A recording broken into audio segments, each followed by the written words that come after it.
Hello, check 1 2. Web test. Web test. Yeah, yeah.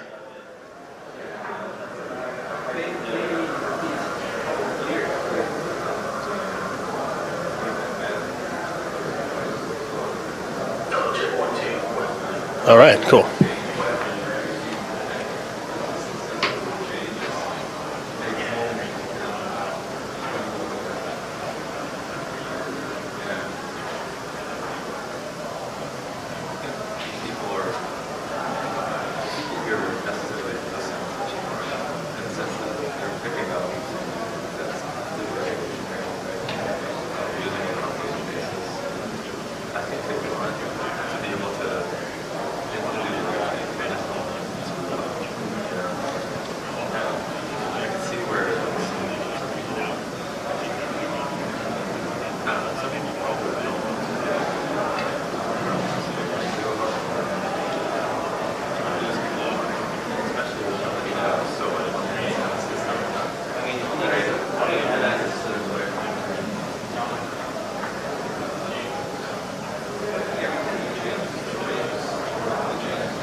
Could you mute it?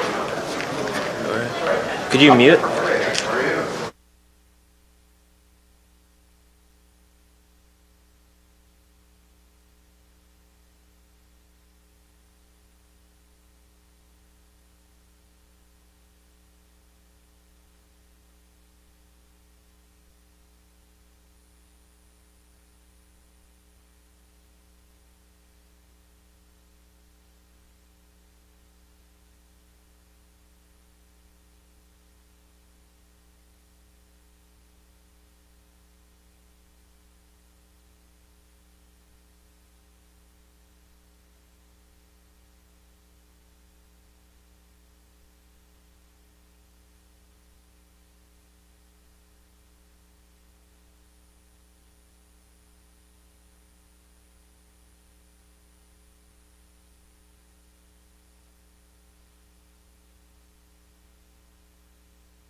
But it's better than forgetting.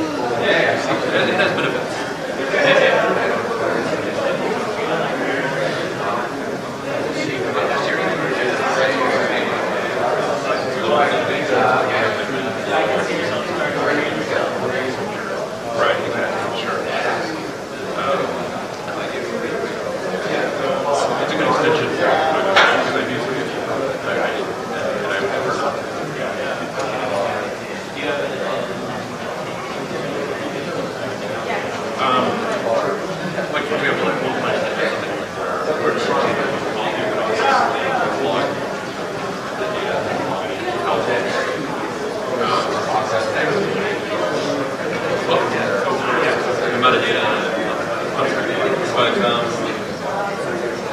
You switch phones, upgrade your software, and everything like that. So it's like it's a lot of stuff.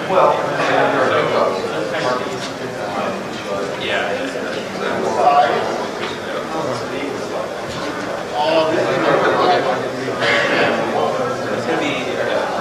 Yes, that's it. After. And what do I need here? This is for you, I think. That will work. Yeah. What's this on? HDMI. Like Latanya is going up, and then this here. HDMI, and then. And is there a clicker? No, we don't have a clicker. Oh, so I have to do it off the. Yeah. Oh. That's the problem. Are you sure? Can you?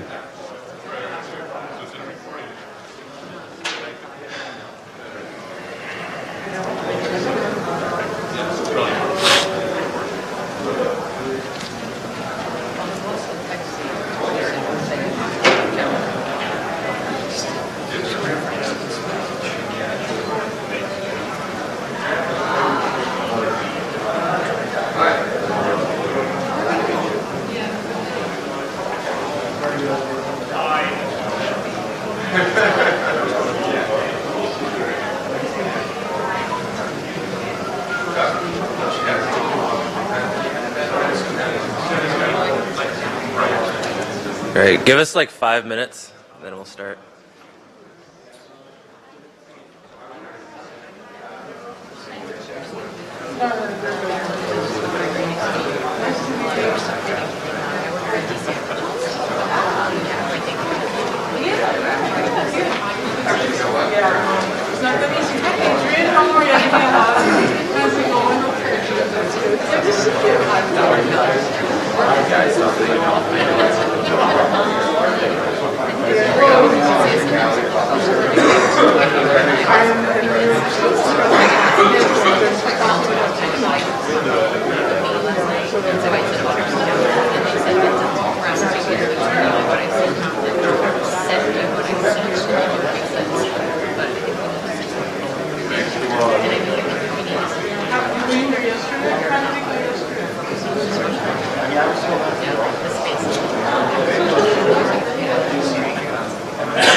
Yes, a lot.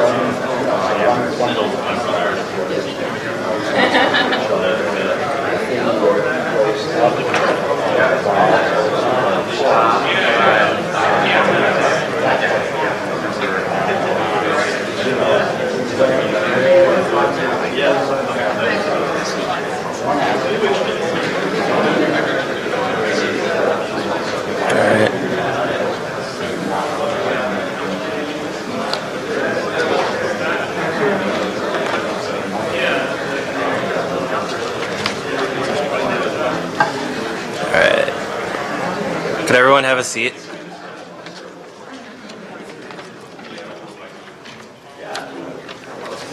And so, welcome to day 2 of the MIT Bitcoin Expo.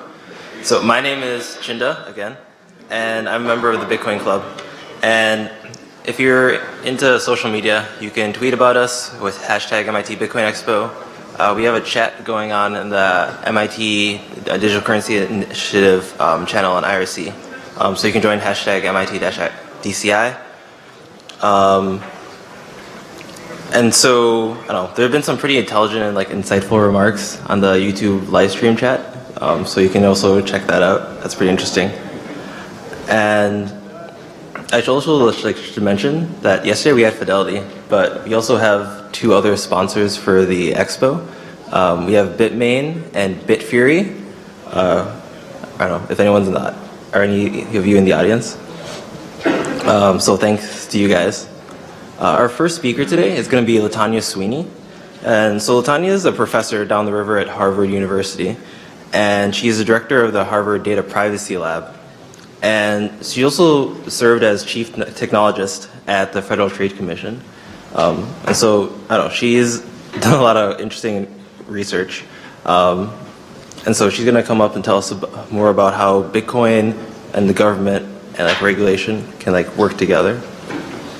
Tanya?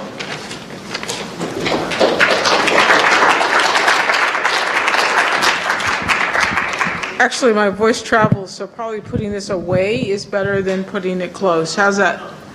He says no, I have to talk into it because of the online participation.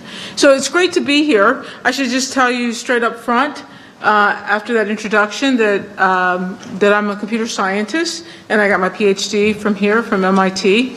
And the reason that's particularly relevant in this discussion is because I'm not giving you solutions or ways to vote one way or another or to put a stake in the ground. But what I am going to try to do is share with you people and places that have been here before, and sort of what is the landscape. So primarily technology design and business practice are having a dramatic impact. I would actually go as far as to say that combination of technology design and business practice is in fact the new policy maker. The decisions that get made by groups like this or by a single technology designer dictates the rules by which we live our society. And the scope of those rules are increasing every day. You know, when at the time that the United States wanted to figure out what was going to be the law or the regulation regarding photography, this is what a camera looked like.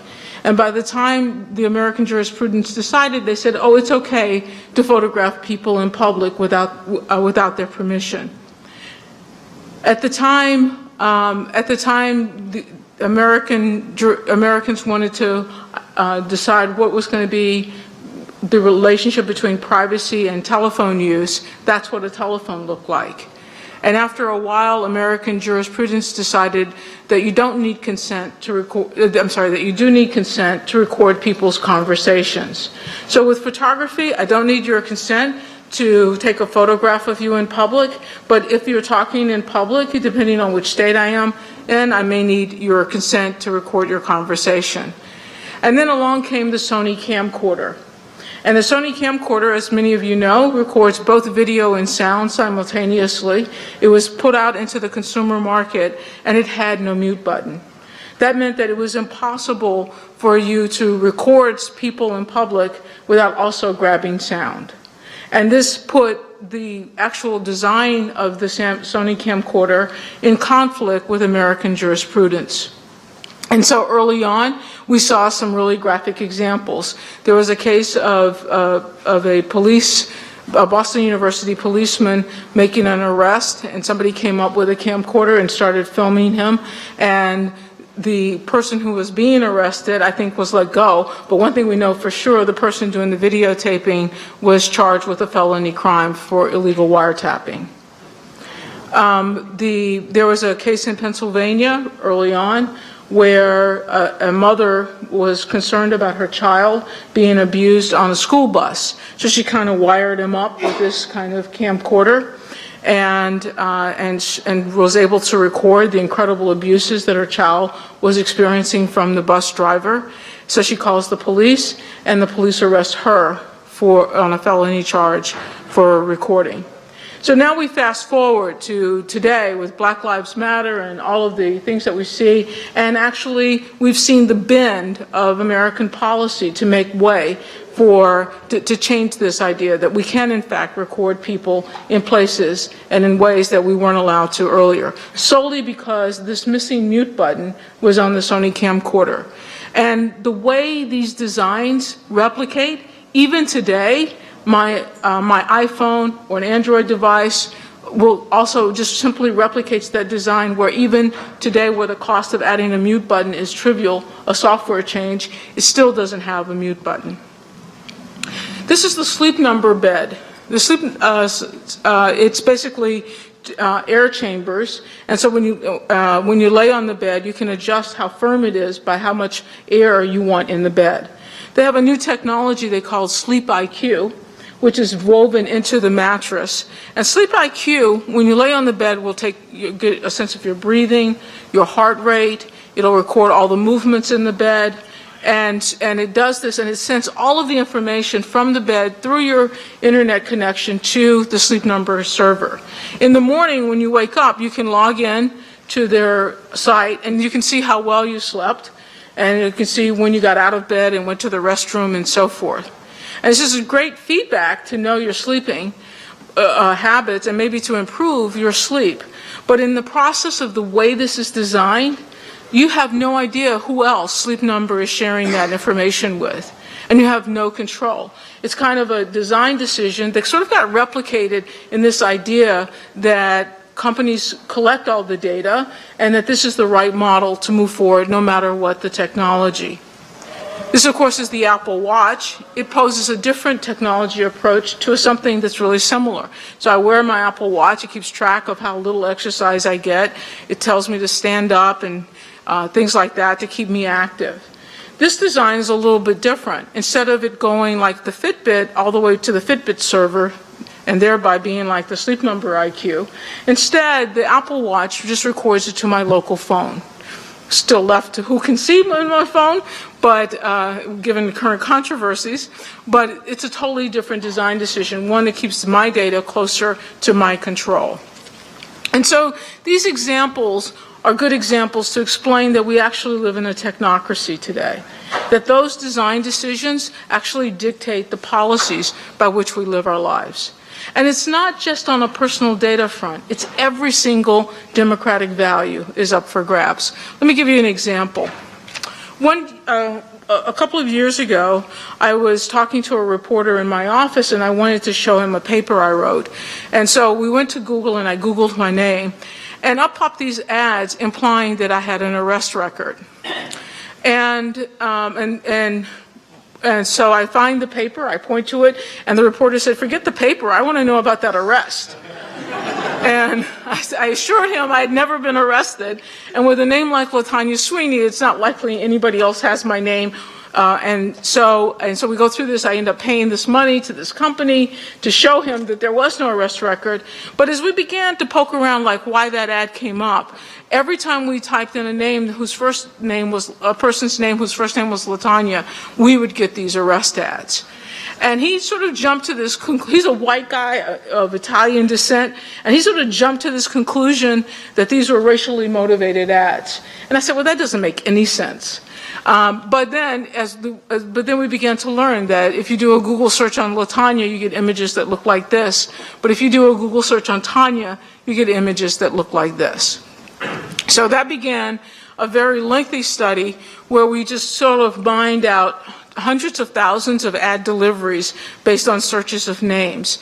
And we found overwhelmingly, or statistically significantly, that if you had a first name given more often to black babies than white babies, you were likely to get these arrest ads. And you got neutral ads if your first name was more likely to be given to white babies than to black babies. And what was interesting about this example is that in the United States, discrimination is not illegal. We discriminate in terms of student discounts, and as I get older, I'm looking at these elderly discounts that might apply. And so it was not that not that discrimination is bad, but historically, for many reasons, the country has already decided that certain kinds of groups need to be protected in certain kinds of activities. So one of those activities is employment. And one of those groups are racial minorities.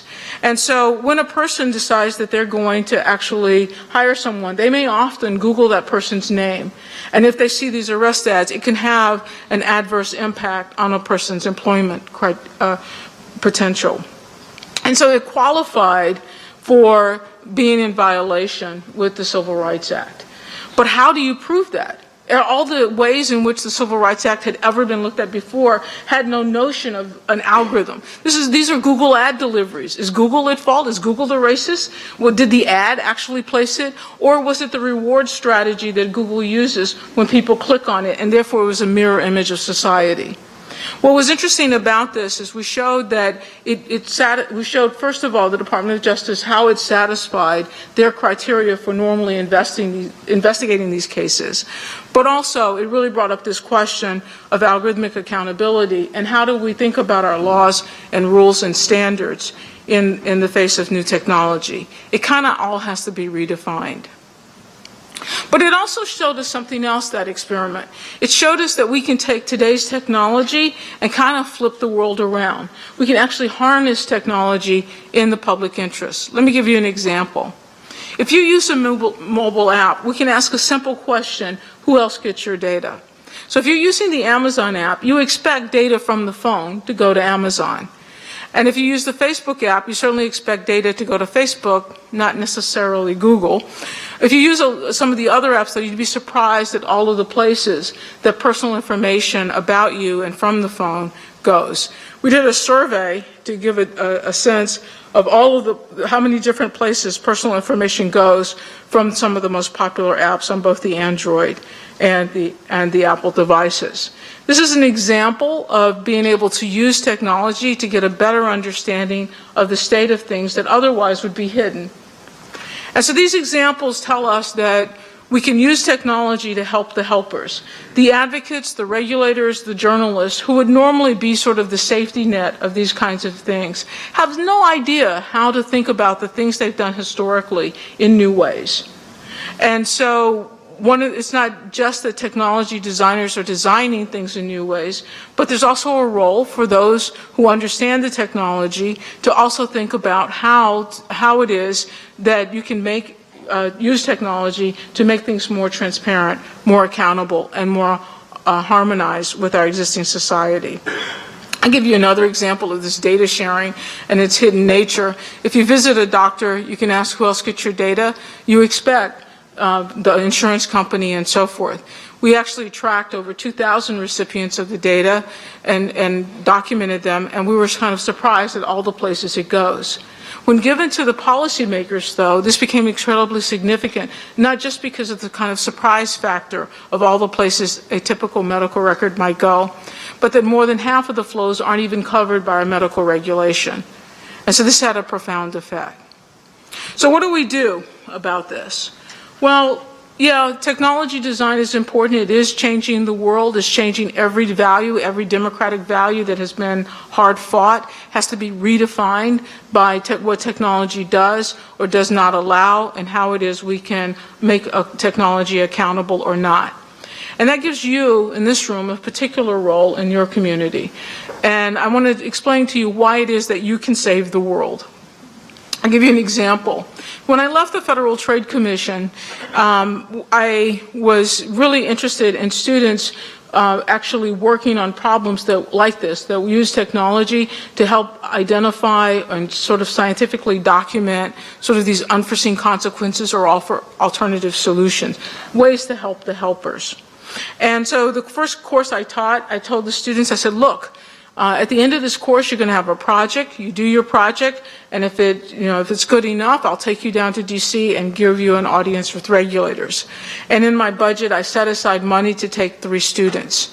We took 26 students down to DC, and we sort of set it up like a project fair, and it was quite an electric experience. The typical government regulator is usually a lawyer in their 50s. The students are young. They're talking about apps and problems that the regulators had no idea even existed. And so this created an incredible dynamic. It was supposed to last for 2 hours. It went for 4 hours. And when it was over, the regulators were charged with all that they had learned, and the students were charged because they had felt they had impact on the real world. And so we then turned that, we joined with 50 researchers and scholars around the country who also had students. And can we get an army of students looking at these kinds of issues? And we started the Journal of Technology Science. And right away, it has had dramatic impact. We only launched in August. One of these is a student project. Even though what I'm talking to you now are student projects, there are many projects that are by scholars and so forth and researchers that are not students. This is an example of one of them. This is a program that basically uses Twitter to mine out tweets that it thinks might be fraudulent content being sold over Twitter, and it does it in real time. This is profound for the Federal Trade Commission for one important reason. Normally, the way fraud works is someone is defrauding you, lots of people are complaining, and we notice lots of people are complaining. So we now go to find the fraudster, and of course the fraudster's long gone. And so it becomes a chase of finding the fraudster after the fact. This flipped the switch. It flips it to being current while it's happening right now. This is where the fraudster is. This is the fraudster activity. Another example is price discrimination on the Princeton Review. The Princeton Review sells online tutoring services around the country. But before it would give you a price, you had to enter your zip code. And that zip code varied depending on where you lived. And looking at it at this scale, you see that those of us in the Northeast tended to spend more for the same online tutoring package than people in the Midwest. But if you look closer, if you start to examine the exact zip codes themselves, you learn something else. And you learn that if you're Asian, you're almost twice as likely to be quoted the higher price. With a similar kind of price discrimination study about the price of the same hotel same hotel at the same overnight, but asked at the same time from different places around the world, and again documenting differences in price. This is a study about Airbnb. It modeled one from some professors at the Harvard Business School who had found that black hosts, when they offer housing through Airbnb, they tend to make less money for comparable housing than do white hosts. The students in this study replicated that, but they chose Berkeley, California area, and they were able to document the same effect, but perhaps even more so, that Asians are learning 20% less than white hosts on Airbnb in that area. Many of you may have heard about this story. This is a student for many years for many years, Facebook Messenger had a privacy problem that had been reported in the press, and that is that it tends to leak your whereabouts and your friends' whereabouts through your GPS location of your phone when you used it. And so this student just simply made a graphical representation so that you could actually see your friends, friends of friends, and so forth, location over time as they use Facebook Messenger.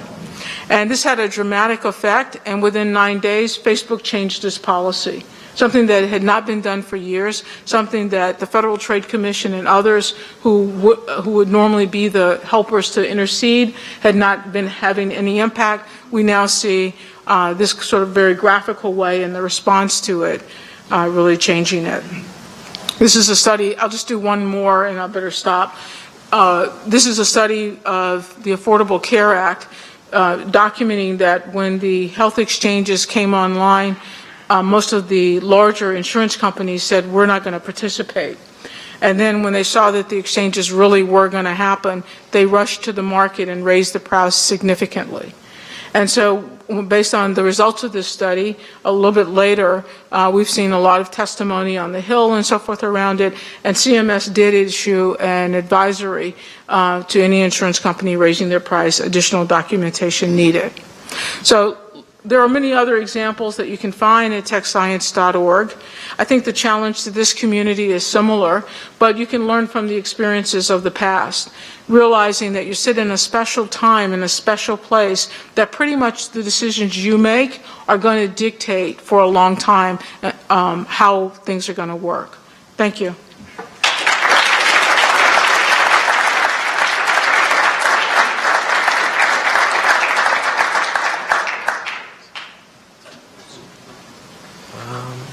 Could you take this?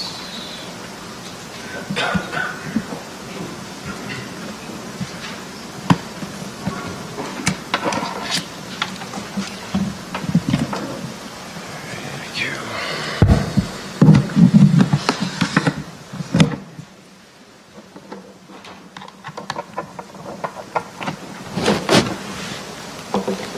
Thanks a lot.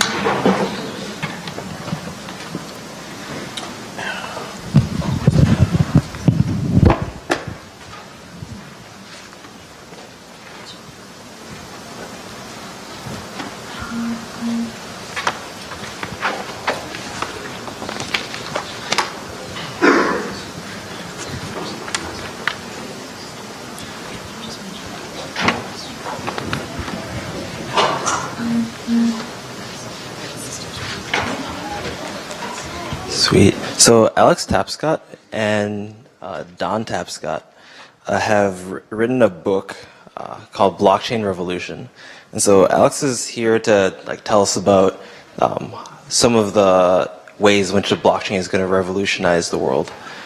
So one of the things for me, it took a couple times hearing it until I started to get caught up in the momentum of that this is actually a game-changing solution to a lot of the problems that we're having. So good luck, Alex. Great. Thanks, Chinda. One of the reasons that I was invited to come here today was to help sort of set the agenda. And I'd like to start by saying briefly why I think we're all here. As Chinda mentioned, for the past 2 years, Don and I have been conducting a number of different research projects trying to better understand blockchain technology. In total, we looked at 9 different areas: financial services, the corporation, new business models, the Internet of Things, culture, government and democracy, global prosperity, looked at some of the challenges and some of the potential pitfalls, and also examined the question of governance and leadership. Now, we ended with leadership because we think it's one of the most important parts of this. And we think basically if we do this right, blockchain technology has the potential to upend the old order of economic affairs, unleash prosperity, and change business models. But if we do it wrong, it could fall victim to any number of major showstoppers. In this room today are a group of people who have been involved in this, many from the beginning, others not so much, but representing different stakeholders in this ecosystem. And each one of you is going to have a role to play in helping the blockchain revolution reach its potential. So with that, what is the blockchain revolution?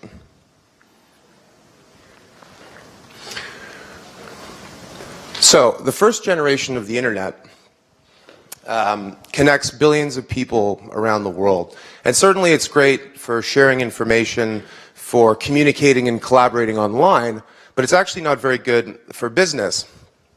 The old joke, on the internet, nobody knows you're a dog, actually turned out to be true in many respects. Establishing trust between two parties and establishing the identity of those two parties proved to be a very thorny problem. So that today, we rely on middlemen, not only to establish identity and create a trusting relationship, but also to perform all the transaction logic and all the business logic that goes into clearing and settling and validating a trade in any kind of asset. And these intermediaries exist in basically every single industry. We think of banks and PayPal and Visa, but also big technology conglomerates like Facebook, Uber, Apple, and governments as well. sit in the middle of this process, extracting lots of value in the by doing their job, but also extracting lots of data and information. And I thought that last talk was extraordinary, just to help us really appreciate how much information flows through the hands of people who we don't fully know or understand or appreciate what that means. So, the internet dropped the cost of sharing information. That's great. But today, consider for a lot of people, it's still cheaper and faster to FedEx an anvil to China than it is to send someone in China $100, which we think is ridiculous. So the promise of a truly peer-to-peer economy, I think, has remained unfulfilled, but perhaps until now. So the internet of the first generation of the internet democratized information. The second generation democratizes value. So for the first time in human history, we no longer need a middleman to establish the identity, to create a trusting relationship and perform the logic. A distributed network of participants does it instead. By hard-coding a collective self-interest into the technology, things like security, safety, and privacy are secured. The first generation of the web brought us the World Wide Web of information. The second generation is bringing us the World Wide Web, a worldwide ledger of value. And given the promise and the potential of this technology, we're seeing banks and insurance companies and accounting agencies and governments and big organizations all through business and society and different institutions jumping all over this. Some rational exuberance for blockchain. The only problem is, more often than not, in the C-suite of a lot of big companies, conversation looks more like this. So the boss comes in and says, I think we should build a blockchain. Dilbert says, uh-oh. Does he understand what he said, or is it just something he saw in a trade magazine ad? What color would you like your blockchain? I think mauve has the most RAM. And I think actually that this kind of logic is the reason why we've got this false dichotomy between Bitcoin bad, blockchain good, which seems to be like the running mantra of a lot of big institutions, which if you understood anything about blockchain technology, you'd be the biggest fan of Bitcoin because it's the largest blockchain, it's the most secure, it's open, it's liquid, it's fungible, and it's being used in a whole bunch of game-changing applications. So what are the big transformations that are being brought about by this? Well, the obvious one, and I think the one that a lot of big institutions are interested in, is reinventing financial services. So the global financial services industry supports an economy of over $100 trillion. Its leaders are known as the masters of the universe, and it's one of the world's most important industries. But when you drill down to it, the business really performs a few sort of key functions. And this is the taxonomy that we developed for the book to help to explain, demystify exactly what it is that financial services firms do. They give people a reliable store of value, some way to protect assets. For most people in the world, their store of value is in livestock because it's the only thing that they can sort of touch and feel and know that they own. It's not land because, according to some economists, including Hernando de Soto, 5 billion people have a very tenuous right to their land, and so they can't use it to get a loan, they can't use it to prove their identity, and so they're barred from the financial services industry. Transferring value, basically a payment function. How do I move value from point A to point B? How do I pay for goods and services? Insuring against catastrophic risk. Or untimely risk. The insurance industry is a big industry. Accounting for and auditing value, that's the process of reporting and analyzing financial results, which helps us to make all sorts of really important decisions, et cetera, et cetera. And it's no small wonder that a lot of banks are jumping on the bandwagon here. This is a very small sampling of some of the companies who have made investments in the blockchain space. And I could list the rest of them, but it might take a few minutes because there's over 100 right now. Many of them invested through R3, which is a consortium of banks that are testing all sorts of applications. Others have gone out on their own and are doing it independently. Will banks be the ones who ultimately capture this technology or become the innovators? It's possible. and certainly there are lots of applications for the technology, but if the law of paradigms tells us anything, it's that the leaders of the old are often the last to embrace the new. So, Rupert Murdoch could have invented the Huffington Post. Twitter would have been a natural play for CNN, because after all, it's all about the soundbite. Uber could have been developed by Hertz, Enterprise, GM, Ford, and yet they weren't. So I'm enthusiastic, of course, about financial services industry's interest in this technology, but I wonder whether or not they're going to be the origination point for big innovation. So in the old world, let's go to, so this is just one example of the taxonomy. Moving value. $500 billion every single year moves from diasporas living in developed countries like the United States, Canada, Australia, the United Kingdom, back to ancestral homelands. And it's a huge, huge part of a lot of developing economies. So, for example, in Haiti, it's 20% of the GDP is remittances. In the Philippines, a big country with lots of people and a diversified economy, it's still 13% of GDP. And the costs of sending remittances can be really, really high. And I'll give you an example of this. There's a woman we know in the Philippines. Her name is Annalie Domingo. And Annalie has been living in Canada for 25 years. And every month, without fail, for the past 25 years, she's been sending money home to her mother, who lives in Manila. She sent her mom home so much money that her mom was actually able to buy a house in Manila in the Philippines. But the process of her sending that money home is borderline absurd. So she gets a physical check, she takes it to her bank, she cashes that check, she gets on a bus, she goes to the opposite side of town from where she lives to a Filipino supermarket. It's payday, so a half a dozen other people have the same idea. She ends up waiting in line for about 45 minutes. She gets to the front of the line, fills out a paper form like she has every single month for the past 25 years. She hands over the physical cash. She immediately gets charged right off the bat $10. So that's 5%. And then other hidden fees and Forex charges ends up coming out to about 8%. The money doesn't get sent instantly. It takes 5 to 7 days. Her mom on the back end has to go through the same process, goes to a Western Union agent, picks up the money, but never really knows when it's going to arrive. She's 75 years old, so that's kind of a pain for her. There is a better way, and it's possible with Bitcoin and with blockchain technology. Abra is a company that we investigated for the book. It's not the only company that's innovating in this space, but it's one that's further along. So now, Annalie, with Abra, sends her mom the money directly. It lands in her phone instantly. It actually clears over the Bitcoin blockchain, so obviously it takes a little bit longer than a second. But in the meantime, Abra is the one who assumes some of that risk. Her mom gets it on her phone. The fee on that is 25 basis points. That's 1/4%. But her mom lives in Manila. It's a cash-based economy. She pays for food in cash, she goes to the market in cash, rents in cash, etc. So what Abra's done is tied in a sharing economy model on the back end where people can act as tellers to exchange their virtual pesos for physical pesos, and the process usually takes 15 minutes or so and can cost 1 or 2%. So from front to back end, this is about an hour. It takes 1 to 2% versus taking 5 to 7 days and costing 8%. So that's a material shift. Reinventing the corporation and blockchain business models. So this is a guy named Ronald Coase who, I want to know what he ate for breakfast because he lived till he was 103,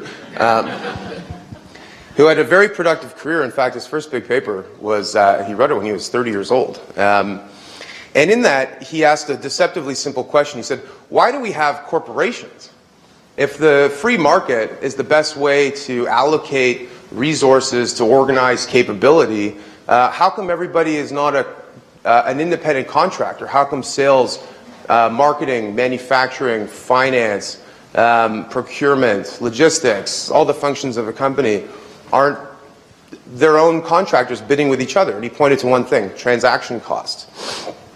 So the old corporation was vertically integrated, hierarchical, and centralized, and all the talent was held inside.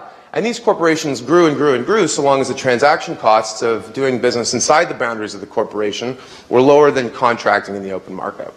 The internet, first generation of the internet, lowered the cost of certain transaction costs. So search is one that he identified. So we were able to find best price. You're able to find a subcontractor. You're able to outsource or offshore. And that led to the extended enterprise and business webs. but we're entering into a new era that's defined by mass collaboration. So, blockchain brings about 7 new key business models.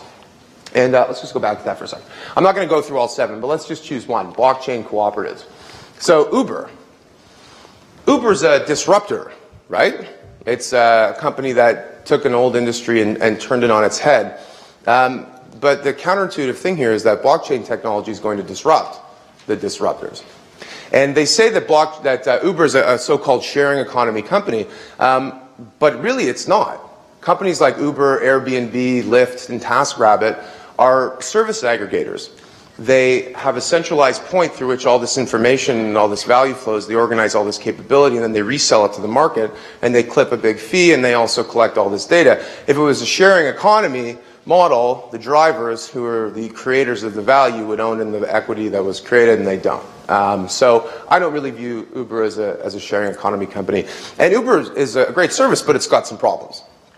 Surge pricing, sometimes drivers are untrained, unreliable, rides can be unsafe, not to mention the fact that you have to input all this information about yourself into Uber, and they also happen to know where you're going all the time, which they've resold to local municipalities for the purpose of traffic studies, but could just as easily do for lots of other reasons as well.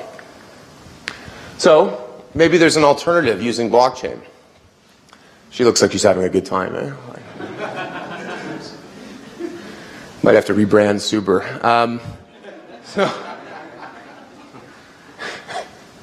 So imagine in the not too distant future, people don't own cars, but they share them in a commons. And let's imagine too that, as a lot of experts say, that most cars will be autonomous or have autonomous functionality. So let's say that I log on to Suber, call it Super Uber. I'm a node in the network, and I look for a fare or for a ride.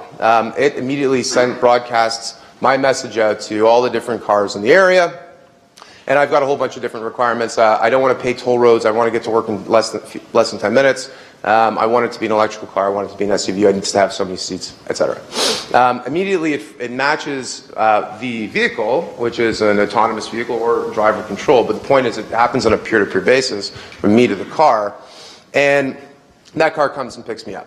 Let's say that I'm old school and I like to drive to work. So I drive to work, it drops me off in front, and then the car, I turn on its automatic function and it hits the road and starts earning me money.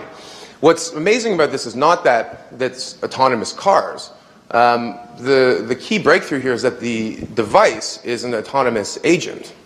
So it not only operates itself, it pays for its own fuel, it negotiates liability in the case of an accident. It contracts to get its own insurance, and it operates itself fully autonomously. So whereas the old corporation, the old age of the internet dropped the cost of search and collaboration, the second generation powered by blockchain drops the cost of bargaining, of contracting, and of enforcing and policing contracts so that you can build on a big platform like Suber without the need for an intermediary that captures all this value.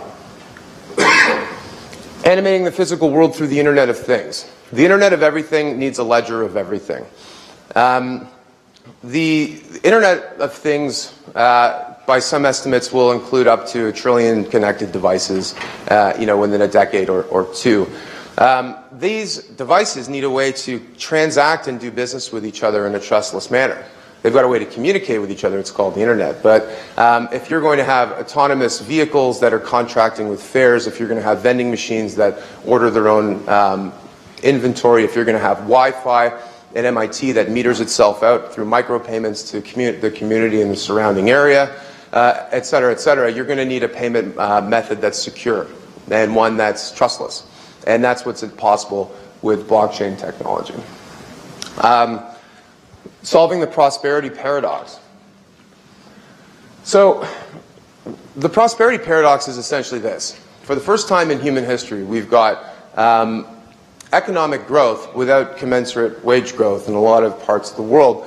And the global 51st% is no longer advancing, they're declining. And in spite of the fact that 70% of people in a year or two will have a smartphone and access to the internet, they don't have access to financial services. 2.5 billion people don't have a relationship with a bank. 5.5 billion people don't have a very tenuous right to the land on which they live, which means that the titles are unreliable, the enforcement is unreliable, and the records are prone to loss, destruction, corruption, and things like that. There are 7 things that blockchain is going to do to transform the old order of human affairs and create prosperity, we believe. And we won't go through all of them, but one good example of this is land registries.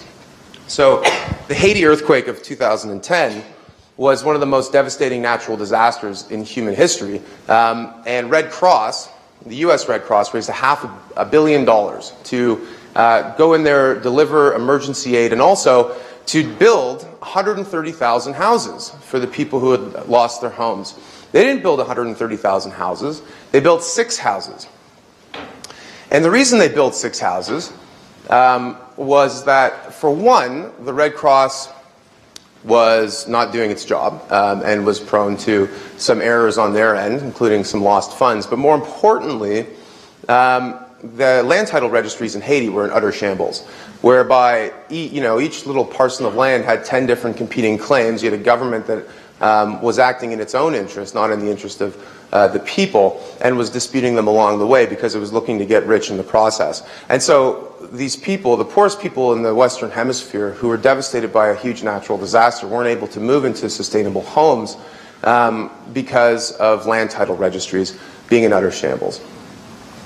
So I think a lot of people here know about Factum's trying to work with the government of Honduras, not defined in writing yet, but trying to work with the government of Honduras to improve this. And that's because, like in Haiti, the old government basically was expropriating land that people had title to and handing it over to insiders in government for their own personal enrichment.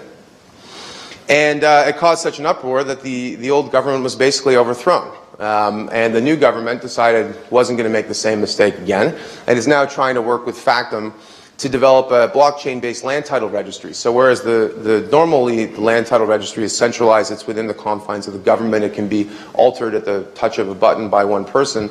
If the records are distributed in a network where they can't be taken over by any one node, then it creates a more resilient collection of data. Now, it's only as good as the enforcement. So if someone comes to your door with a gun and points it at your head and says, this is my house, you can't say, well, the blockchain says it isn't. So it's not perfect, but having a record that has that authority, I think can make a big difference. Rebuilding government and democracy. So we believe that blockchain can affect government in two ways. Number one is the delivery of government services. So collection of taxes, the recording of land title registries, the delivery of essential services, the power grid, all these kinds of things. There's a big opportunity to make government more efficient and cost less to taxpayers and deliver more services. But the other thing that it can do is help government and specifically modern democracies regain legitimacy that they've lost. I think, over the past few decades, by adding transparency and accountability. Today to talk in a little bit more detail around the NASDAQ Link project, which is a project that we've been working on for over a year now, and it's a platform that we're building that is a blockchain-based platform to leverage record keeping and transaction management, specifically in unregistered securities, but it has major implications in other areas. So my goal today was to actually run through a pretty detailed demo of the product itself, a live demo, but I was told that this being a brand new venue, might have some spotty internet connection here, so scrambled to pull together some slides, and we're going to dive into a little bit of a history here around the formation of capital markets and then how the structure actually evolved over a very long period of time.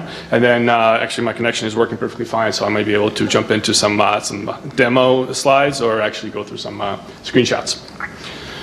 So as I mentioned, we're going to touch on the current state of the capital markets platform, although that's not the focus of Link. I think there's a lot of implications there. We're going to look at a brief history around how it has been formed, around two core principles of risk mitigation and kind of technology as it evolved throughout the years.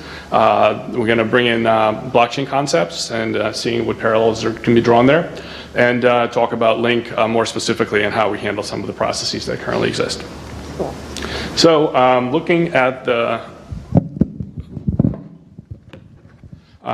chart here really quickly. This actually came out of a very recent SEC filing around new rules and regulations on transfer agent capabilities. So the regulators are actually updating some of their descriptions around current financial processes. And one thing that we can very quickly see from this diagram is that it's rather complex. There's a lot of intermediaries in the picture. Everything is pretty much accounted for here from a capital markets perspective. We have the DTCC in the middle, the markets are at the bottom, the issuers are the way at the top. We have initiating brokers, we have clearing brokers, we have direct flow of information between multiple counterparties around clearing and settlement, and all the processes are in there. So some of the problems that major pain point, obviously, that we see with a tremendous amount of intermediaries is reconciliation of information. How do all of these nodes in the system that are all operated by individual entities collaborate in the processing of information and make sure that all the data flows are correct? So one way to break this down and kind of how this whole structure evolved over time, and this is something that I'm going to breeze through very quickly, and actually a lot of this information is available publicly, and Richard Brown, who's actually the CTO of R3 currently, has some excellent blog posts on his blog that cover a lot of this information in more detail. But I think this gives a pretty good backdrop to what we're going to talk about more specifically. So markets, a very simple concept, right? Hundreds and hundreds of years ago, if you had something that you wanted to sell, you had three problems primarily. Proximity, right? How do I get access to a concentration of buyers and sellers? Symmetry of information. How do I get access to intimate knowledge of the marketplace itself? And liquidity. How do I get access to the goods that I need to actually facilitate my trade? And to facilitate some of these problems, and we're looking at this from a risk perspective, we had organizations that are more correlated to brokers and market makers. Three primary functions, right? They provided proximity to the marketplace. You could access your broker. He's always at the marketplace. They were very much informed in the market that they participated in, and the market makers in the space would be able to actually, their core function was to provide liquidity. They would position buy and sell orders against specific goods and provide a deeper book and liquidity. But even though those risks have been mitigated by brokers and market makers, there's new potential risk that emerges once you add them into the equation. Safekeeping, what if I don't trust my broker-dealer to hold my securities for me? And servicing. What if my broker-dealer doesn't accurately service my securities? Things like dividends, voting rights, and other things that are passed on to the investor through the issuer. Enter the custodian. The primary function of custodian is safekeeping and servicing of assets, yet another intermediary in the equation. They're specifically designed to keep a ledger and records of ownership for the investors on behalf of the issuers.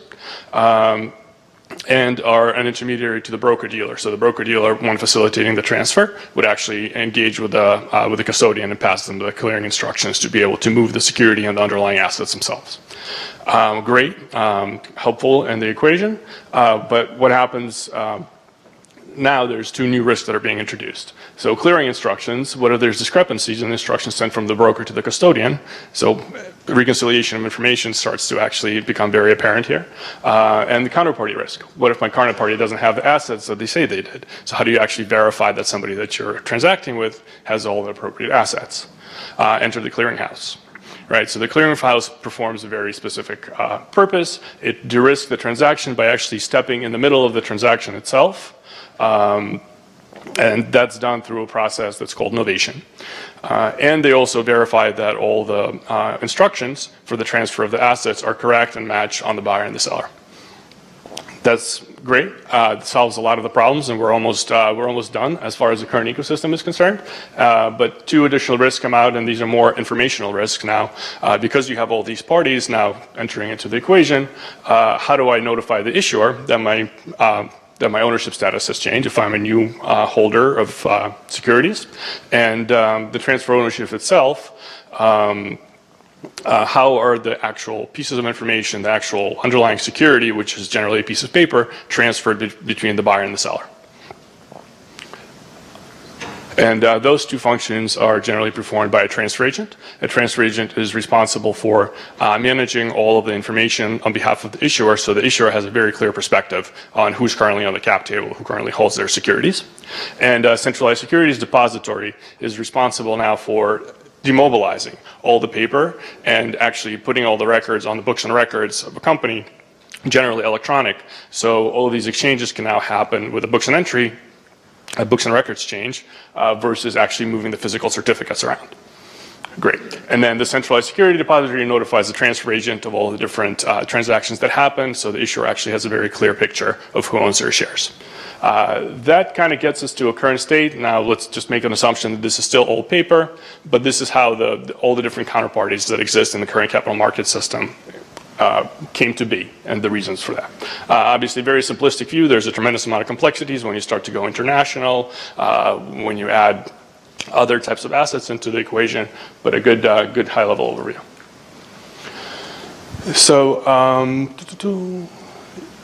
So this is now kind of turning that ecosystem with paper-based into what role has technology traditionally played in this space.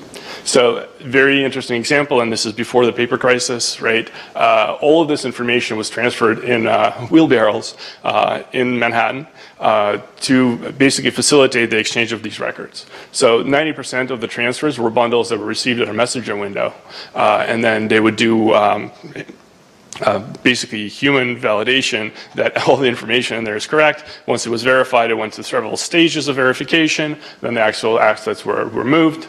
Entering information in the transfer journal was considered to be the most consuming part of the transfer process. And old certificates, physical paper certificates, were actually destroyed. New ones were issued, and old ones were kept as voided records for chain of custody and audit trail and regulatory purposes. So very archaic process, as you can imagine. That led us to a big problem that happened in the 1960s. We had the paperwork crisis. Exchanges were being closed on Wednesdays. The time for trading got minimized, so we would actually have time, all these counterparties would have time to facilitate the clearing and settlement and the movement and the processes associated with a securities transaction. Huge problem for the marketplace. It was a really cataclysmic event that facilitated kind of a new way of thinking around these problems. And the fundamental premise was, let's make sure we dematerialize or demobilize all of these physical assets and make as much of this process electronic as possible. And that's where all of these different studies came to bear. And a lot of them, as you can see here, are very interesting. And this is 1969. This is a pretty long time ago. Technology was still very nascent. We did not have ability to cope with tremendous volumes. There was still a tendency for everybody, every participant in the space to own their own infrastructure. Infrastructure was viewed as a competitive differentiator. But a lot of these studies are actually hinting towards a decentralized network. So how do we get all of these different counterparties that are positioned all around the country in different areas, different silos, how do we get them to communicate, and we build a process around this, the transfer of securities that would be leveraged by multiple participants in a consistent way electronically to help us streamline this process. So one of the forward-thinking models was the TAD model, which is the transfer agent depositories, which signified that we should have a network of transfer agents, which for every single transaction would actually mobilize the certificates at the point of the transaction, and then we would build up the amount of mobilized certificates, and hopefully through this incremental process, we would end up being completely electronic, and all the ownership records would be kept on the books and records versus in physical form. There were other studies that happened. The Arthur Little study suggested something very similar. And then National Clearing Corporation was funded by NASDAQ, by NASD, the precursor to NASDAQ, developed and implemented a nationwide system of incremental regional clearing houses, also a collective of clearing houses that was able to work together. The Banking and Securities Industry Committee actually recommended that we build a centralized securities depository system. And that's actually one of the things that took hold, as we'll see on the slide. So this is an interesting concept and a little bit of a warning to the blockchain space. What happened actually was that NYSE was able to launch the CCS, which was one of the first systems that allowed the members of NYSE Stock Exchange to actually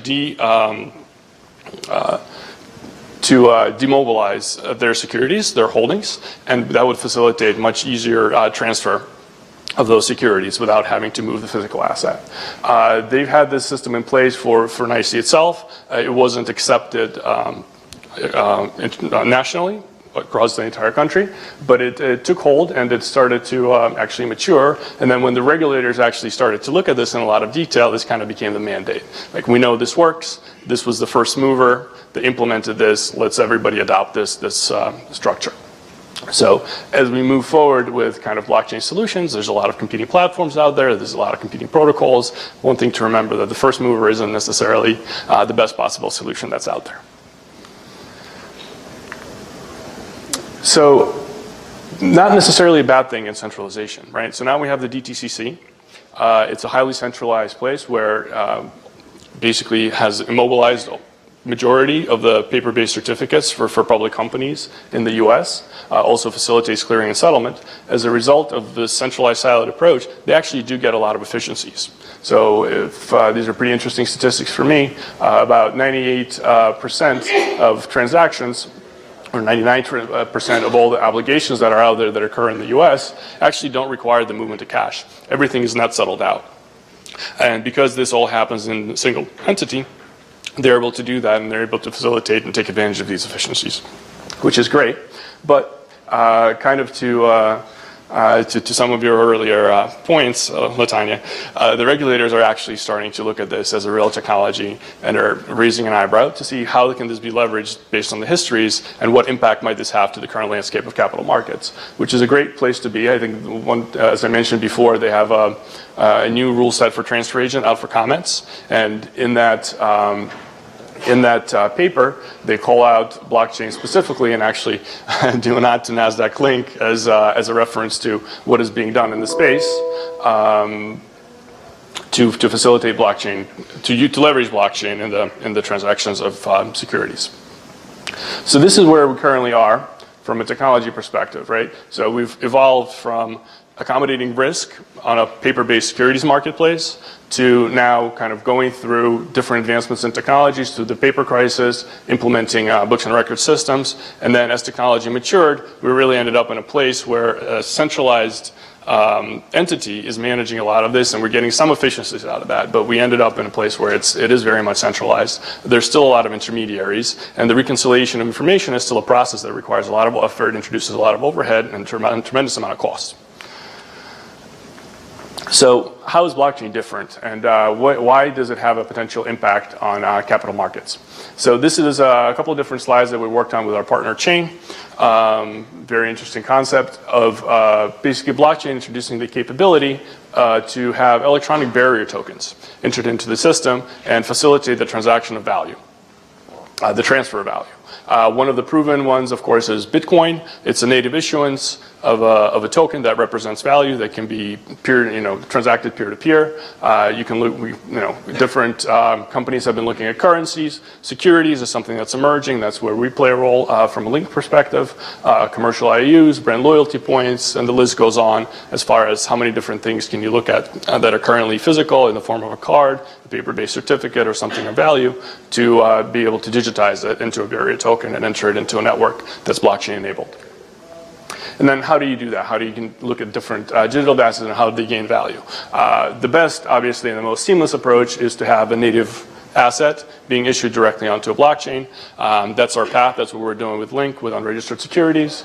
There's other ways to get around this, and I think there's basically an evolution that will happen. A lot of folks dealing with money and Bitcoin currently have a trust model where they pool a large amount of funds in a central account, and then there is an issuance that happens on the blockchain to be able to distribute that value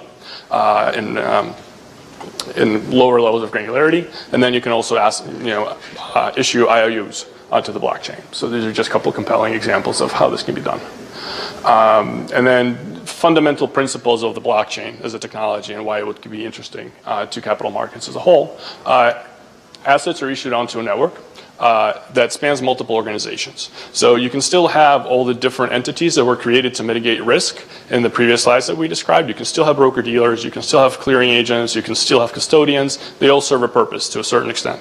What you can do now is have all of those participants live on the same network, work off of the same information. And be able to interact, leveraging a protocol that's consistent, that basically solves the reconciliation of information problem that we have previously. Entities control asset movement by directly interacting with the network shared ledger. All transactions enabled and secured by cryptography. Keep going here. Programmable smart contracts is something that becomes very interesting and introduces a new layer of complexity that can be entered into the platform. So you can now custody assets in a different way. You can do escrow type of services. You can build very complex use cases around dealing with securities. Instant direct value transfer 24/7. The blockchain doesn't get turned off because there's nobody monitoring and it doesn't have to fit into a trading day. Flexible digital rails to enable user-friendly apps and interoperability. Right? Blockchain really does provide you a set of primitives that allow you to build complex business logic, complex applications, and then complex user interfaces that implement those primitives. And then because they implement the primitives, you can scale them relatively easily. You can have multiple embodiments of the same type of fundamental principles. And then transaction finality, which is kind of the golden grail from a clearing and settlement perspective. This is something financial services is very much interested in, and provides perfect auditability because every single record is transactionable. Everything is, there's full provenance of information and chain of custody that can be implemented, which is a huge value add. So that brings us to Link and what we're trying to do there with an architecture question. I know there's been a bunch of questions. I was actually having breakfast. A couple of people walked up to me and said, there's a lot of conversations on Reddit around what NASDAQ is doing with blockchain. Is it just a distributed? Is it just a database? How is it distributed? So there's several principles that we leverage within Link. Going kind of bottom up here, we embody a blockchain-enabled ledger. So everything is built on the ledger and on the primitives that are given from that ledger. You can have multiple concepts around different nodes that can operate in the system. We can have an issuer node, a manager node, a block generator, an auditor node, and there's n number of these nodes that can interact together in a single blockchain implementation. So as I mentioned, a lot of different roles fit into those nodes.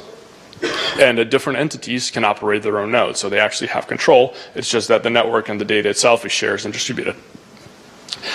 So we've taken the blockchain concept, we get data provenance, immutability, and protection from double spend, and the distributed network. And we've built a fundamental API with business logic associated with the blockchain primitives that specifically correlates to the financial transactions that we generally see on the registered securities. And that's the value proposition of Link and the Link API. We handle issuances, we handle allocations, corporate actions, auctions, transactions, and settlement. Through a list of APIs, and then every single one of those types of transactions is inherently represented in a very specific way on the blockchain itself, distributed to all the participants, and can be digested. And then we built user interfaces on top of the API to basically be able to demo, facilitate, and actually bring users into the system as far as early adopters is concerned and have some proof points around how this entire platform is functioning in the wild. And that's something that we really wanted to do early on to gather feedback, continue to iterate, and build a better platform. Now, one premise here is that when we announced Link, there was a very strong focus around specific private companies. So we have a business called NASDAQ Private Market. It's been out there in the marketplace for about 2 years now. It's a successful business for us. So we know that space very well. So the inherent use case was to start with private companies, develop this, facilitate the issuance and the transaction in private company securities. But Link really fundamentally applies to unregistered securities as a whole. You can look at funds, you can look at private equity funds, you can look at REITs, you can look at other types of issues that have very similar problems currently. And the really value proposition around link and starting in unregistered securities is that we get an opportunity to leapfrog that entire history that I just walked you through at the very beginning of this presentation, primarily because unregistered securities are currently in the paper world. When you buy shares in a private company, you get a physical certificate mailed to you, signed by the officer of the company, that you countersign, and that certificate is either kept at a law firm or you put it in a vault. Very difficult situation to actually facilitate liquidity in. So we're trying to change that model and flip it on its head without having to go through the paper crisis in the first place. So now we can actually break into some screens here, and I can actually do this live, but I've lined those up specifically. So the differentiation in Link, we have native asset issuance. So where we're not holding or custodying the actual underlying securities, any company that's an issuer on Link is required to basically issue electronic certificates of ownership. Everything is kept on the books and records of the company. Each type of asset we create a brand new asset on the blockchain for every combination of issuer, class of shares, and actual issuance. Each asset is represented and color-coded throughout the platform, and we track every single transaction based on that asset class. We create full registrar services, right? So this is very important. The asset is issued. The securities are transferred to the original investors of the company, the founders, the original investors, employees, and we keep a full registrar of who currently holds the shares. So this is your current state. Right, very important to facilitate transactions because you need to know how many shares each individual owns in the company. There's full provenance here, as you can see. We can model early state transactions, many to many, one to many, where people actually can exchange shares, and everything is because everything is fundamentally on the platform, records represented on the blockchain. It has to be the transactions themselves have to be represented in the platform. You can't just give your paper certificate to somebody else and say you made a transaction. It has to go through the issuer, it has to go through the platform, it has to be recognized and recorded here. Now that we have the register, we're actually able to facilitate full transactions and from records that are completely validated in the platform. So this is an example of an auction. This is something that we recently added to the platform. Is we can allow current holders to put orders into a specific auction. Right, we will have buyers come in on the other side, people that are interested in buying out the stock. We will do the pro rata allocations. We do the price discovery from a setting of the clearing price. We match all the orders, create the auction, provide all the logic to actually clear this and match all the orders and move the securities. And then you can see here from the transaction side, you can very quickly see that you can do a many-to-many transaction. Everything is mapped. And once the actual auction has completed, the system automatically cancels the appropriate certificates, creates the new ones. Every new certificate has a direct relationship with the historical one through the transaction itself. And you get that full chain of custody, full provenance record in perpetuity through the life cycle of the company. So a lot of these functions that currently existed in different silos with the DTCC and with others are done on the same exact data set, and you can still have those same participants. This is just another view of the transaction itself. You can see all the inputs and the outputs, and as you can imagine, this maps very well to the underlying Bitcoin infrastructure where you cannot actually modify an unspent output. So each one of the nodes here, if we go back, each one of the lighted nodes basically represents an unspent output on the blockchain itself. Each one of the grayed out nodes represents a spent output, an output that has been committed to a transaction. And the outcomes here are on the left are a representation of the new outputs that were created as a result of a transaction. There is an investor perspective where an investor can actually log in and see their current holdings. And again, everything here is mapped to a transaction on the blockchain. So you can always go back to the unique transaction ID, go to the blockchain viewer, and verify that your transaction is actually has been properly vetted, has been mined, is part of the record, and is immutable at this point. We added something that we called a signing process, because in unregistered securities, a lot of the process is currently still contractual. So you have to sign a certain set of contracts before you can actually participate in the transaction or transfer your certificate. We decided that it was fundamental to have this functionality within the platform, again, to avoid replication of information as much as possible. So once you actually issue a pending certificate, all the information flows through the contracts automatically, and then you sign the language and you're able to complete the transaction that way. But everything is within the platform itself. The contracts are actually referenced and saved on the blockchain as well as part of the transaction. So you have that very concrete block of information from an audit perspective. So this kind of just to sum everything up, right? So NASDAQ Link is a platform that we've designed specifically around unregistered securities. We offer these fundamental capabilities. We start with a ledger keeping capability to give us the right viewpoint of the current state and have that information reside within the platform, within the blockchain. We can facilitate investor communication because we have all the endpoints. Our primary focus as NASDAQ and something that we excel at is price discovery and auctions. We're a marketplace. We build marketplaces. This is what we do. This is the goal. All the other components are auxiliary and should enable us to smooth out the transaction and reduce the friction in the transaction to a certain extent where we can actually take this model and bring it to other marketplaces, other asset types, other components, and really build up the demand for price discovery, because our position is as you reduce the friction in the transactions themselves, there will be other places that have much more increased demand in price discovery capability. Once we have that, we really get to a place where multiple assets are trading. We have a demand for markets and price discovery in a lot of different places where they currently don't exist because there's too much transactional friction that's currently there. That's, I think that covers me on all of the slides. How are we on time? 5 minutes? Cool.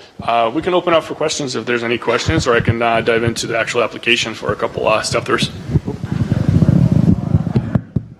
So do you actually need a blockchain in the sense of Bitcoin? I mean, you could do this with half a dozen databases with hierarchies and locks, and actually each of your certificates could just be signed documents using straight PKI.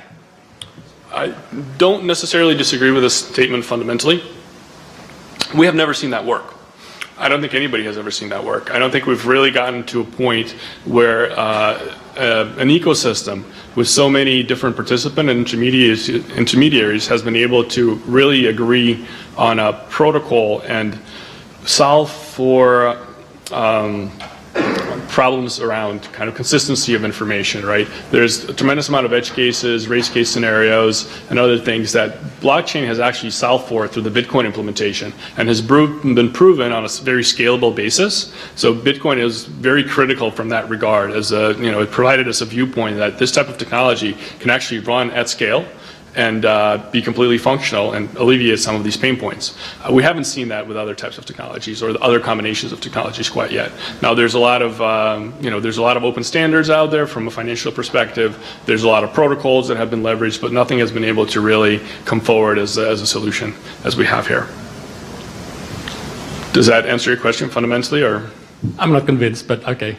Next guy. This is really very exciting. I'm on the board of directors of a private REIT.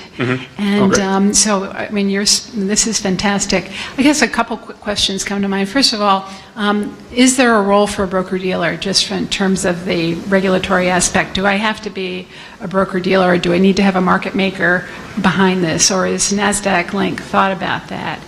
So that was number one. Number two, the question I had is that can we create a closed community then so that my shareholders of our company can then trade among one another using this without the issuer involvement? And then I guess I have a third question. I'm just thinking whether you've considered whether you're taking the pricing. So we have an NAV that we establish as our price for the stock, and we're very comfortable with that in our current except that now you relinquish that pricing then to actually creating a small market, which is really ideal in many ways, but I would imagine that maybe some of your prospective customers for this would be a little bit nervous about it. So I've given you a lot of questions. So yeah, no, and they're great questions. It kind of speaks a little bit to the open-endedness of this conversation here. So once again, I think Link was designed with the idea of providing fundamental functionality around managing a registrar, facilitating transactions, interacting with the issuer, interacting with the investor, and being able to bring all these pieces together. A lot of your questions depend on the very specific use case. So if you're looking at direct investment in a private company, we're not actually running an open marketplace because these are restricted certificates. All the companies have rights of first refusal. There's restrictions, so you can't actually openly trade in peer-to-peer. The issuer always has to be in the middle. And the great thing, oddly enough, this being a distributed platform and distributed technology, it actually, the process flows, and because it's a single data set and everything is on the platform, enables the issuers to oversee and actually provide a certain level of structure around these types of transactions. Because there's no way to now auxiliary, and on the auxiliary take a paper certificate and sell it to your uncle, right, and not tell the company about it. You have to do it here, you have to do it on the platform, they have direct visibility. From the perspective of funds and fund of funds, you can actually create very different structures. And the auction capability that I showed you here actually takes into account the price discovery capability, right, because you can have orders coming in at different price points, you can have pro rata distributions, you can build in a considerable amount of business logic to be able to facilitate what you're talking about, to actually create a dynamic marketplace. But that generally doesn't exist in the private company space right now. But again, for looking at very specific use cases around funds, fund of funds, private equity funds. Sounds great. Thank you Yeah, very much. absolutely.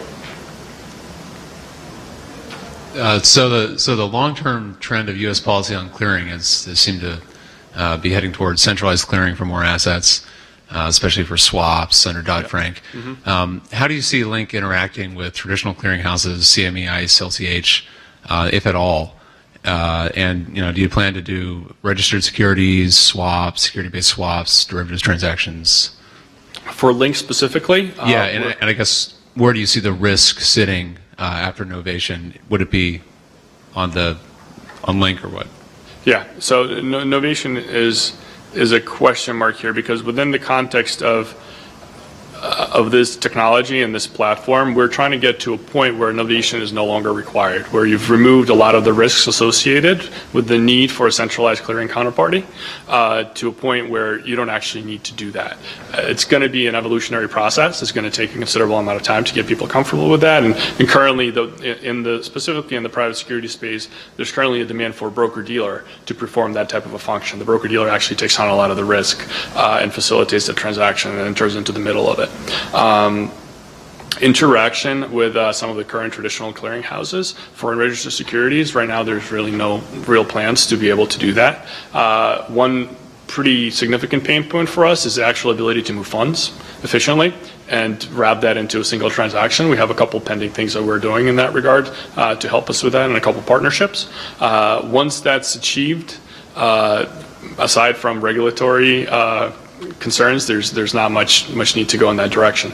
But we in capital markets and public capital markets, obviously we interact with those clearinghouses on an ongoing basis, so it wouldn't be extremely challenging to be able to build the same kind of data dump functionality that we currently have. Alex, I'm wondering, are there full nodes today, or do you plan in the future to have full nodes that have a full replica of the blockchain outside of NASDAQ? And if yes, how do you plan to maintain the privacy if issuers have, or if someone else has a full node? Yeah, so yes, there are full nodes today. They're distributed against trusted parties. So again, we work very closely with Chain and a couple others to actually be able to manage that infrastructure. It is a permissioned ledger to the extent that only folks that are actually participating in Link and will be members of the ecosystem will be able to operate a node and have access to the information. This is a little bit further out as well, but there's a lot of components around tokenization and what data actually exists at different tiers of nodes. So you only have to distribute the underlying core blocks themselves, but how much information is attached on those blocks is something that can be determined specifically around the use cases and propagated throughout the different nodes. Thanks. Hi, do you use proof of work at all? So like if the database forks, as we would say, if there's two different states, who resolves the dispute over which state continues? Yes, it's a federated consensus model currently. So there's no need for proof of work because it's a permissioned ledger. We don't need to protect against really malicious usage. So we use a federated consensus model where multiple entities will reach consensus around the current state of the information without having to actually facilitate the proof of work and extend the required compute to do so. I'm just curious how many people are in the Federation? Sorry?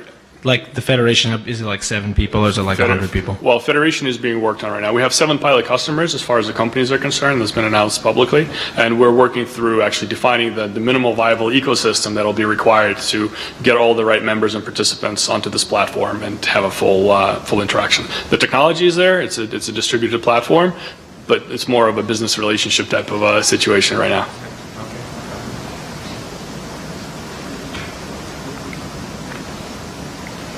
Anything else? Cool. Great. Thank you.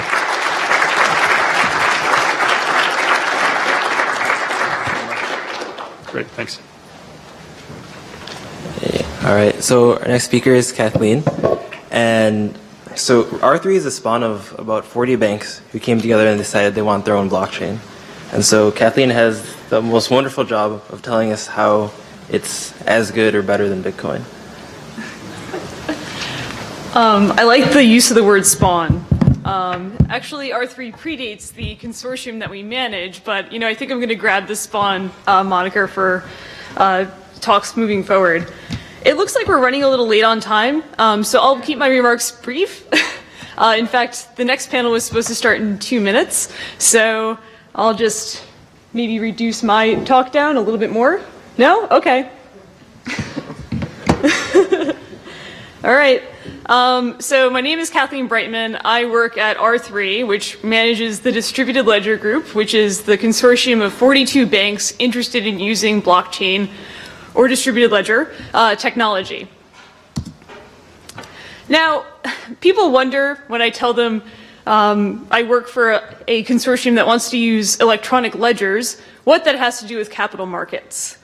Well, it's pretty simple. Distributed ledgers can validate, register, and track transactions in a very dynamic fashion. Typically, in a capital markets context, this responsibility falls to what's called the back office. After people make a trade, you'll often reconcile your data with another group to finalize it and actually transfer value. In the use case of trading equities, this can take up to 3 days. Now, this process, since there is a lag, introduces something that's called balance sheet risk. So basically, it's kind of hard to trade money that you're not super sure you have or don't have, and that makes it more difficult to actually, finalize a trade and whatnot. What's kind of driving this is that most of the technology in the back office to institute a new technology. That said, this has kind of grown into a behemoth mass where it costs in the order of hundreds of billions of dollars to maintain these existing systems, which don't offer a terrible amount of efficiency anyway. So what we've done at R3 is basically unite 42 banks who've said, we really are interested in improving these various internal processes which have been stuck in the early 1990s or 1980s. And what we want to do is find a better way to implement technology. Now, this happened to be the case, and this happened to be the sales pitch at a time that blockchain was sort of hitting a newfound popularity. And so what I find now is that blockchain is sort of a stone soup for capital markets applications. If you think, your collateral management process is quite archaic because it's done in an Excel spreadsheet sitting on one person's computer, yeah, sure, blockchain can change that. And what we're doing at R3 is trying to think of a way to systematize and create a global ledger to ultimately bear, the cost of all these transactions. That's what our financial grade ledger is. That's one pillar of what we're doing. Another aspect of what we're doing is product development. So how do we templatize and sort of create a new digitization standard that reflects the times rather than the 1990s or 1980s when many of the back office processes that we see were made. So how do we actually, register and create authority around these transactions in a way that the 21st century, ought to bear? And finally, our approach is centered around a lab. So there's many different solutions in the space right now. We're currently building ours, but in the meantime, we're experimenting with many of the vendors and trying to extract as much value from the collaboration and insights that we glean from actually trying to operationalize this. So most recently this week, we announced that we united 40 of our 42 banks among 5 different cloud platforms in our labs. So this is a pretty tremendous effort. From a technology perspective, it wasn't particularly remarkable, but I think that this issue is as much a political issue as it is a technology issue. And so at R3, our consortium model is kind of made to facilitate ease of adoption by virtue of the fact that we can introduce a network effect more effectively. So at Bitcoin conferences and Bitcoin talks, I often hear what I might see on Reddit, which is that R3 is trying to, do something bad to Bitcoin. This isn't particularly the case. I think, we don't have an official POV as a company, but it is the case that the DLG solution does not rely on Bitcoin's code. And many design choices in Bitcoin are trade-offs motivated by a specific threat model. Bitcoin is very much a censorship-resistant cryptocurrency. And many of the design choices that have led to the success of Bitcoin are not suitable in a capital markets context where there's known participants and a strong incentive to be able to punish people if they do break the law. That said, again, blockchain has become a catch-all for having executives who didn't really think about these rather unsexy back office processes to sort of think outside the box and try to apply the same degree of innovation that we see in other industries to capital markets, which gets a lot of attention in front office processes, such as trading and whatnot. But rarely do we see people thinking about how to look at risk comprehensively by using one distributed ledger, how to have multiple, data sets sitting among people and actually auditing those transactions in a dynamic fashion. And so I think it would be remiss of me to give a nod to Bitcoin as a way of asking people to sort of think outside the box and push their boundaries. So that's basically our stance on the matter. I'm happy to take questions.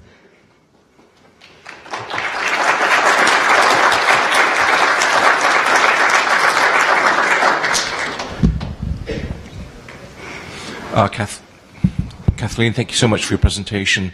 Any of the mainland Chinese banks? No. Thank you. Is there any intention for R3 to address consumer payments, either in the short term or the long term?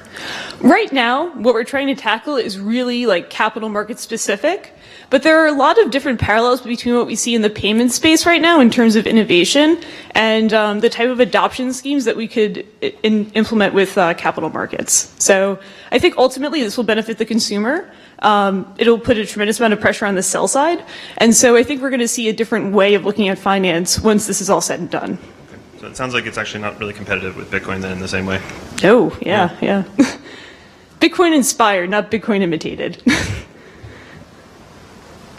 My name's Liam O'Toole. I just had a question. One of the biggest things that attract people to Bitcoin is the fact that it's decentralized. So why would it make any sense to centralize the blockchain within a big bank?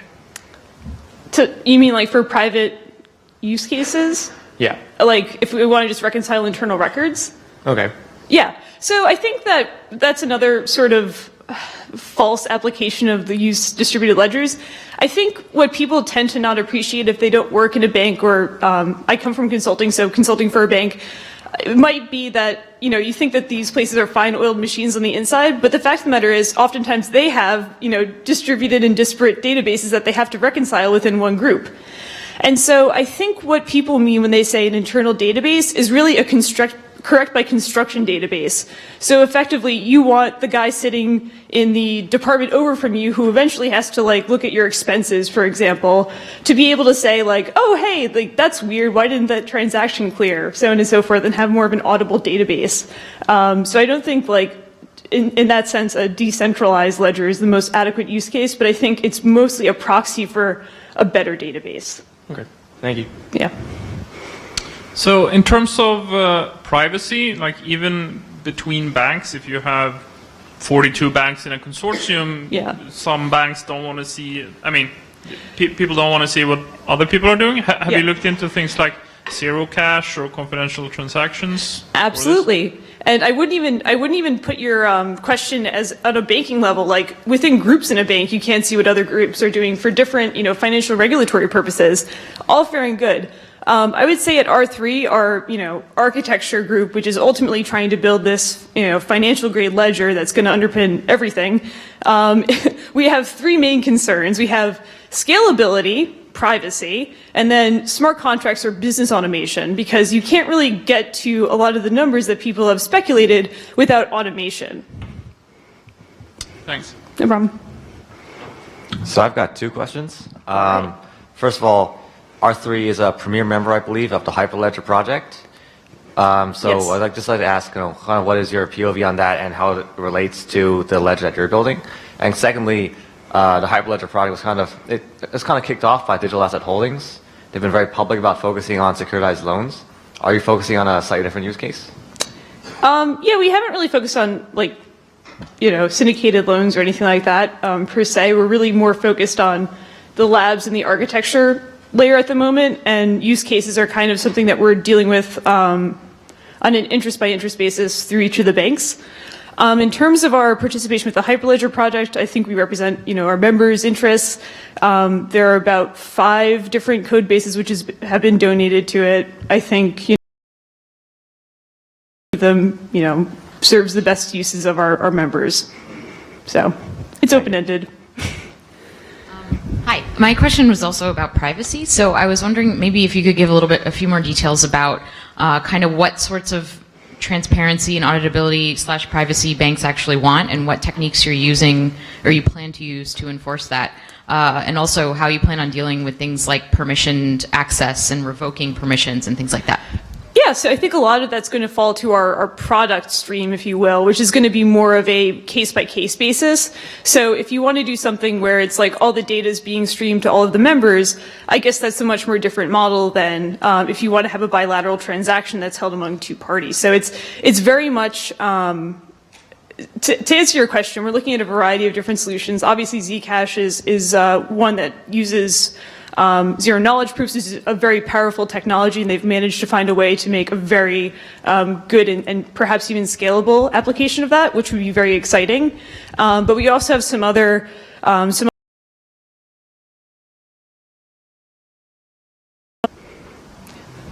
Thanks, Kathleen. I have to cut off questions now.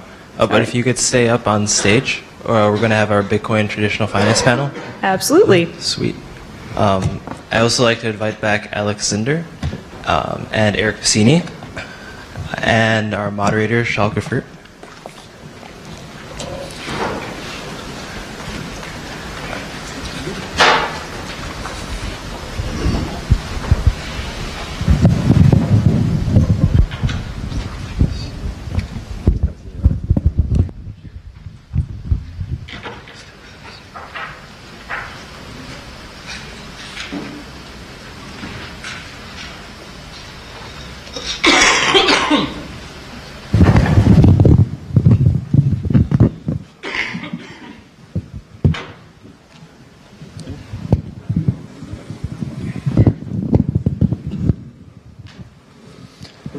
Okay, so I'll actually start with the name of the panel, which is Bitcoin and traditional finance. And actually, with my fellow panelists here, if you look at us, I'm in awe of all of the work that a lot of people in the room are doing around Bitcoin and traditional finance, and actually leapfrogging traditional finance using Bitcoin and using fully public distributed ledgers. Myself and the fellow panelists here, most of us are around blockchain and traditional finance, and even I'll find that a bit more. We're around blockchain and traditional financial companies, and how traditional financial companies are using blockchain to evolve the way we're thinking. So let's start with a round of introductions, starting with you, Alex. So, Alex Zinder. I run a development team for NASDAQ, specifically in support of our issuing business, and through that have been involved with our NASDAQ Private Market Initiative on registered securities, and have been driving the team to build Link as our blockchain-enabled system for managing unregistered securities. And my name's Kathleen Brightman. You just saw me speak, but my formal title is Strategy Associate at R3. And good morning, Eric Piscini. I'm a technology partner with Deloitte, and I lead our blockchain group globally for the firm. And I'm Melanie Shapiro, CEO of Case, and we've built a hardware blockchain wallet that secures blockchain transactions with biometrics and multi-sig technology. I'm Shok Fear, the Chief Technology Officer at Digital Asset Holdings. Before I was at Digital Asset Holdings, I was one of the co-authors of LibSnark, which is the underlying cryptography library behind Zcash and the recent zero-knowledge contingent payment on the Bitcoin network. I'd also love to answer. A lot of people ask us about the Hyperledger project, so I'd also, if you want to catch me after that, love to talk about the initiative in the Hyperledger project. So I'll start with you, Alex. Sure. You hear that blockchain is the solution to everything. I think it's now a viable competitor to 42 as being the solution to everything.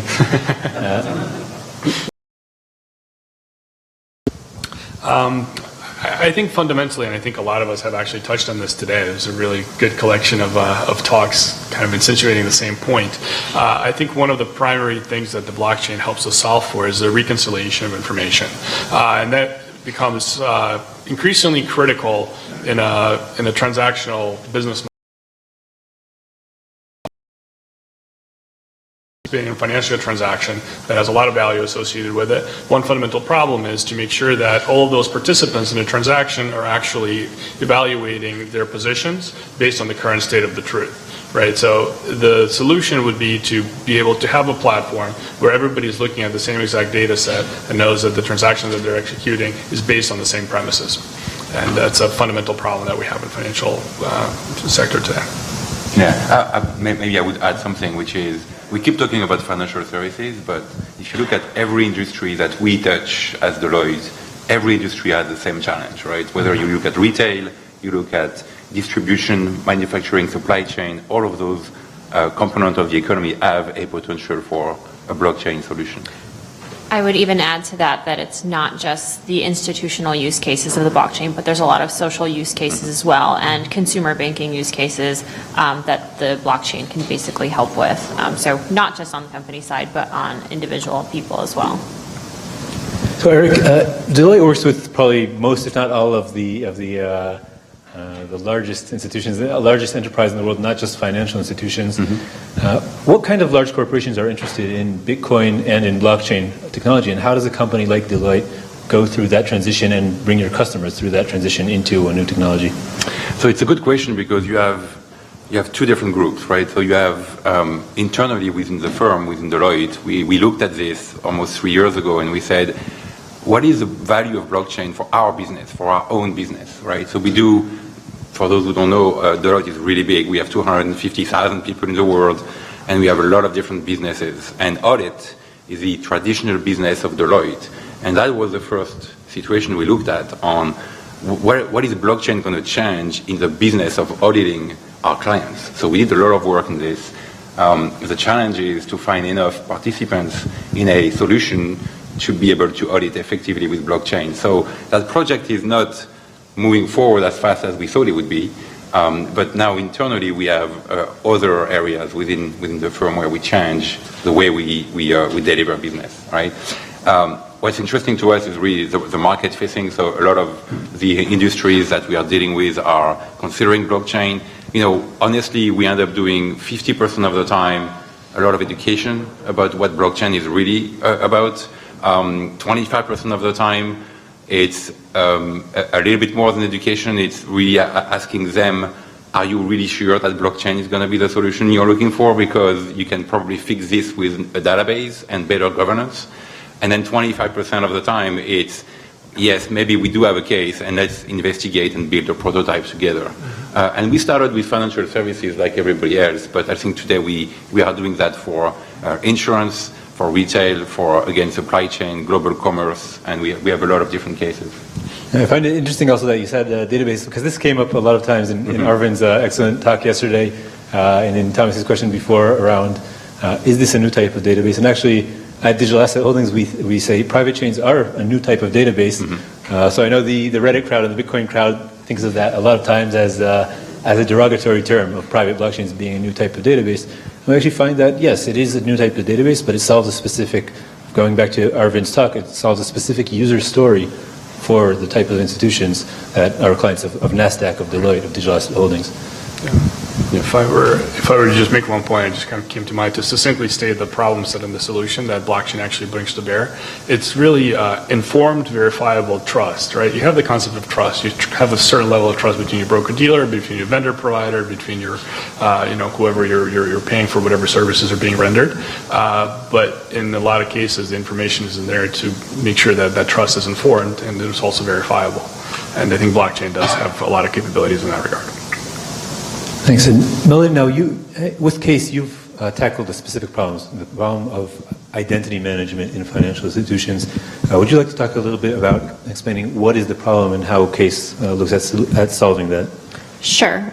So I think that you can answer this question in two different ways. So the first is that we're also looking at this from a consumer banking perspective as well. So there are a lot of places in the world that banks just don't go to bank the people of those places. And most of it has to do with the fact that the risk is just so high. There's a lot of fraudulent charges and there's no way to prove who those people actually are. And so while there are millions of people who are unbanked and there are plenty, the infrastructure is not the problem. It's not the issue of putting a standard brick and mortar banking location in some of these rural areas. It's more so about how are we going to enable these people to then do transactions globally. So one of the things that we're really interested in, and particularly with our product, because we do a lot of work around biometrics, is being able to basically verify people's identity and let them sign transactions with their person, who they actually are as a human being, and then issue those transactions on the blockchain. So that's the piece of it that we're interested in from the consumer side. And then, the other side of this is basically transactions for large institutions, whether they're banks or health insurance companies or what have you, but basically being able to provide a method for these people to produce transactions and without any form of doubt prove that you or me, Melanie Shapiro, I have signed that transaction into the blockchain. There's obviously there are problems with our systems right now, and risk management is a huge problem in big banks. So it really just comes down to now, okay, cryptographically we're securing the identity. Now we just have to make sure we're securing those keys. So we're actually protecting the private key rather than the person making the transaction, which is a much simpler problem mathematically, we believe, to solve, especially when you introduce biometrics. And we certainly are very big fans of biometrics and have done a ton of research on securing those biometrics as well and where they're stored to make sure that side of it as well is securely done. Thank you. So Kathleen, both of us, I think, are big Bitcoin lovers and Bitcoin community people inside of companies that deal with private blockchains. What are the parallels between Bitcoin and private blockchains? Yeah, so I think again, like people tend to see what they want in the Bitcoin model when we're talking to banks and whatnot, and I think what they like to see is a cryptographically assured audit trail. Correctness by construction, meaning a way to validate transactions in a very dynamic fashion. And also just the network effect of using and everyone having one copy of the ledger.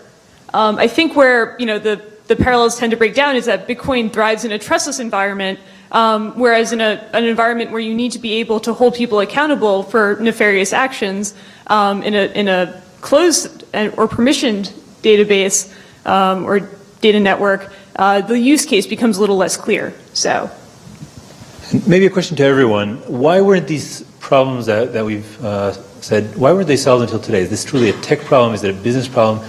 And what's changing now? What's new in the tech and in the business that's going to make things change now in the near future? It's open to anyone.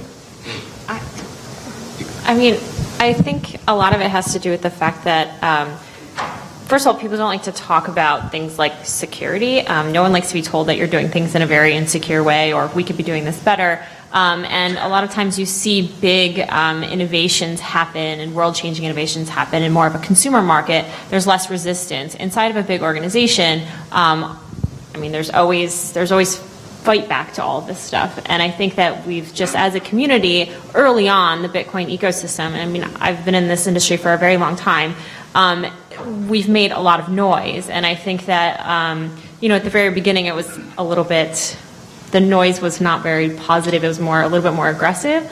And I think people just started listening to us. The comparison of this is going to be like the internet, and you didn't listen about the internet, and we told you so. And I think that this technology is very similar in that way. And once you actually got people to be receptive to the technology, then guards are down, and you can actually start implementing it and figuring out how can it actually be useful. We're not trying to take away your business. We're trying to bring efficiency and cost-saving techniques to your operations. And yeah, I just think the marketing of Bitcoin and blockchain, scare quotes, has been so new and innovative that people are kind of putting a lot of their hopes and dreams into it, which has spurned a lot of interest, which has made people all throughout the C-suite really excited about it. Whereas it's kind of, I guess to Melanie's point, like a little bit boring to talk about, oh, we need to upgrade our security protocol or something like this. Now if you're doing it through blockchain, it's all of a sudden much more appetizing, yeah. To extend on that point a little bit, I think it's also that the inherent value of the technology is the distributed nature. So whenever you sit down to have a conversation around blockchain technology in general, you have to have other people around the table with you that are not internal to your organization. Yeah. So I think it almost in a lot of ways it opens up the conversation to revisit how we interoperate as a community, as an industry, as a collection of industries. And to a certain extent, I think also Bitcoin is a very strong catalyst. So I think Bitcoin fundamentally proved out that you can commoditize a rail system for movement of value, right? And that's something that traditionally has never existed. And actually, you brought up an extremely good point in our previous conversation together that a lot of our current institutions value their infrastructure as a differentiator, as a competitive advantage, right, to what they do. So it's very difficult for them to give that up and say, okay, we're going to move on to a commodity-based ledger system from our current homegrown solution, which we view as a differentiator, and completely throw that out, right? But it's a very interesting catalyst, and I think the social aspect of it, of being almost forced into a situation where you're sitting across the table with your peers from other organizations, is a huge value add. Yeah, and I think that's an important point, that we're seeing that since 2008, there's been a large shift in that mindset of not thinking that infrastructure is a large competitive advantage. There's so much cost pressure right now to externalize costs around maintaining infrastructure and compliance. And maybe Bitcoin was the MVP validation for this integration of many different technologies that were already out there, that made people aware that there is a way to externalize the cost and mutualize it across all of the market. I also think it takes just one big bank to say, we're looking at this, and nobody else wants to get left behind. So if, a JP Morgan comes out and says, oh, we're exploring the blockchain, we should explore the blockchain. So I can really applaud companies like R3 and Digital Asset Holdings because, they've been able to get all of these big decision makers around a table together and like, look guys, fear of missing out, right? You don't want to miss out on all this technology. And maybe before we open up for a few questions from the audience, a lot of the people here today, I think, are young students or young graduates who have great ideas and are looking to open startups or have just started startups in this space. And Melanie, you went through that transition of starting a consumer startup and starting to deal with large financial institutions. So what are the lessons learned? And I see already laughing about the pains that we've discussed many times of working with these institutions. What are the lessons learned that you can give advice to folks in the crowd? Sure. So just a bit of background. I co-founded a social startup before I did this. And so it was a much different product. We had consumers and millions of consumers, and none of them had, some of them are loud and you respond to them, but primarily you just have customers and you just make those customers happy individually. When I started Case, I intended to start it as a consumer company and realized that the technology really was budding also within institutions. So quickly I went from just servicing individual people to, okay, wow, now I'm sitting with the CTO of a big bank, and all of a sudden my company or my customer is a bank, and the decision makers within that bank. So I would say to anyone who's interested in starting a Bitcoin or blockchain company, the reality is that there is going to be some element of B2B. It's not all B2C. I think the technology, which is just very hard to turn away from its use cases within big organizations. And to be honest with you, I think that's how we get to scale. So it's almost silly to not pay attention to it. And some of the lessons are just that you spend a lot of time educating. This is such a new technology, even now. I mean, you have people talking about it who still don't know what they're talking about, or misinformed, or scared, or really only sitting at the table because their boss told them to. So the reality is that you have to figure out, okay, what's the balance between making money and trying to get a partnership and actually educating them. You can't build a business around education if you're building a software company or a hardware company like us.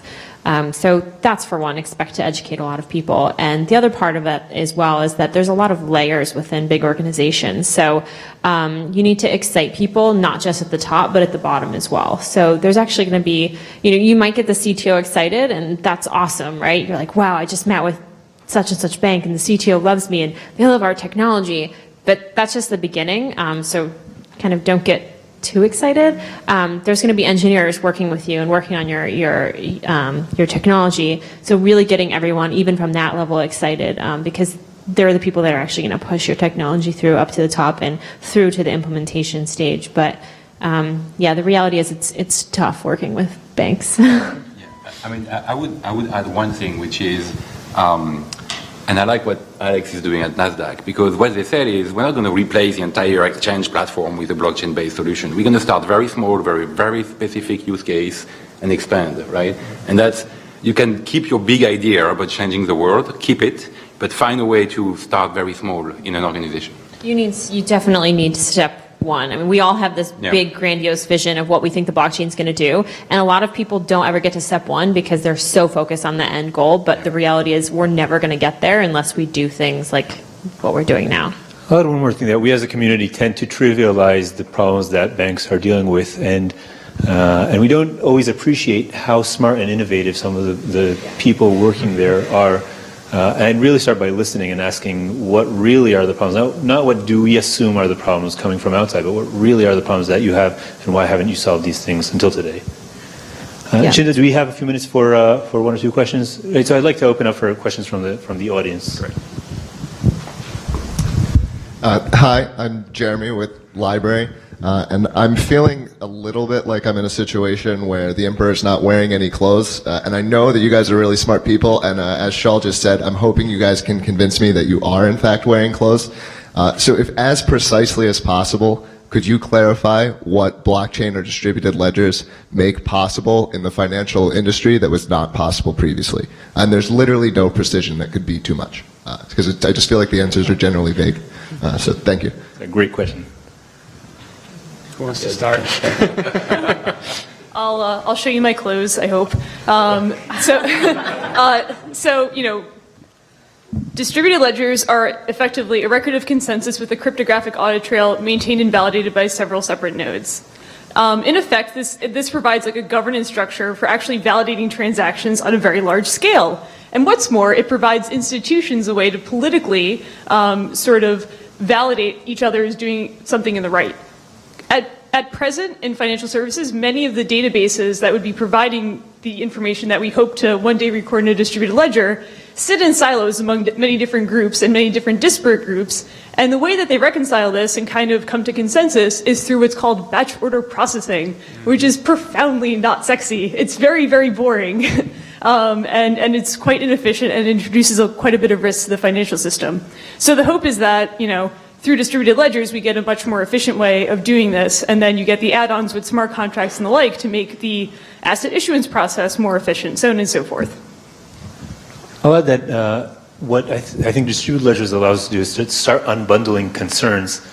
So first of all, the first problem that they solve is a problem that we are all well aware of, having a data backbone, which in one company is very trivial, and we see this mostly in new tech companies that don't have a lot of legacy. They have one data backbone, one enterprise service bus for that company. Now we can start thinking of having one data backbone or one enterprise service bus for a whole community or for a whole network of institutions. But the second thing is also separating concerns. So for instance, we have other nodes outside of NASDAQ that are fully replicated. Even if the answer is no, just if we have even the full blockchain in one entity, but you start separating the concern of having other parties have to sign transactions in order to enter it into the database that is maintained by NASDAQ. That in itself is already a large change in mind shift from how we think today, and it's not a distributed ledger by the measures of this community. But it is starting to unbundle the different parts of a distributed ledger and the different concerns. Now, there are many, many more benefits from the different parts of technology that are stemming out of this community. Of course, if you look at things like Zcash and even less full-fledged privacy solutions, those help very much with even internal compliance of financial institutions, of hiding data and being able to prove invariance. So there are a lot of answers to that question, and I'd love later to go into that if you want outside. But it's a difference in mindset, and I think it will allow us to start separating concerns and think of things at an industry level. Thank you. Pinder Wong again from Hong Kong. Sometimes it feels we have more banks than people. We've been looking at this area for quite a number of years. And my question is concerning, as you scale your architecture globally, the concept of final settlement and how you might view the difference with an absolute time with final settlement and how you view that might change. How do you envisage, or do you envisage, the notion of final settlement changing because of blockchain? My second part of the question is, should you get these efficiencies with back office, how many jobs do you expect to lose within that industry? Thank you. The jobs will evolve, right? I'm not an expert in final settlement and kind of the cross-border aspect of it. One thing that I think plays into that equation is the formation of digital currencies and the ability to actually move the securities and the funds themselves in a single autonomous transaction. And maybe that's not in line with your line of thought. Maybe I'm missing the question. But to a certain extent, that's a big missing piece right now, and there's a couple solutions out there. Actually, Bitcoin being one of them, theoretically, and also, I know a lot of large banks and a lot of central banks, global banks, are looking at potentially issuing digital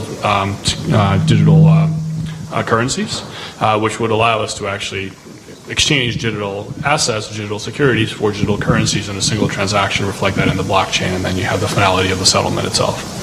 And to an extent, I think that answers a piece of the previous question as well, as what is the fundamental differentiator that this technology can bring, and that's that atomic transaction, which currently there's several very specific process flows that need to happen before a transaction is finalized, whereas with blockchain implementation, all of those process flows can happen on the same underlying information set within a part of the same exact process, atomic process, that ends in the movement of shares and the movement of funds to the same exact point in time. I think there are a few aspects of settlement finality. So, for instance, there's one question around proof of work, which never actually achieves settlement finality. And even at the consensus algorithm level, can we achieve that? So we actually have a much easier problem set than Bitcoin does, in that we know who our participants are, and we can use the time-tested algorithms for final consensus. So we actually achieve a point in time where we know that everyone agrees on a view.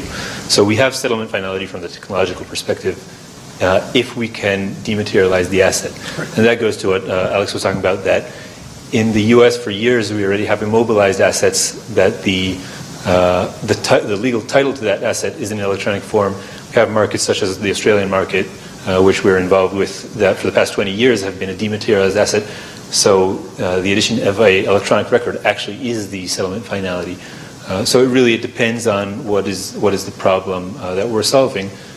So in different markets, we do have to tailor things to the different participants and what their legal definition of settlement finality is. Hey, Jonas, Bitcoin core developer. Parallels to the 90s, where we saw a couple of private internets growing up, like CompuServe, AOL, MSN. Like I tried to kind of keep the information freedom back until people really got to the internet. Did Andreas send you? Yeah. I think there's definitely parallels, but I think, marginalized as it is, extranets still exist, right? There's still private networks out there that are leveraged by large institutions to exchange specific data sets, highly secure private networks for very specific use cases. So it's not to say that, HTTP, HTTPS, and some of these protocols and TCP/IP are not being leveraged to facilitate private communications. They are. Different scale, internet is evolving, obviously, and continuing to take over some of that with new protocols and new levels of security and securing transactions over the internet and anonymizing them and obfuscating data sets. So that is obviously continuously evolving. So I think the momentum is there to actually have kind of that public rails of something like the internet to start to take over some of these functions, but that's a very timely exercise. So I think probably a similar model could evolve here with blockchains in general. And I think even today we see that people always say internet versus intranet, and people should have been aware there that the internet will solve everything. But today inside of large institutions, we still have intranets, and we have, if you look at many government organizations, many defense organizations, they have totally separate networks, and for good reason. It's not because they're stupid; it's because they have good reason to do so. So they have a different problem set from the problem set that the internet is trying to solve, and that's why they did take some of the infrastructure, but they still are using different networks. And I think we're going to see a parallel for many years to come, where we have public networks, we have Bitcoin and Ethereum and the likes, but we also adopt a lot of technology and a lot of the exact same protocols for private instances that will have some DMZ to traverse between the private networks and the public networks. And I think that will flesh out very, very similar to how we saw the internet flesh out. Now, the question of different competing protocols such as CompuServe and we have TCP/IP and those questions, those things will flesh out over time. So we won't have all of the different protocols that we have today, and we will, I think, all consolidate into a few of the large protocols. But I think we will have still these private silos that have some connection over to the public ones, but not necessarily one public network to rule them all. Yeah, and I think maybe back to your question, Peter, about the number of people we're going to lose, right? How many people lost their job with the internet? I guess is the same question. We don't really know. But at the end of the day, I think the economy got better, and I think I am very bullish, and I think all of us here are, and I think that's going to be the same construct. I don't think it's going to be the blockchain that are taking people's jobs. Yeah. There's plenty of people out there with blockchain on their title now as well. So. Exactly. It's the robots will take our jobs. I think there's an AI conference somewhere over here too today, so go ask that question over there. Yes. I want to thank the fellow panelists. Thank you.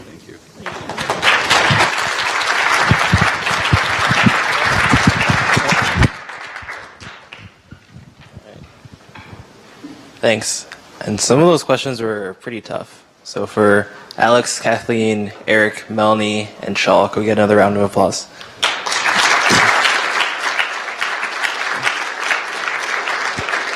All right. So contrary to popular belief, Ben is not just the name of the person. It also stands for. So I invited students from Ben to come and talk about what Ben is, and if they're doing any research, what that is. And so up first is the executive director, Dean Masley, to explain what Ben is.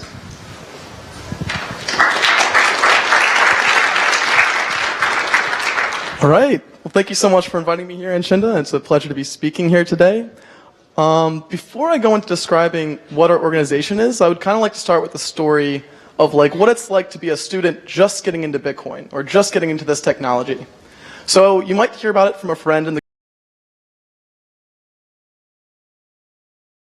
someone making a lot of money or losing a lot of money with it, and you say, what's going on with this technology? You hear a lot about it, but don't really know what's going on. So you begin looking on Reddit, you begin reading the Wikipedia articles, you begin going through the white paper, and you get so intrigued. You start going to all these things you didn't realize existed before, you start realizing all these possibilities of changing society. News you can read, there's only so much Reddit articles you can participate in. There comes to a point where you need to be able to have some kind of social interaction with people to really further this experiment further. I mean, let's face it, Bitcoin is a socio-economic experiment. It involves people actually taking value and exchanging it for services, and trying to create micro ecosystems of trying to say, can we make this new technology actually replace a money system that we've had traditionally forever, basically.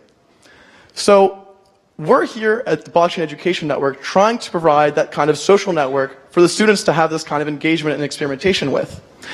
I personally think student clubs are paramount for this technology being taken to the next level, because or something, or maybe they want to do an experiment, they want to get some advice on, if they think that's a good idea based on their knowledge of Bitcoin. Normally, in most campuses, you're alone. You're the Bitcoin kid. If you can't talk about it with anyone without them just dismissing you and thinking you're some crazy anarchist. So it's very positive to try and create networks between the different college campuses that are actually progressing this grassroots movement. MIT has been extremely monumental in doing their airdrop, hosting these kind of events, and bringing the core developers and great minds together to talk. But for most kids, geographically and time-wise and money-wise, it's really difficult to make it to these kind of events, go to hackathons, or further their own network. So I'm Dean Maisley, and I'm the executive. Well, we have 3 ways. So we have a constant communication network on Slack, where we just have a general chat room for kids to join in, talk about the current news, discuss things they're doing on campus, and maybe even collaborate on some smaller projects. Like back in the world can see the successes and failures, and who can have the bragging right at best at blockchain. And so we do these kind of events. It's a little bit silly. I mean, we're here at MIT. We're talking about high-level technical discussions. I'm here talking about blockchain trivia.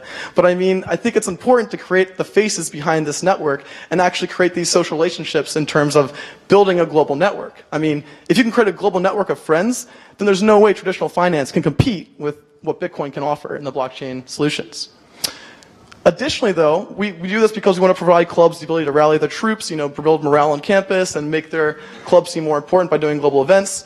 But we also want to encourage students who don't have access to Bitcoin clubs on their campus to either make a club or participate in events that let them spotlight their own talents. So, for example, we hosted a hackathon back in November, and it was a month-long global blockchain hackathon. The difficulty being online, how do you keep kids involved and interested with participating in a month-long hackathon? So we provided checkpoints, we got help from BitGo, CoinKite, Factom to provide 24/7 access to the developers and their API tools, and actually worked with these students directly so that the entire month they could focus on working on their project and making a huge impact, and actually making something besides just a 1-day, 2-day hack, but actually a full product that they could potentially pitch to an investor or go further. We're currently planning on taking this idea. We were really excited about what happened. We had Jinglin Wang and Connor Fromnak, who were in first place. They created a fungible cryptocurrency using advancements in ring signatures. I have no idea what that really means beyond the security part, but so I'm not going to get into that. But it's really cool that college kids were able to create this just in their spare time during the hackathon. So we want to take this idea further. We're planning for another hackathon in late spring or early fall, depending on the input from students, and we're currently fielding partnership opportunities with different people. But I would like to, right now, introduce the actual faces behind some of the kids who are really changing the industry. So I'd like to introduce Dominic Sheener, who will be talking about his projects, and yeah, it should be good.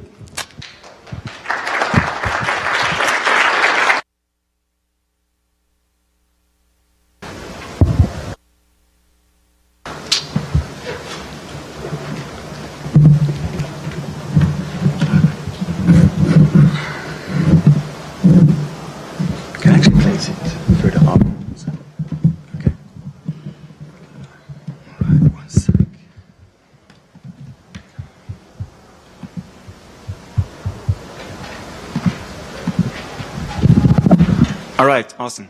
So my name is Dominic, I'm from Italy, and today I'm going to present to you a project which I've been working on for quite some time now.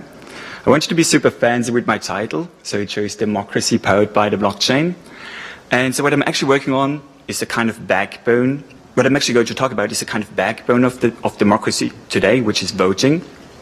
Even though we only care about voting like once every 2 or 4 years, it's probably one of the most important processes that has the most direct impact on our lives.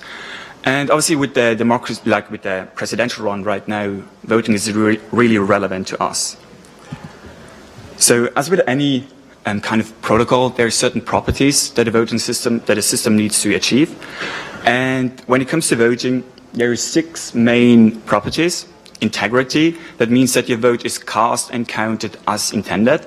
Then there's secrecy, that nobody can map a vote back to you and figure out who you voted for. Enfranchisement, meaning that you have the right to vote and actually make use of this right. Identification, meaning that only those eligible can vote. Security is kind of obvious. And convenience, meaning that the process itself is not too difficult. There are other important properties such as cost effectiveness, accessibility, and verifiability. But most of the countries and people today don't really care about that. So the problem with these properties is that actually that they're in direct conflict between each other. And because they're in direct conflict, all of the voting systems today kind of have to make trade-offs between the properties and like create a preferential list of which properties they want to achieve. And because of that, the voting system and the voting process today looks similar to that. So meaning there are 4 different phases. First of all, the voter is required to leave her cozy home and go to the voting place. There she waits in line, and then she's required to identify herself. Most of the time, the voter also has to pre-register, meaning that the voter actually needs to become an eligible voter before being able to vote. So once the person is identified, she's required to sign something, or she receives some kind of voting ink to prevent double voting. Then she receives her ballot, she goes into the booth, and then casts her ballot. So now the voter can go home. At the end of the day, then all of the people that work at the voting place, they then like seal off all of the ballots, send it to a central counting station. There the votes are counted and like publicly announced. And at the end of the day, and the results are announced. Now there are kind of differences in the way ballots are cast and counted. In Europe, there is mainly secret paper ballots. And in the United States, electronic voting is actually quite popular, specifically DRE voting and optical scan voting.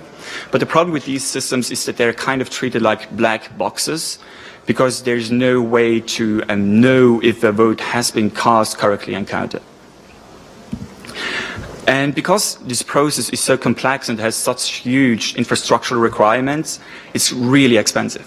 For example, the 2010 general election cost about 161 million to hold, and that was just for 29 million voters. So it's probably going to cost a lot more for the United States. And it's kind of absurd to think that it's so expensive to really secure our democracy when there are better systems today. And so the question, the problem really is that voting today is super cumbersome, obfuscated, inefficient, expensive, disenfranchising, and based on an outdated system. So how can the blockchain help? Well, if you look at the properties again, there are actually no trade-offs when we use a blockchain. So let me actually explain that in more detail. Obviously, the point of a blockchain is that you have the kind of cryptographic proof that the transaction happened. So to ensure secrecy, we need to use an anonymous system to cast the transaction, the ballots. And that is achieved through zero-knowledge proofs or, for example, ring signatures. And integrity is actually achieved by just using a blockchain, because you have the cryptographic proof that you actually voted.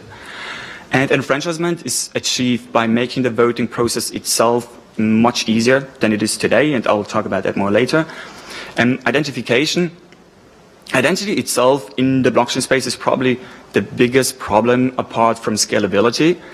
And so the way to solve that is to have an underlying identity foundation where people can register their own identities and also have them certified. And how that could work is, for example, through a web of trust-based system, meaning that your friends and family attest that your identity is real, and thus you become an eligible voter. Or another way is to use certificate authorities. So, for example, a bank or a government is going to certify that your identity is real. And then you can vote. And security in the blockchain space is kind of achieved by focusing on the weakest link in the chain, and that is identification, because private key management is really difficult, as we've seen with Bitcoin. And so the way to achieve security is to actually introduce a second layers of authentication, which could, for example, be biometrics. And convenience is achieved by making it finally possible to actually vote with your mobile phone. And about verifiability, the big advantage of a blockchain-based system is that verifiability is actually, like, you achieve end-to-end verifiability, meaning that you can yourself verify that your vote has been cast correctly and that you're also, like, included in the outcome.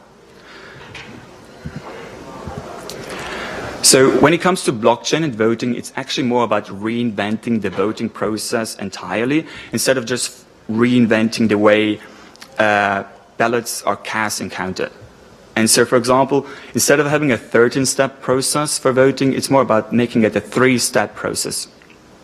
And the really interesting thing is that Estonia is already doing it like this. And so it's probably the most forward-thinking country, and I think that, like, us people who are in the Bitcoin and blockchain space can really learn a lot from them. They're not using a blockchain yet, though, but from what I've heard is that they are actually trying to use it for their verifiability aspects. So where does my work come in here? So I've created a simple proof of concept about 6 months ago, which is called Public Votes, and it's a publicly verifiable voting system, and it's built on Ethereum. And I think about 3,000 to 4,000 votes have been cast on it so far.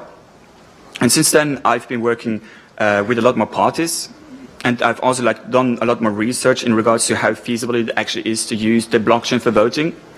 And one of these researches was exactly on the 2010 general election, and in a kind of theoretical scenario, it would cost about $260,000 to hold an election with about 29 million voters. So you can see what kind of impact the blockchain can really have when it comes to voting. And right now, I'm actually leading a consortium in Europe where we are applying for research funding. And these universities include universities from Estonia, from the UK, from Germany, and from Norway and France. So yeah, the goal is to make voting great again. So yeah, that was my presentation. If you have any questions, you can, like, ask here now.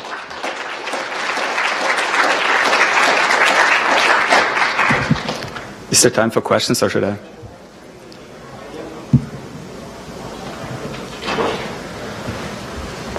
So in your voting platform, do you have any step of attesting the identity of the voter by either an authority or peers? Do you mean in the proof of concept that you showed Public Votes? Yeah. Public Votes, actually, like, Public Votes is just really a proof of concept on the voting aspect itself on the blockchain. Like, the identity layer is completely, like, forgotten. Okay. It's pushed aside, yeah. So it's abstract addresses that are casting the Exactly, vote. like, it's kind of proxy voting. Okay. Yeah. Cool, thanks. Like, the reason why I build Public Votes is actually to find out how expensive it is to vote on the blockchain. Not really a question, but a suggestion. The Carter Center goes around auditing, so have you considered trying to change the way that voting auditors under the existing system might really enjoy your re-architecture? So the Carter Center would be my suggestion. The interesting thing is that there are actually already existing kind of projects out there for auditing the kind of black boxes which I've mentioned here. So, for example, there is Auditorium, I think it's called, and they're actually using the blockchain. So the way that it works is that with these electronic voting machines, you have a kind of peer-to-peer network, and all of the logs inside the electronic voting machines are shared between all of the different machines. So you actually have a kind of blockchain structure, a ledger, where you can see if a voting machine has been tampered with. But my goal itself is to really reinvent the voting process itself and make it possible to vote with your mobile phone. Because I'm too lazy to leave my home, so I just want to stay at home. Okay, so my question is also, do you use also ring signature in this mechanism? Sorry? Do you use ring signature? Ring signature, yeah, for the anonymity part. So my question is also, can you add also delete source borders dynamically? So this is also, I think that also, this is also a limitation of the ring signature schemes. Yeah? Yeah. So what is the question? Sorry, your question is also, can you add new borders or also delete existing borders dynamically from the system? This is a limitation of the ring signature scheme. You mean like the limitation of having verified identities? Change the members of the ring signature.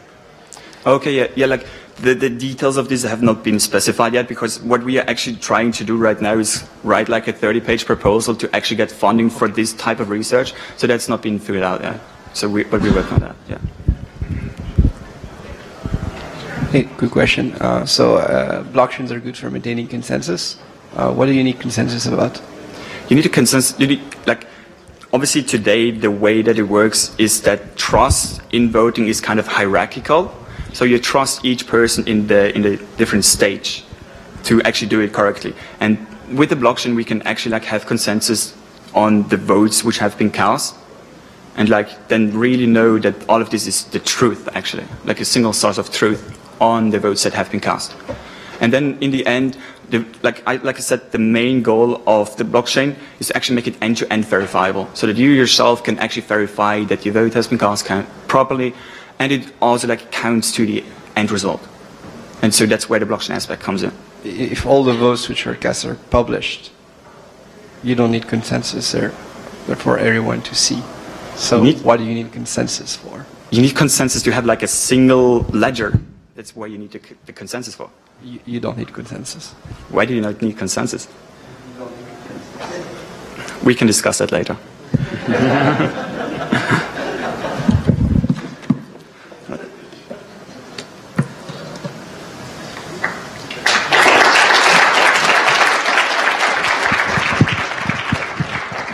So is Michael Gord here? Hey, Michael. Come on up.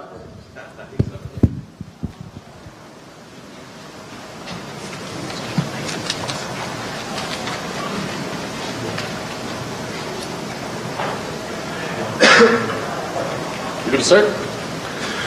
Cool, so I just want to start by thanking Agenda and the MIT Bitcoin Club for organizing this. It's pretty awesome that this kind of stuff happens now to bring the community together. So just going back to what Dean said a little bit ago, when you're a student at university, you're almost certainly the only kid on campus that's or at least if you're very in the community, you're almost certainly the only kid on campus that's really involved or really wanting to be involved. So if you're bringing up Bitcoin in class and stuff, aside from MIT, you guys might have a different experience, but I feel that most schools, the teachers haven't heard of it. At least when I first started a couple of years ago, the students hadn't heard of it. So what I wanted to do was to raise awareness for Bitcoin on my campus, because I recognized that I just graduated a couple months ago, and while I was living in Montreal on McGill, beside McGill campus, I was surrounded by hundreds of cool kids that were inspiring and wanting to change the world, really. Now I'm back in Toronto, and I'm surrounded by not hundreds of students anymore. So I recognize that that creating micro communities on campus is the best way to really grow this industry, where we get 100 students that are interested in this technology, that are really inspired by the technology and have Bitcoin. And then once there's a small community of 100 kids, even less works, then it really creates momentum to bring the technology to the surrounding city. So when I first got into Bitcoin, I knew nobody in the industry. I didn't know any companies in the industry, and I wanted to get involved. And I was really fortunate. I was living in Montreal at the time, and the Bitcoin Embassy in Montreal had just started on Saint Laurent. Anyone's heard of that? It's pretty cool. So I was walking by the embassy every day for a couple months, and at first I didn't think it was real. And then they started to have more and more computers that were installed in the office, and there were more and more desks and more traffic going into and out of the place. So I thought the way to get into the industry is to go into the Bitcoin Embassy and ask them how we can start to contribute at McGill. So I started the McGill Cryptocurrency Club to be able to co-host the events that the embassy was hosting. And I met with the embassy team. And the two ideas that really stood out to me when I first met with the embassy was to set up Saint Laurent to be a Bitcoin boulevard and to do an airdrop on McGill campus. So those are the two events that they suggested, and they really stuck home with me. Like, all right, let's do that in Montreal. So I'll start with the airdrop. So the goal of the airdrop is to create a micro community on campus, as I was talking about a little bit earlier, and Dean was too.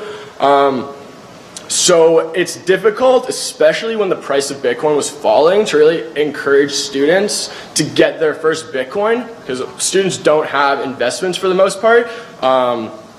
So they want to be able to spend the dollars that they have. So the goal of the airdrop is to raise an amount of Bitcoin to give away to hundreds of students in McGill to create the beginning of the micro community.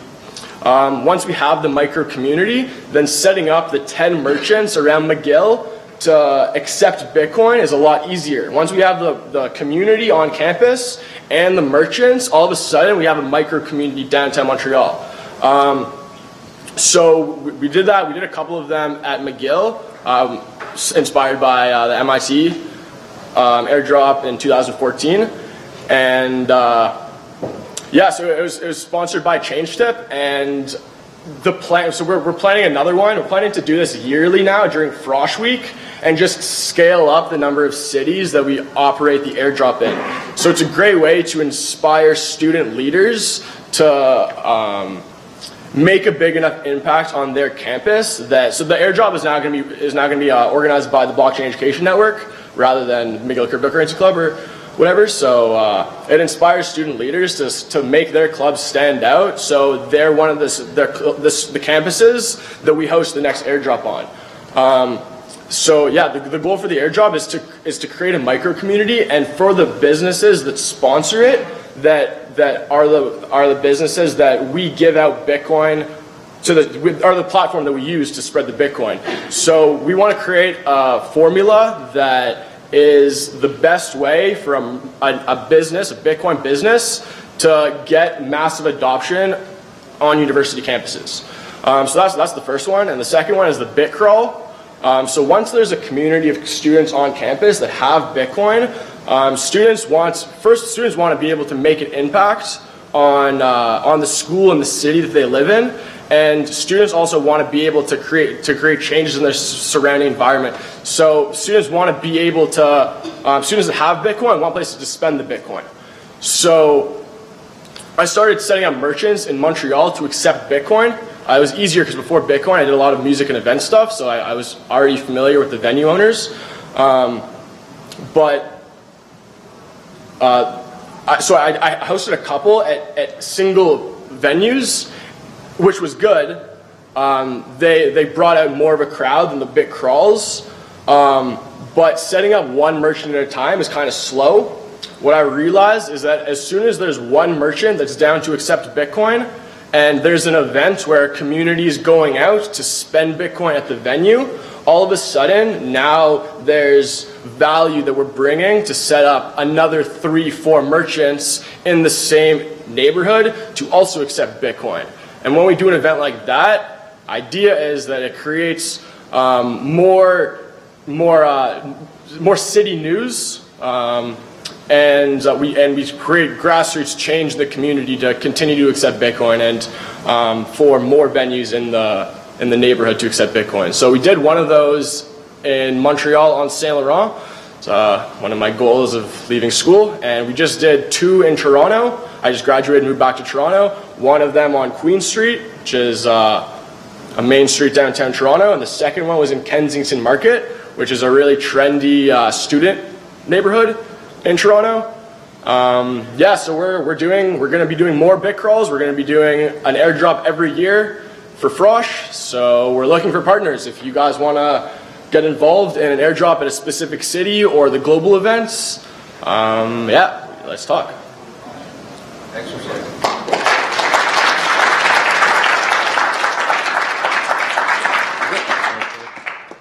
Nice work. Thanks, man. Do I Yeah. answer questions? Or? I don't know. Does anyone have any questions? Michael? All right. So it's lunchtime. These kids are going to be at lunch, and so you can talk more with them. And it's going to be right next door. Go for it. We'll head back and meet at 1450.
It's going pretty well. Oh, pretty well. Pretty well. Yeah. Are you excited? Yeah. Do I get to call you up first? Introduce you? Oh, are you going to introduce us? Yeah. Great. Awesome. Chelsea, another random lady we found at the MIT Media Lab. Nothing.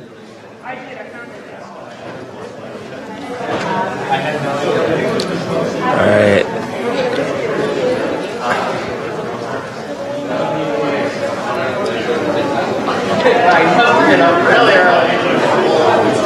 That's good. All right.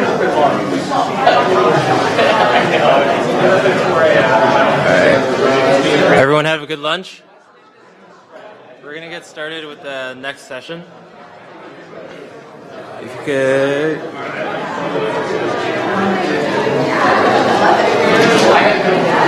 And so we're going to have our emerging markets panel for a bit of speculation.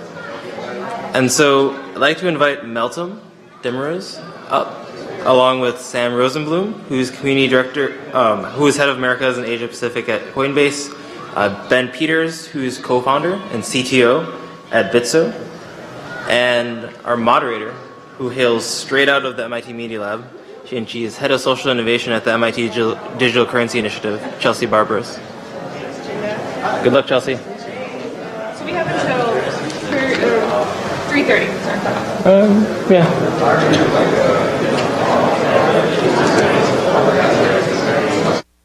Hello. Sunday. Yeah. How's everybody doing? Good? Okay. So as Chinda just, opened us up, my name is Chelsea Barbas. This is Ben Peters, Meltem, Sam.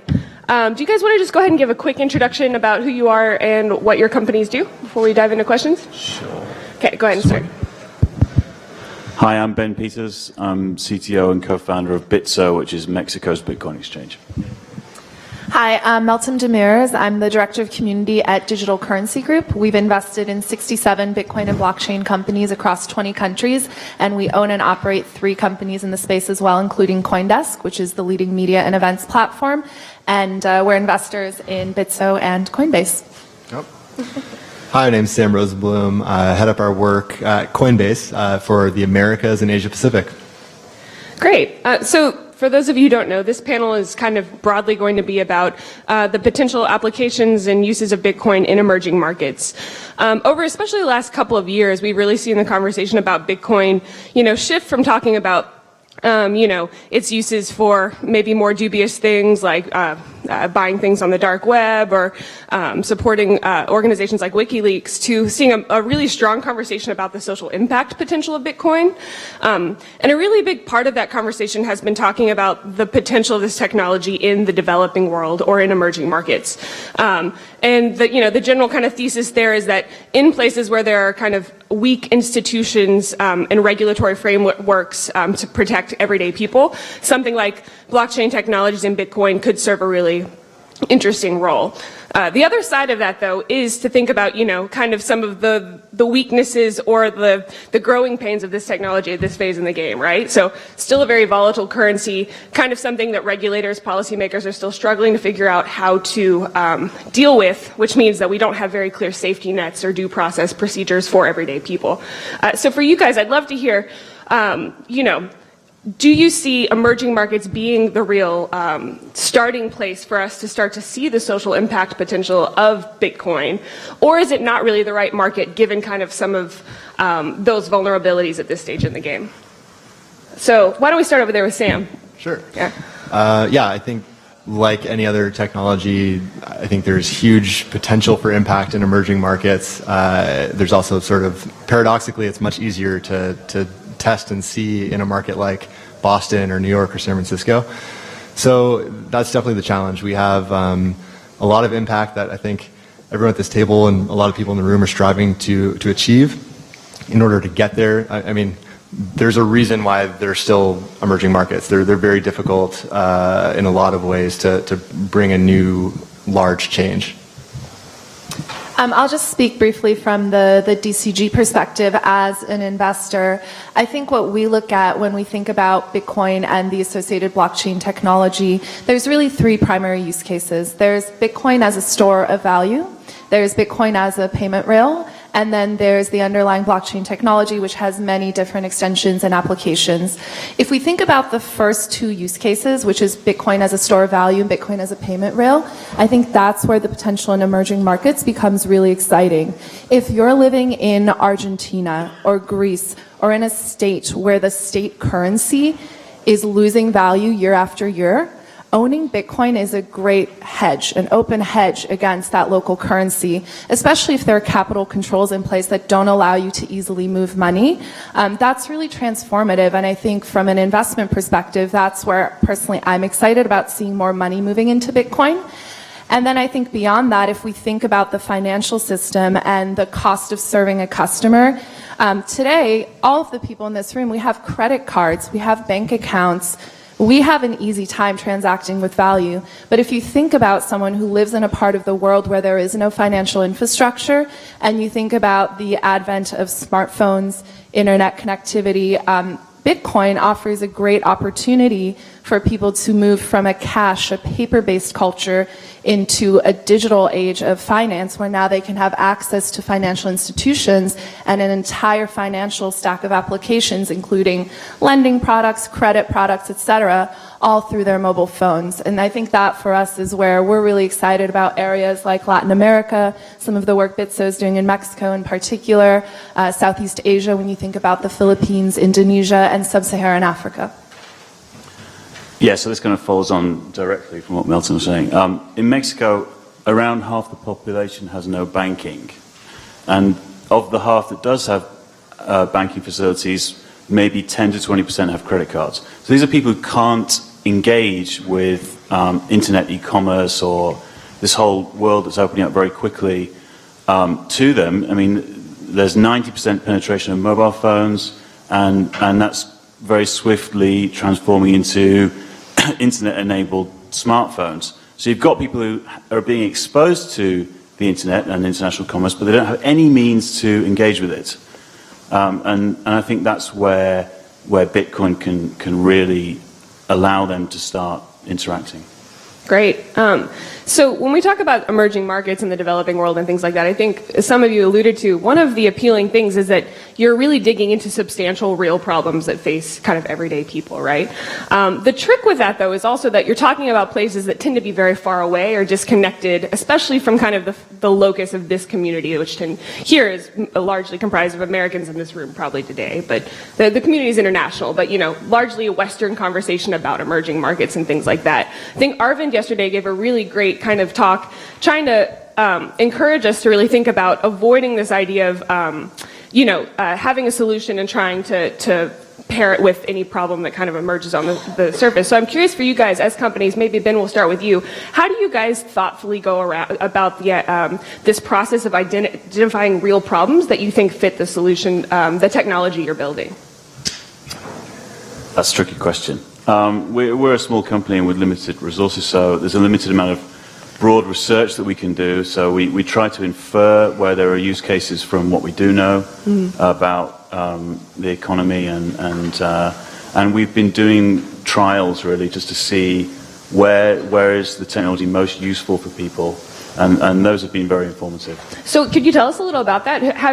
What are the use cases or the typical profile of a user that you guys are targeting for your platform? Yeah, I mean, there was one use case we explored recently that was really exciting. There was a company doing tours to India, and they needed to get money from people who wanted to go on the tour from Mexico to India to prepay for the costs of doing the tour. So they were doing it by using banks, and they would have to switch from Mexican pesos to US dollars, and then from US dollars to rupees, and this process going through correspondent banking would take up to 2 weeks and cost about 15% of the money. So it's fantastically inefficient. And we were able to help them with this process using Bitcoin, partnering with an Indian exchange. We were able to conduct the transactions piecemeal rather than in one blob, which had big advantages. And we were able to do each of those transactions in seconds and for just a couple of percent. Yeah, I remember Daniel, your co-founder, mentioning that one, and that the company, one of the biggest struggles was that they had to actually accumulate a certain economy of scale in order to make that cost it's so incredibly inefficient and impractical to do that they had to sort of accumulate the money first and then sort of organize doing it in one blob. Take 2 weeks to get there, and yeah. Are there any use cases that you guys started out thinking would be really killer use cases that have ended up not being what you thought? Well, I think at the very beginning we were imagining that it might work like some other Bitcoin exchanges around the world that were popular at the time, where you have a lot of sort of local Bitcoin speculation and that kind of thing. Which is, I find, the least interesting of what you can do. And in fact, we found that although there is uptake in Mexico of that kind, it's not that significant yet. Okay, great. Meltem? I would say, I think one of the things we hear from a lot of our entrepreneurs who are building platforms to serve the developing market is that, again, to your point, Chelsea, there's a lot of experimentation that needs to be done. And I think in the Western world, there's certain preconceptions that people have about what's happening on the ground in developing markets.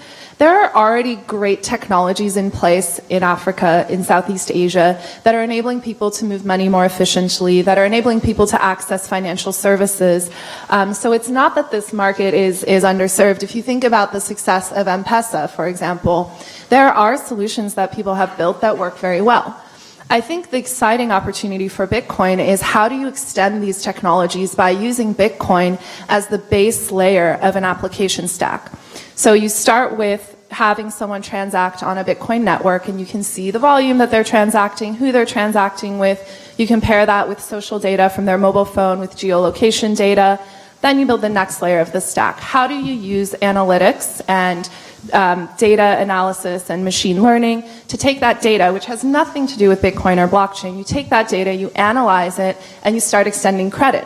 But you pair that with innovations in peer-to-peer lending and Bitcoin peer-to-peer lending platforms, and all of a sudden you're building a new type of financial system that's not owned by a large bank, but it's owned by local communities, where I can look across the street. I know my neighbor has 5 cows, and they want to have a loan to buy, I don't know, a dishwasher, a washing machine. I now know who that person is. I can see their credit history. I've transacted with them. You're now enabling communities to create self-serving networks using this amazing peer-to-peer cryptographic network, and you're allowing them to tap into this global liquidity pool of Bitcoin. And I think that's where it starts to get really exciting and really interesting, is how do you think beyond just the financial applications, but how do you think about the real economic and social impact and political impact this is going to have on communities that have long been underserved?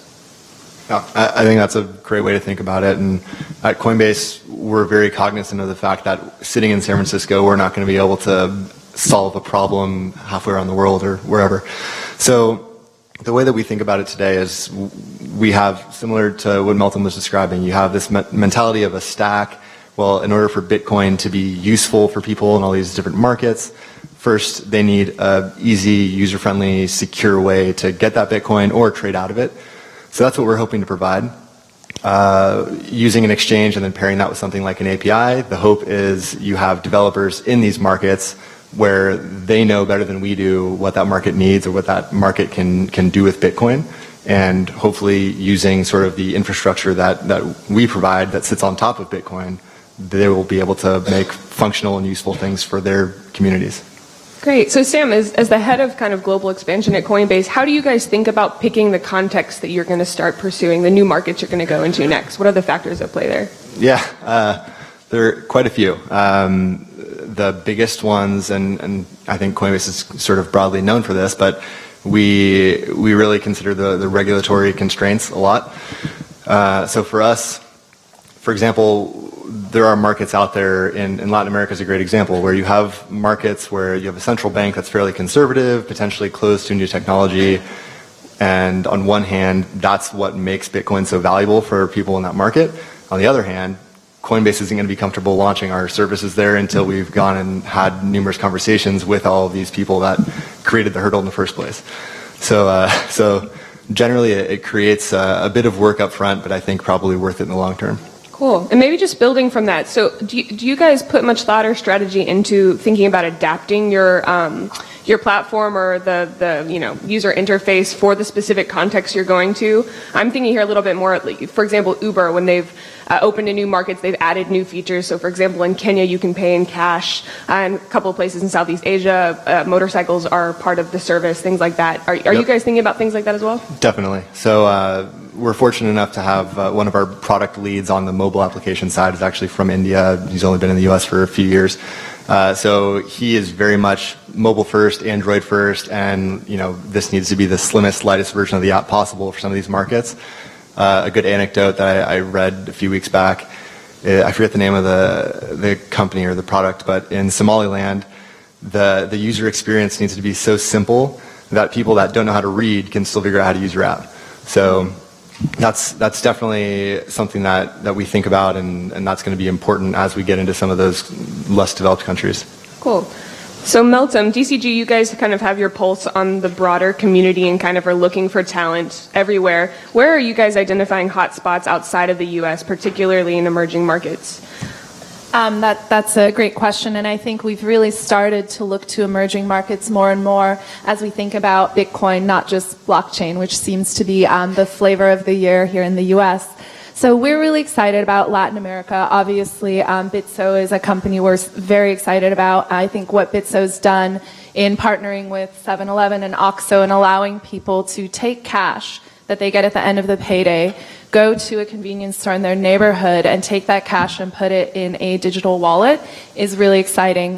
We have another company in Mexico, Volabit, that's allowing people to directly pay bills using Bitcoin on their platform. And they're actually facilitating discounts for people to use Bitcoin or to use digital payments to pay bills.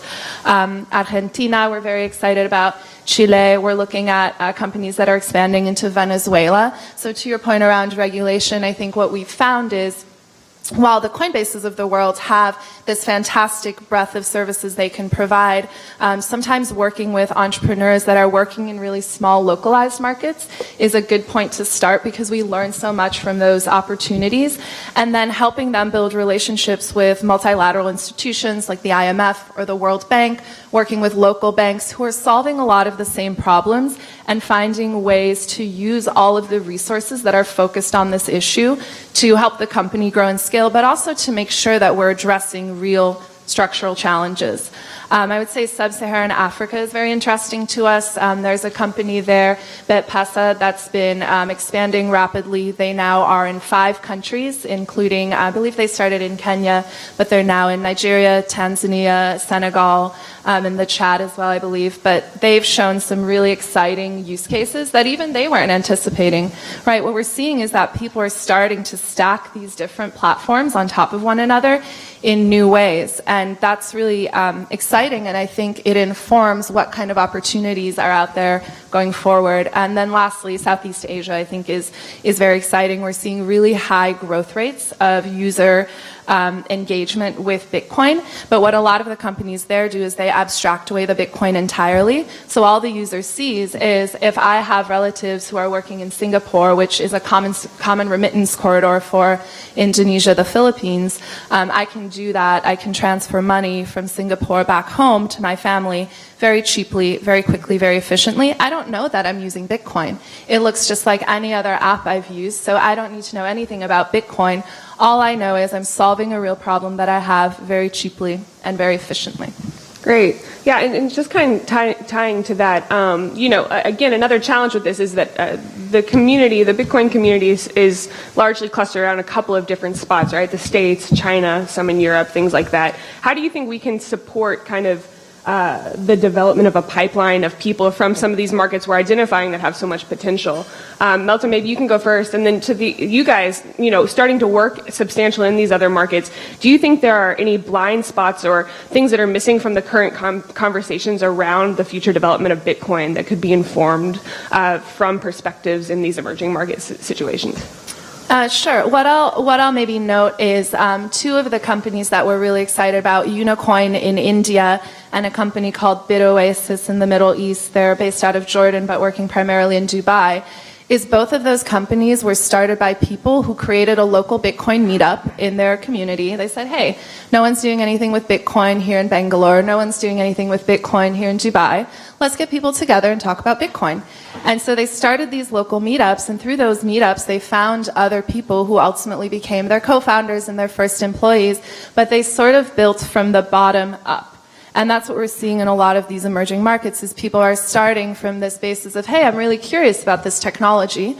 Let's educate ourselves. Let's get together. Let's plug into the broader Bitcoin community online, in different Slack channels, on Reddit, in IRC, and let's start connecting and learning what this is. So the bottom-up approach is it's strong and it's powerful and it's working. I think what's missing is the top-down element. And I think that's where the Bitcoin community in the US and Europe needs to work harder. We need to work with regulators and banks and the IMF and the Clinton Global Initiative, all of these organizations whose mandate it is to focus on the developing world. How do we get these people who have a lot of influence, who have a lot of power, and who have the ability to move large volumes of capital, how do we get them to see Bitcoin as part of the solution, as enabling some of these goals that they have? And how do we work both from the bottom up as a community, but also leverage our collective network and our collective influence to start working from the top down? Great. Yeah, I think on that same note, I've traveled to quite a few cities over the past couple of years, and I can't think of a single one that didn't have some type of impressive tech scene. So, you pick a market, there's some type of tech accelerator, there's some room with a bunch of smart people sitting in it trying to solve problems for their market. I think what the disadvantage that those people have that in San Francisco, New York, Boston, we address this is they don't have necessarily the financing to do everything. So one of the things that Coinbase sees as a core competency of ours is compliance. So how do you comply with regulations if you can't afford a lawyer or you can't afford a chief compliance officer? It's very difficult. So for us, again, we see sort of allowing API access to things that we've already spent millions of dollars on is hopefully something that becomes a valuable tool for people sitting in those rooms. Great. We're trying to build the infrastructure in Mexico on which entrepreneurs can develop businesses. And there's a lively and healthy tech community in Mexico, and we've been helping foster Bitcoin community groups and things as well. But I think generally speaking, what Bitcoin is offering is a sort of universal value exchange mechanism, global value exchange mechanism. And I think as different systems around the world start offering Bitcoin as a kind of connection, so that the impetus to develop applications and software in all these local jurisdictions will increase, and there's going to be a lot of drive to start connecting the dots and seeing those exciting applications come alive.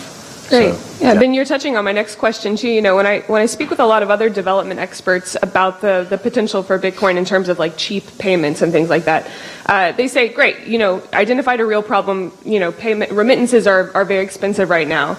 At the same time, we're seeing a very rapid kind of growth in the fintech community of a lot of different companies that are trying to solve this problem as well. And the main feature that they have or they don't have that I hear a lot of Bitcoin companies talking about is they're centralized in some sense, right? But as Arvind pointed out yesterday, decentralization isn't the feature you're trying to sell to your users, right? You've got to have a real value add in terms of cost and efficiency that's going to make them want to use it. What is that? What does Bitcoin provide that, like, say something like Sendwave, which has, you know, free instant payments from the States to East Africa, doesn't have?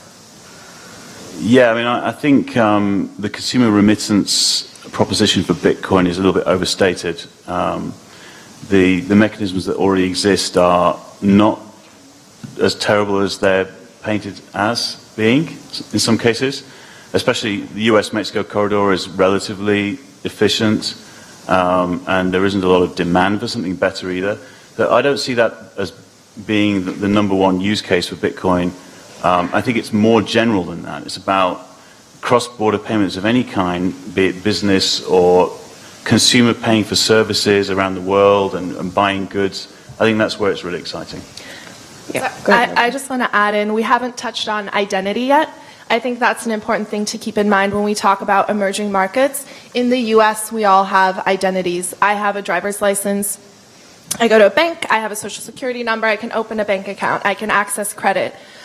In a lot of the markets we're talking about, people don't have identity, right? And not even a paper identity. I'm talking about just identity in general, right? So if you think about India, India's embarked on this project to grant identity cards to everyone who's living in that country, 1 billion people. If you think about the opportunity to take identity and to digitize it, that in and of itself creates a fundamental opportunity where you're now enabling me to send money to anyone else around the world based on their mobile phone number, their email, and to know who they are. That's something that's never existed. So I think the underlying identity element is one that can't be ignored when we talk about emerging markets. Sam, you have anything? Yeah, I don't have too much to add to that. I think both of those are very valid and right. Yeah, I think the identity question for emerging markets is probably going to be one of the toughest things to solve. And you do have governments out there like in India where they're working on not only like getting you an ID card, but they have your biometric scan and all that. So it's pretty cool. And I think in that same vein, you have large financial institutions that are also trying to be helpful. Like no one wants their market to be underserved. They realize, you know, you have banks in Indonesia, they realize that half the population of the country doesn't have a bank account. They're looking for ways to solve it. So I think that there are a lot of smart people, not only in the tech and Bitcoin communities, but in traditional government finance. They're trying to work towards something. It's just a very, very difficult thing to achieve. So I think, again, in line with these guys, by doing what we can to get there, a problem like identity, you can, like a bunch of smart people in a room eventually can solve that. So yeah, it's good to hear that everyone else is thinking about it too. Great. Yeah, just a heads up, I'm just going to ask maybe 1 or 2 more questions. So if you guys start thinking of questions you'd like to ask, because we're going to have like 10 minutes left. So on that, I've heard you know, Ben, you talk about a couple of your users aren't necessarily what at least I hear being kind of like the typical story being told of maybe the user being, you know, low-wage migrant worker or a rural unbanked farmer, these types of profiles. I'm curious, you know, for me there's always been a little cognitive dissonance when I think about who I see as being the real early adopters here in the States. They're typically, you know, young, tech-savvy, upper-middle-class folks who have the means and kind of curiosity and things to really start playing with this technology, which seems a little incompatible with that other profile that so often gets raised. So I'm curious, is the migrant worker, the unbanked farmer, the right profile to be starting with? And if so, how are you guys building your products so that so it's accessible for those people? Yeah, I mean, I don't think that they're... I'm sure we do have some users of that kind, but I think for the most part what we're intent on doing is building the infrastructure and APIs that people can build products on. It's the products that those consumers are going to be making use of in the end, I think, rather than directly using Bitcoin or even knowing what Bitcoin is. But they'll nevertheless get huge benefit from these systems. Gotcha. And I think, as Melton noted before, the people in that demographic you just described, they're not thinking about Bitcoin. They're not thinking about a protocol or a unit of value. Like, they're thinking about how do I get this bill paid, or how do I receive money from my family abroad. Mm-hmm. So, yeah, similar to what Bitso is working on, I think if you provide a secure and easy to use exchange and maybe a wallet or something else, you're providing these tools that can be built on top of by people in the markets. And those are the ones, again, they know what is needed much better than someone in San Francisco does. Right. So, but with that though, are you targeting in, say, the markets you guys going to that profile, or is it a different profile? The vast majority of our customer base today are people that are very savvy on Bitcoin. They're trading, they're arbitraging across exchanges, they're doing all kinds of stuff that a nomadic farmer is not doing. Right. So, I mean, I think the short answer is we're going to do what we can to provide that infrastructure. We're going to do what we can to sort of market the API tools that are available for anyone out there to use, and hope for the best. The other side of that coin, we are actually starting January of this year, we started Coinbase Labs. So we're going to start putting some resources into addressing specific either market problems or maybe funding people that are solving those problems. And again, I think those people are going to come up with the right answer much more quickly than I am. So does that mean you guys are trying to source talent and stuff from some of the emerging markets you're trying to go into, or is potentially? Okay, cool. Yeah. Great. Go ahead, Melvin. Sorry, I just wanted to add to that. I think to your point, Chelsea, in a lot of these markets, what we're seeing is the users are not the people at the bottom of the pyramid, right? If you think about sort of the pyramid that a lot of people use to describe access to financial services, they're not those people. The people that we're seeing use these platforms and the people that we're seeing really engage with Bitcoin are people who are typically expats, or they're people who have a small business and they're trying to pay contractors or employees that work in different regions. They're individuals who have real problems, are moving amounts of capital that are normally significant, right? And they're people who have a familiarity with technology. What's interesting is thinking about this as a distribution channel strategy. To me, I don't think a farmer in a field somewhere is ever going to say, oh yeah, I'm going to get this great app and I'm going to use Bitcoin and it's going to be awesome. No, the way they're going to get exposed to Bitcoin is through a distribution channel that they're already using, where all of a sudden, instead of getting their payouts from the government in the form of cash or in the form of money that somehow gets into an M-Pesa wallet, they're going to get money via Bitcoin. And they're going to interact with it and they're going to say, this is really interesting. I wonder what else I could use it for. So again, this is where it's so important to think about the mechanisms that already exist in these markets, and rather trying to reinvent the wheel, really saying, well, how can we extend Bitcoin in a complementary way? What distribution is already happening and how does Bitcoin fit into that story? Great. All right, let's open it up for questions. Nico, would you like to go first? Okay. I'm an expat from Argentina. Everything that you described I'm very familiar with, but I pay the rent in Bitcoins here in Cambridge, and my friends from Argentina barely know it. So what you nailed it right there. It's like there's a huge amount of opportunity, and it's going to come from the 1% or 0.1% of that social scale. Do you think, or what is your opinion of that social inequality that right now is happening and how Bitcoin is affecting those countries? I'm talking about Argentina, right? So my Bitcoin savvy friends from Argentina are getting a lot richer than the farmers from Argentina. I can start there. I think in Bitcoin, one of the reasons so many people were attracted to Bitcoin, are attracted to Bitcoin, is because we believe that the financial system today is fundamentally broken, right? And it enables it actually extends and sort of creates opportunities for inequality to persist because of limited access and lack of access. I think the inequality story is a compelling one. It's certainly one of the reasons why I'm excited about Bitcoin. My family's from rural Turkey, and so I've also experienced firsthand what economic and financial access can do for individuals. But I think at the same time, thinking about this realistically, the next 5 to 10 years of Bitcoin are really about the upper class, the upper middle class, and it will be a trickle-down effect. Social change doesn't happen overnight.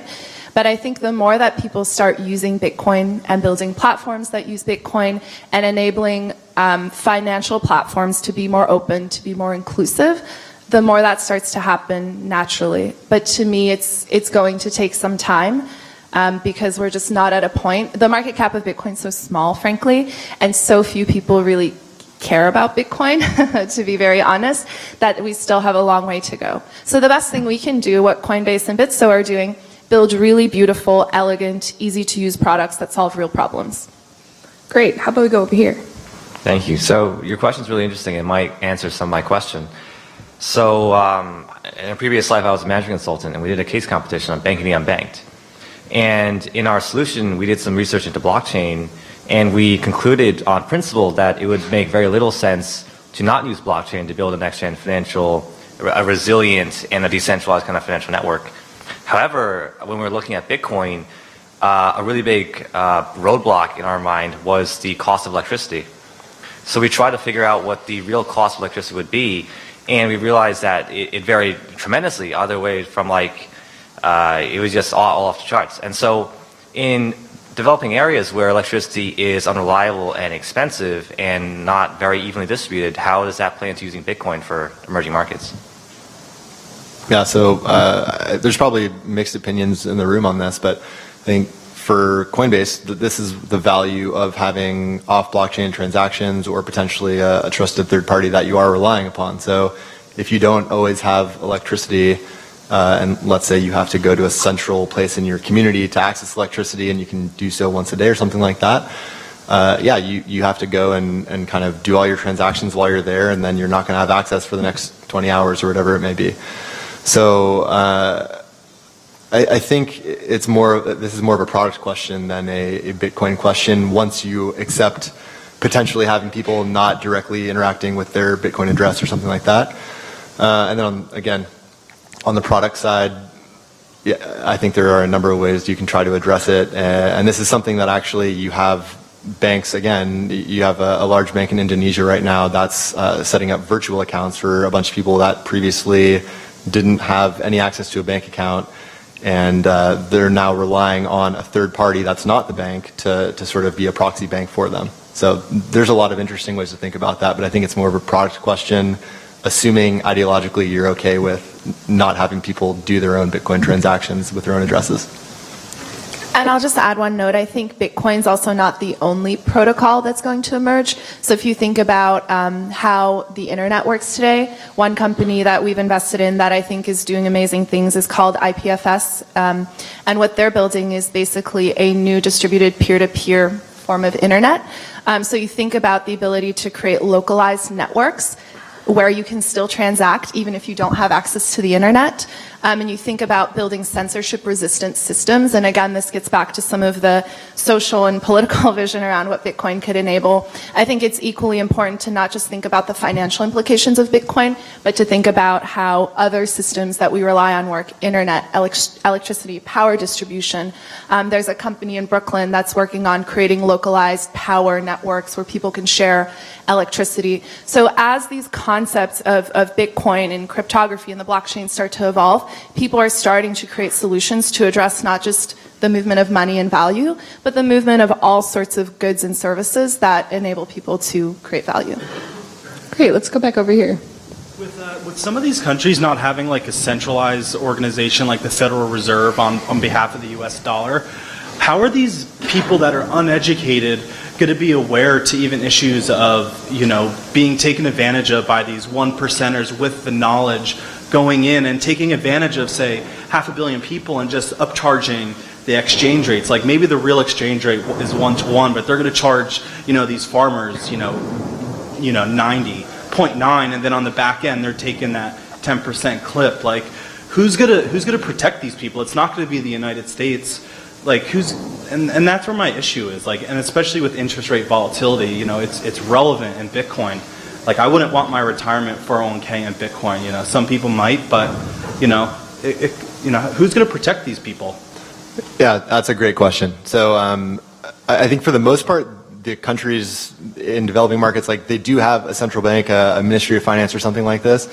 But the better question is, I think, in the market itself. So you have whether it's a bank or a Western Union type player, where there's some regulation that keeps those people in check, but then there's also some flexibility in their business model, and FX spread is a great example of where 99.9% of the country, and even in the US, people that use Western Union, you don't realize that there's an FX spread baked in. So I think the number one answer in my mind to broadly what you're asking is you have a new generation of people that do want to come in and create an impact that is more, you can call it a social impact or whatever you want, but it's an impact that is not necessarily based in how much revenue am I going to make from this. That's hard to, it's hard to just trust in that on your own because of course like humans are inherently greedy and all of that. But generally it's a really important question that you're asking, and I think it's hopefully going to be answered by a bunch of people that want to innovate for the sake of benefiting the world. I think the key thing that's changing is disintermediation. And if you can conduct value transfer with as few intermediaries as possible, and you cut them all out of the value chain, and then that kind of solves things as well, right? There's fewer places where people can skim off and exploit. But if it's all going through one exchange to do that transfer, who's managing that specific exchange? And it doesn't seem decentralized at that point. It seems even more centralized. Oh, look, I mean, I'd quite happily see a world where everybody's using Bitcoin as money and you don't need exchanges anymore, and you don't have remittance anymore, and you don't have banks anymore, and yeah, great. And maybe that will happen, maybe it won't. But in the meantime, it's about finding a way to make the world better and use this technology the best we can. Great. We'll go back over here.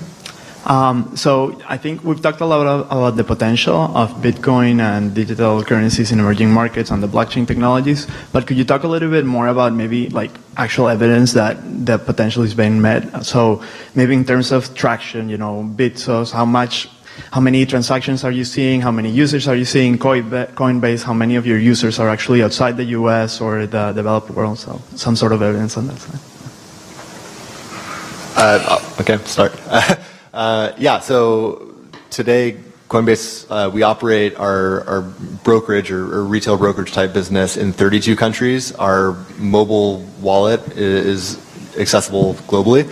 So it actually is pretty cool to watch. You have certain macroeconomic events. Right now, China's a good example. A few months ago, Brazil's a great example, where you can actually just look at your user signups and see. So a few months ago, Brazil had a bunch of pretty bad macroeconomic stuff, still going on to some extent, and all of a sudden our user count in Brazil shot up. So today, even though we don't offer a retail brokerage service in Brazil, we have 60,000 wallet users. Sorry, and I'll just say, as an investor who has invested in a lot of these companies, where my role is to work directly with all of our portfolio companies and to see what information they're sending us. As we look across the landscape, one of the reasons we've invested in so many Bitcoin exchanges, we've now invested in 18 exchanges, which gives us visibility into over 40 currency pairs. There's some really exciting metrics that we see, not just on the exchange side and what currency pairs people are trading in, but the types of flows of money we're seeing. And so for us, what's really exciting is if we take all of this data we're seeing and we take it up one level and we look at broader trends, it's illuminating larger opportunities to create infrastructure that's going to enable to build on top of Bitcoin much more quickly. And whether that's merging all of the exchanges in one region together, finding new ways for exchanges to work together in some type of exchange federation, there is tremendous potential for industry level coordination, and we haven't seen that yet because Bitcoin's very young and the market's very immature. But as these opportunities grow, there is really no reason for there to be 70 different platforms on which you trade Bitcoin, right? You create one platform where there are many market makers, but you have really this global liquidity pool. So there are a lot of opportunities we're going to see in the next 2-5 years where you're going to see more convergence, but also more efficiency in how people access this market. All right, in the interest of time, Ben, if you want to answer, let's make it fast, and then we can go to the last question. It's all awesome. Yeah, great. You guys are kicking ass now. Okay. Last All right, question. so we talked a lot about how the current startups that DCG is working with, and broadly people who are working with the blockchain are creating new companies that create infrastructure for sort of users in emerging markets to build their own things that leverage that. And I'm wondering whether there are any more broad-reaching efforts to create education around how to do that, because we can talk about it here with relatively wealthy people, but if we're saying the onus is on the local person who understands the problem to resolve it using that infrastructure, I think we then have some burden to put the skills necessary to do that in their hands. Yeah, so I just want to give a shout out to Kang, who's sitting back there, who's translated Bitcoin into Chinese, all the technical literature.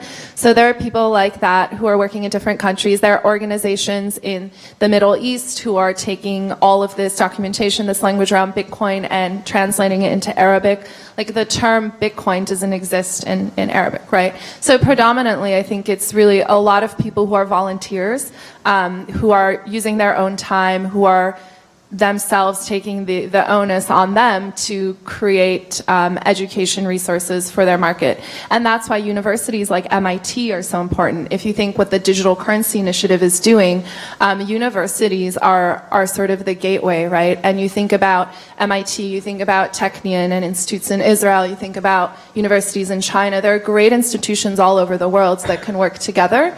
And so getting more of that collaboration and the dialogue going is very important. So I'm interested beyond that, though, pushing it from those. I mean, MIT is known for its tending to push this out to public users, not necessarily their students, and more broadly, even in the companies that your group is invested in, if they're moving into emerging markets and you're sort of relying on that infrastructure and to in turn be used by those local communities, I wonder if it is not directly in your financial interest to sort of support educational endeavors for increasing the use of those infrastructure products by local users, and in turn sort of pushing forward the benefit. Because I know that we talk about it, I'm not like, I know that people are doing things, it just seems small in scope compared to what we're doing to serve ourselves. I think there are, for example, Stellar also has been investing quite a bit of time in developing curriculum around development of open financial platforms as well, and they've recognized as well the same thing. There's an interest alignment in having more grassroots talent to kind of build upon their technology. So I think we'll see more of that. That's my main goal, is to call attention to the alignment of and the incentives of not just saying, oh, those people will benefit. We actually probably have to go help them understand that they will benefit, and we benefit by proxy. Great. All right. All right. I thank our panelists. You did a wonderful job. Can we have a round of applause? Okay. So we've had a lot of business talks today. So we're gonna take a technical break. I invite Guy Zeskin. So like about 1.5 years ago, Guy and his partner Oz Nathan won the MIT Summer of Bitcoin competition with their project Ethos, which was using encryption to allow users to control more of their data online. And so, like any good startup, they pivoted. And so Enigma is a more generalized version of their original product. Thanks. So, see? Sorry? No.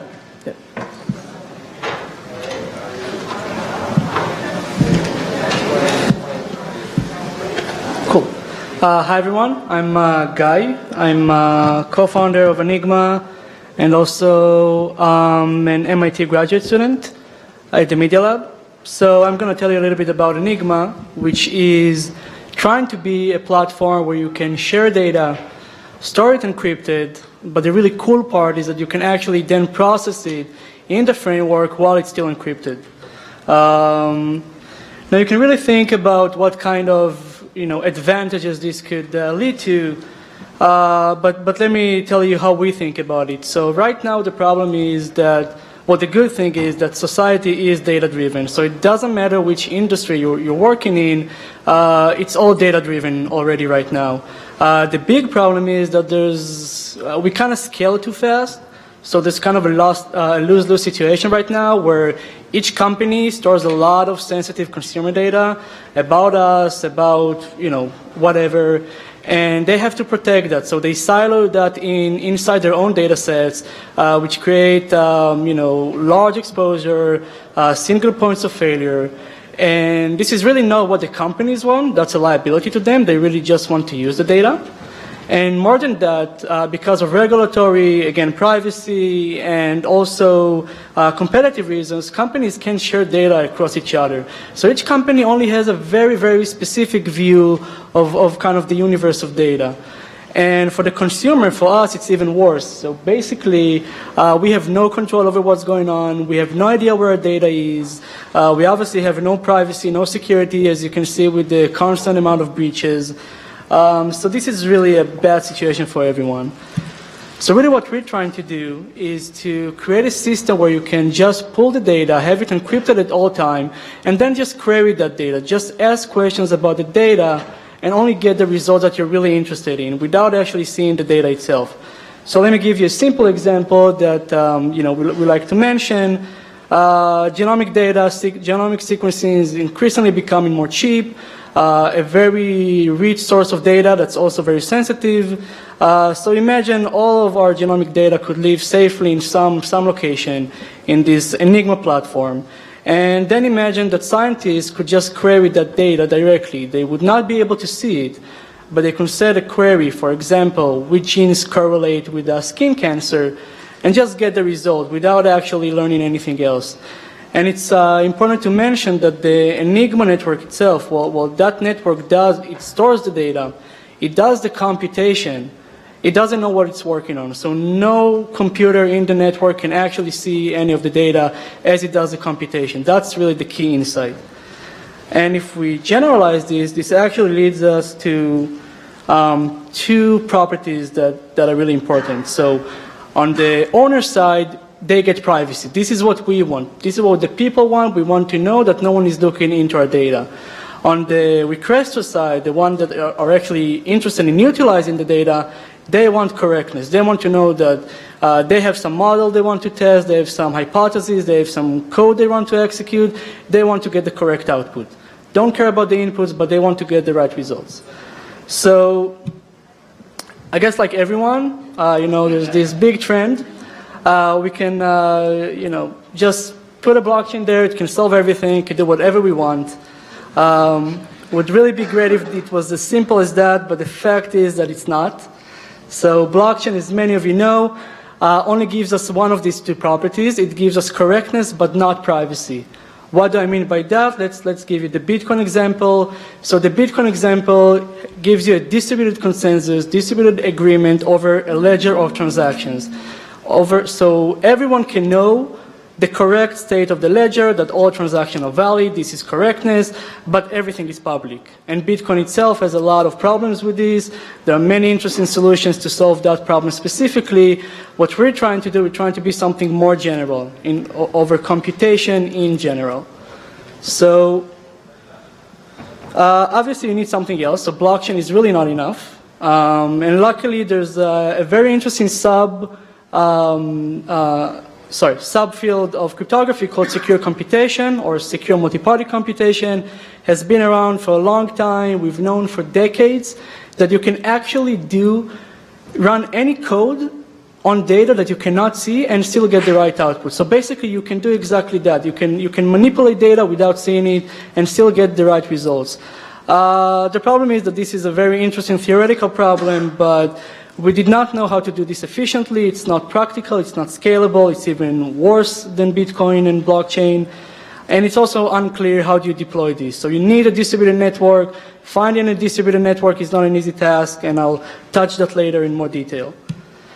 Right, so before I kind of touch how the blockchain really fits in the picture, so it does have a very important role, let me kind of give you an overview of this process of secure computation from end to end. So on one side, you have a data owner. That could be us, that could be companies sharing their data sets, and you want that data to be always encrypted, even when it's processed. So what happens on the owner side, on the client side, they take their data and they split it into pieces. This is a process that we call secret sharing. It's very similar to multisig. So it's the idea that you can take a piece of data or a data set, split it into multiple pieces. So let's say 100 pieces, it's whatever you want. And then what you can do, you can say how many pieces are required in order to decrypt, to reconstruct the data. So let's say you split your data into 100 pieces, and let's say that you say that 90 of these pieces are required in order to get the original data back. So then what you do, you have the Enigma network. This is an off-chain network. This is what we provide. And then the client, the owner, sends one piece to each node. So let's say there's 100 nodes, 100 pieces, each node gets one piece.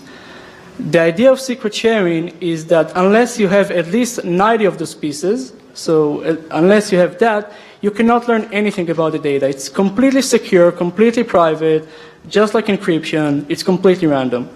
And so, in other words, what this is saying, that unless you can corrupt, an adversary can corrupt 90% or more of the network, you can learn nothing of the data. You can never recover the data. This is the point of distribution here. But the important part is that secret sharing allows you to still do computation on the data. So let's say from the other side, the data now lives in this form in the Enigma network. From the other side, a requester can send a query in, and then the network can collaborate and jointly compute from start to end the entire computation. At the end of it, each node in the Enigma network would have a piece of the output. But again, that piece reveals nothing. And then what all the nodes do, they all send together their pieces to the one who requested the query. And the one in the endpoint who requested the query can combine these pieces, but these are pieces of the output. So the only thing they learn is basically the result of the computation, which is exactly what we wanted. Now, this is not very new. This is secure computation and secret sharing in general. The key point was how to actually make this efficient and scalable. And, we thought long and hard of this problem. We've been working on this for like a year and a half now. And the interesting part is that secure computation in general was basically trying to do both consensus and private computation at the same time. So if you kind of look at the protocols, you really see consensus everywhere. And, we now have the blockchain, so what we did was, in a very specific and clever way, we said, okay, we can outsource consensus parts to the blockchain, and it could be any blockchain. Current implementation utilizes Bitcoin, but this is really modular. It could be another public blockchain, it could be a private blockchain, it could be a centralized database, but just to be clear, the security of the system as a whole is going to be as secure as the blockchain you're using. So, make your own decisions. But the fact is that if the blockchain takes care of consensus, the network takes care of only a fast, secure computation process, this becomes very efficient. So let me just give you an example of how this idea works. So the biggest weakness of secure multi-party computation is scalability. You get really poor n-squared scalability in many of the operations. So many of the functions you would try to compute, it turns out that as part of the computation, all nodes in the network have to talk to everyone else.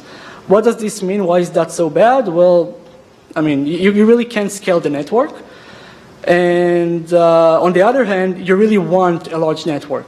Because personally, I wouldn't trust a Bitcoin network with 2 or 3 nodes because I don't feel that's enough. For the same reason, you wouldn't want to trust an Enigma network with 2 or 3 nodes. You really want a large network to enjoy the security. So what we did here is, looking at recent theoretical results, we saw that there is a way to actually take a subset of the network. You take a quorum or a committee for each computation, and if you choose it randomly and if you choose it in a specific way, you can basically make sure that you still enjoy the security of the system, but each computation is actually done by a small fraction of the network, a constant fraction of the network. So the problem was that this protocol as well is only theoretical, required a very expensive Byzantine agreement protocol, so another distributed consensus instance, and by actually outsourcing that to the blockchain and using the blockchain to help us with actually deciding these quorums, we can actually solve the scalability problem completely.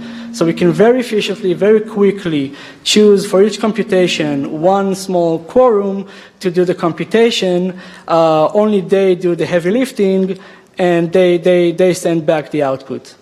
And the idea of this consensus inside the secure computation protocols keep repeating itself all over. This is just like one very important example.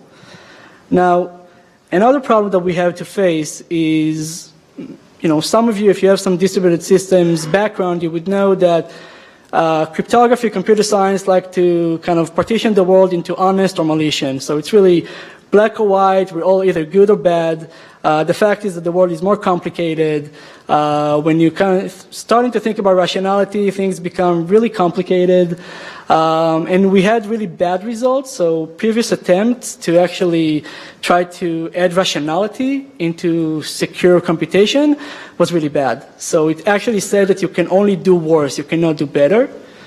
But we kind of formulated it in a different way. We added incentives through the blockchain. We defined this mathematical construct we call observer, which is basically the blockchain, but when we formalize. And doing it that way, we were actually able to prove that the best strategy for all nodes who care about like earning money is to actually follow the protocol and follow it the fastest way that they can. So you can actually get better results right now, even from that, and you can actually encourage all nodes to do the computation correctly. This is basically exactly similar to Bitcoin, right? So Bitcoin, there's an incentive mechanism that, except for some small attacks, makes everyone want to mine correctly and validate transactions. We did the same for secure computation. Last part that I actually want to talk before I open this for questions. So we had to develop our own distributed virtual machine.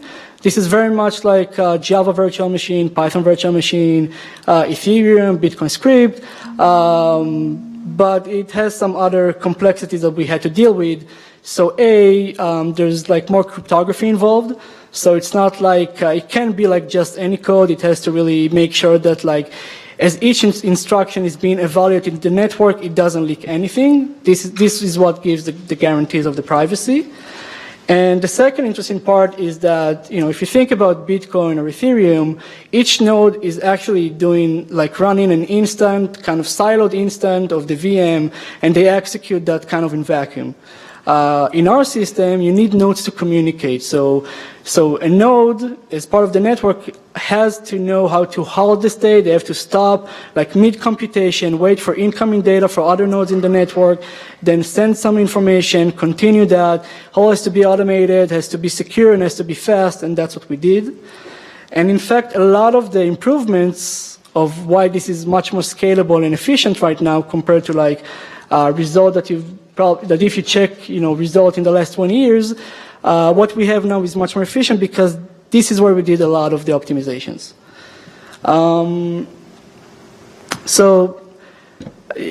Last summer we published a white paper on this, and that was when we worked for a year about this topic.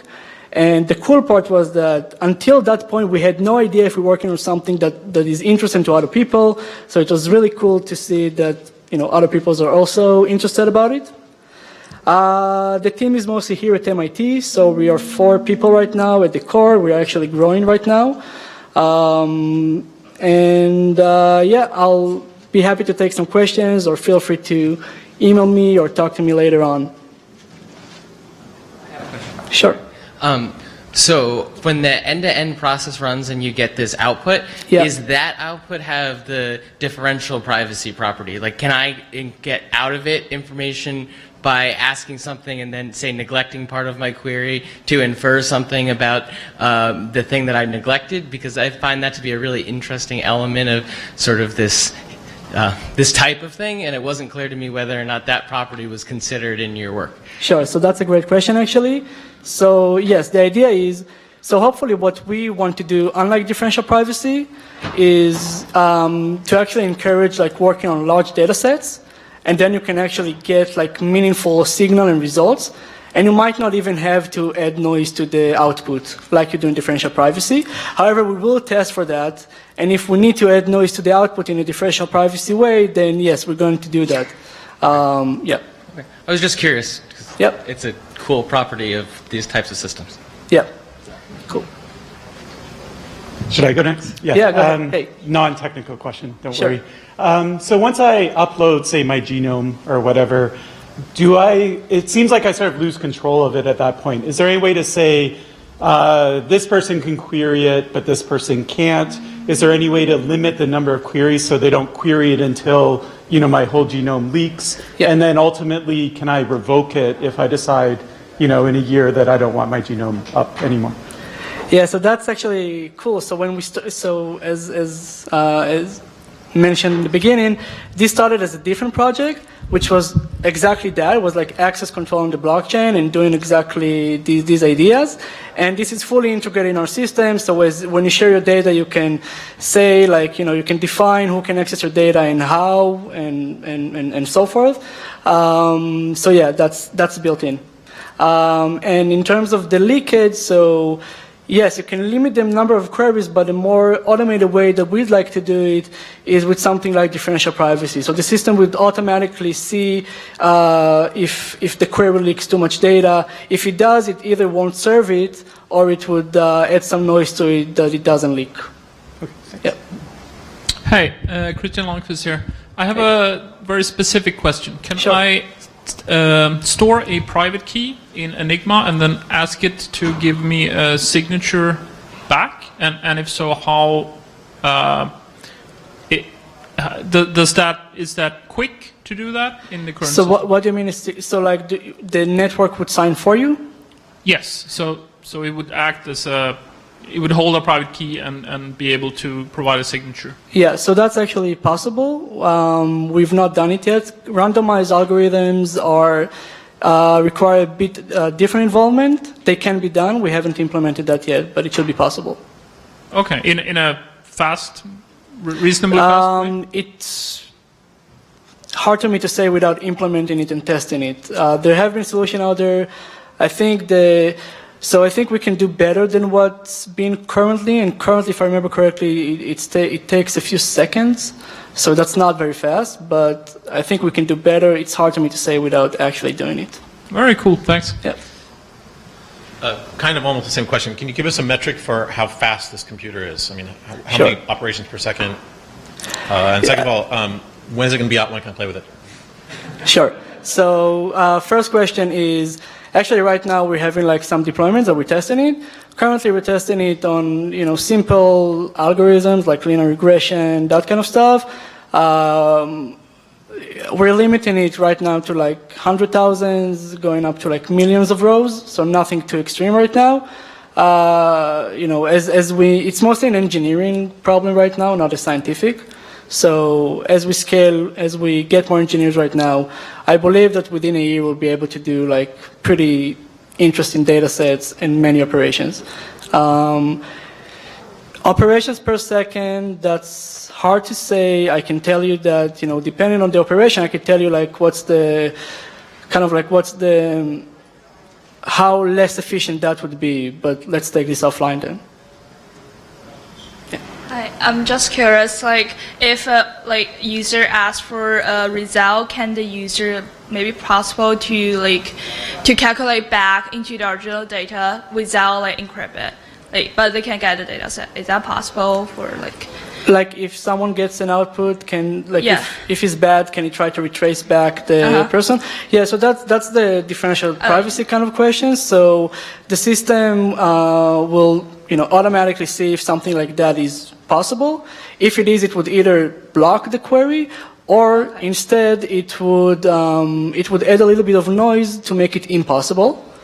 It would add a little bit of noise to the data. Okay. And however, it doesn't have to be the case. It really depends who you're approving the query to. Potentially, if you're approving the query for an MIT scientist, yeah, you may want to let them, even if it leaks a little bit more, you may want to allow that. But in general, the default would be that it checks for that case and wouldn't let it happen. Okay, thank you. Sure. You mentioned that you think the performance of this is better than traditional BFT algorithms because you're using rationality, but I didn't hear you say anything about a currency, so how is rationality part of the... It's with an existing blockchain, so we're not an altcoin as well. We think there are enough of those. And so, like, if we're interfacing with the Bitcoin blockchain, what happens is the nodes, the ones that are doing the computation in Enigma, they have to put a deposit. So they have to put some collateral on the blockchain, and then they can be penalized. And for computation, I mean, the Enigma is trying to be kind of a cloud. So whoever asks for the computation, they also send in that transaction some payment. And that payment is used to incentivize the nodes doing the work. And how do you handle like the security problems that come with that? So, you know, if for example, people don't do the computation correctly, or if I say that I'm going to do something and then it ends up taking a lot more resources than what I paid for. Sure. So, so this is actually exactly what that part was. So the idea is that nodes run the computation. They basically generate the transcript as they go along. They mask it so that it doesn't reveal anything, and they can actually, you know, send that back to the blockchain to prove. And then the blockchain can basically validate that and then decide whether they pay or penalize. So this is exactly that process.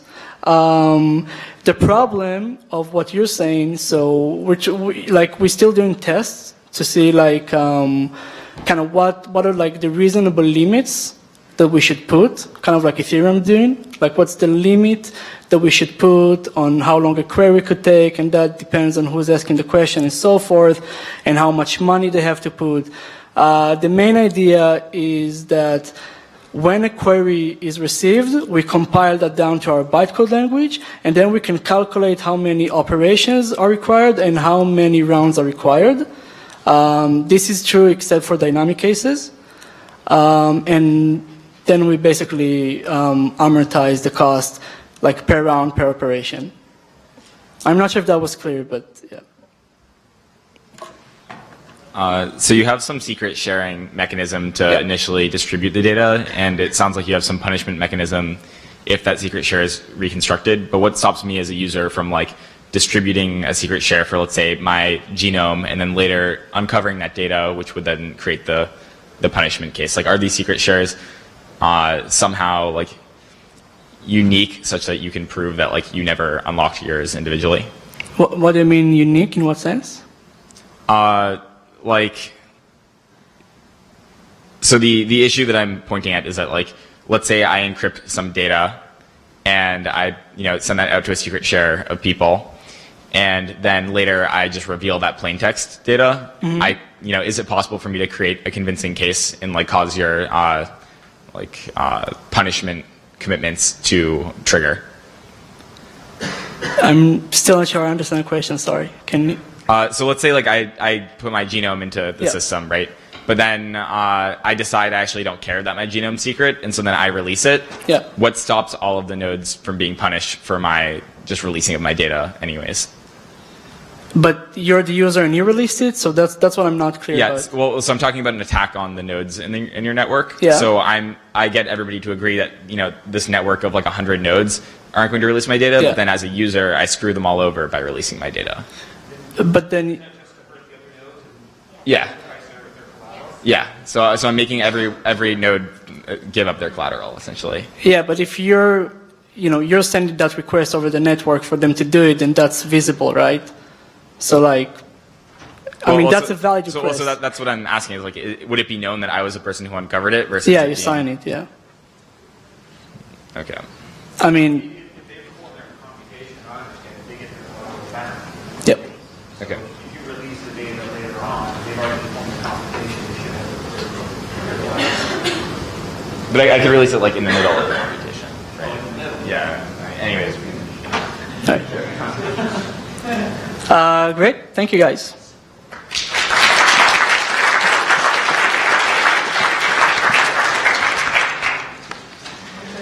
All right, Bradley, Cam, could you come up? So Bradley is working at a startup named Talkable, and so I mean we can never have like too much data about Bitcoin, and so we had and now Bradley is going to give us some more about the Bitcoin and scalability and his research.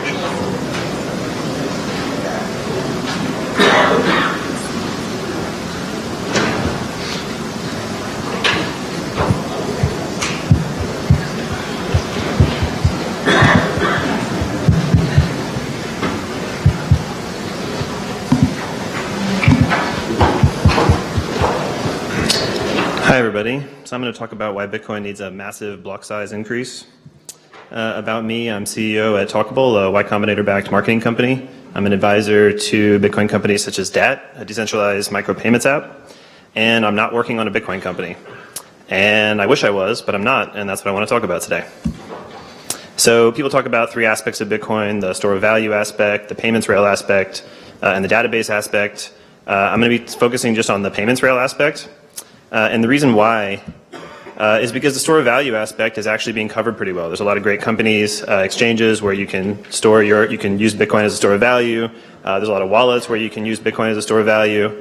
On the database side, there's companies like NASDAQ Private Market and T0, where you're doing asset transfer on the Bitcoin blockchain, as well as other data like with Showcard, which is identity, and Block Notary, which is any number of different types of data. And this is strange because if you look at the Bitcoin white paper, in the first sentence, it describes it as electronic cash that can be sent directly from one party to another without the need of a financial institution. And yet Bitcoin as a payments network is actually being underserved right now. So, for example, BitPay, over the course of 6 quarters, was doing less than 1,000 transactions per day in the United States in terms of transactions for the purposes of commerce. This is also strange because the Bitcoin network as a whole, transactions have been going up. In fact, we're actually getting pretty close to the limit. We're averaging something like 200 to 250,000 transactions per day right now. According to Accenture, the network hits capacity at somewhere around 300,000 transactions per day.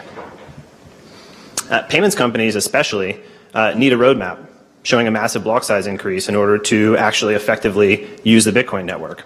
And the current roadmap shows, again, 300,000 transactions per day. If we introduce SegWit, the expectation is that we can approximately double the transaction capacity. So we'll be at 600,000 transactions per day by April. And then again, there's a proposed hard fork to 2 megs in July of 2017, which gets us to 1.2 million transactions per day. There's a few issues with this. First, in the next 12 to 18 months, what happens if the network scales past this? So there's no specific proposals that I've seen for what happens if we get quick adoption. Is the network just going to stop functioning? It's unclear. And then over the long term, in the next 10 years, what are the ultimate goals? Is this network going to be able to handle the transaction volume needed or not? So what I would propose is something in writing. Showing a block size increase, barring other technical solutions that actually gets us all the way there. So this is just a very simple doubling of the block size all the way until 2025, which gets us to approximately 10 million transactions per day by 2020, and then approximately just over 300 million transactions per day by 2025, which would be enough to get us to Visa level transactions. And the reason why this is so critical, specifically for Bitcoin payments companies, is if you were to think about the case of a micropayments company, average fees, a year ago were around 2 cents, which means that you could have your minimum viable payment at around, say, 25 cents. So you could charge 25 cents for content. Lately, the fees have spiked. So I believe today it was 4 cents. A week ago, it was 6 cents. And when this happens, the type of payment that is possible in your application actually changes. So all of a sudden, a 25-cent payment is no longer viable, which means I can't build a company around a 25-cent payment, at least not using the Bitcoin network. And if payments were to go to if fees were to go as high as 20 cents, we might wind up with $2 as a minimum payment. And then all of a sudden, we're not doing any better than say Visa. And then of course, for other types of Bitcoin payments companies, you can't have this issue of unconfirmed transactions. So as an entrepreneur, if I'm thinking about what am I going to be using to build my payments application, I can't feel confident that I can use the Bitcoin network if there's some major risk that there's going to be unconfirmed transactions. And so if you think about a real world example, like PayPal, when they went to market in 1999 and 2000, they had a customer acquisition effort, which was they gave $10 to every single person that signed up. The goal was to get 1 million users. I believe they got somewhere around 300,000 or 400,000, but had they been successful at 1 million users and they were able to fully onboard them at, say, 2 transactions per day, 2 million transactions per day, that would crash the Bitcoin network currently. So people constantly have this conversation where they're like, where's Bitcoin's killer app? And my argument would be that if Bitcoin's killer app were created today, it would crash the network. So, and I think a lot of entrepreneurs actually know this, and therefore, if you think about 1 million transactions per day, this is actually a very small amount, even for a successful payments application. So it's not even just that you can't build and test your application, it's that it doesn't make sense to even get started, at least not yet. And this is really unfortunate because this is a massive market. The US consumer payments market revenue was $300 billion last year. This is actually one of the biggest opportunities that Bitcoin has. And the Bitcoin network has amazing fundamentals, better than alternatives. So for example, transaction fees, again, today averaging 4 cents. The debit card network was minimum of 21 cents. So fundamentally better. If you were to stack exchange fees on top of that, like Coinbase at 2% or Uphold at 1%, you can actually avoid all Bitcoin volatility. So again, competitive with credit cards. On the security side of things, obviously, the Bitcoin network is far more secure, and transaction times are 10 minutes, as opposed to 2 to 3 days.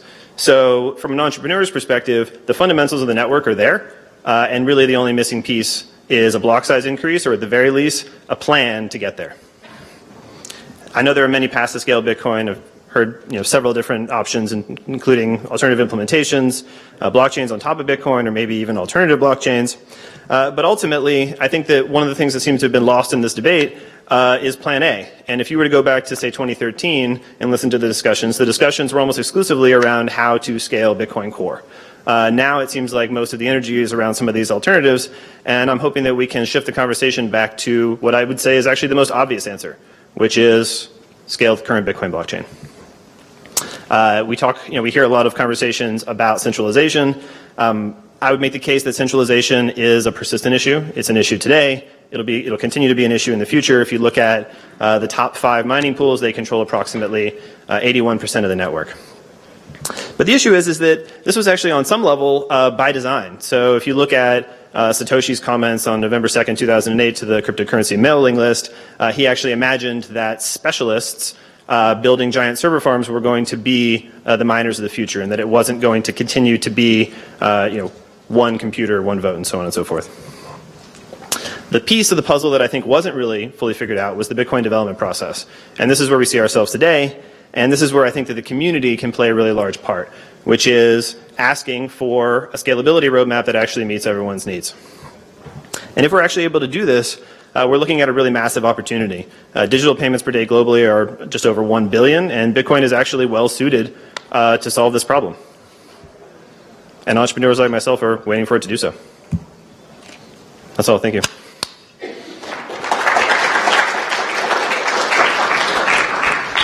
All right, I'll be blunt. Everything in your talk is painfully obvious to everybody working in the space. The answer is we don't know. You can't simply increase the block size. The system breaks. So we need a radical re-engineering of the blockchain. The answer lies in sharding the blockchain, splitting into pieces so one node doesn't hold the whole blockchain. No one knows how to do it yet. We're all working on it. I guess maybe there's, maybe I wasn't clear on one point, but I don't know. There are several proposals to increase the block size, and they don't actually involve breaking the network in any fundamental way, including, the chief scientist on the project team.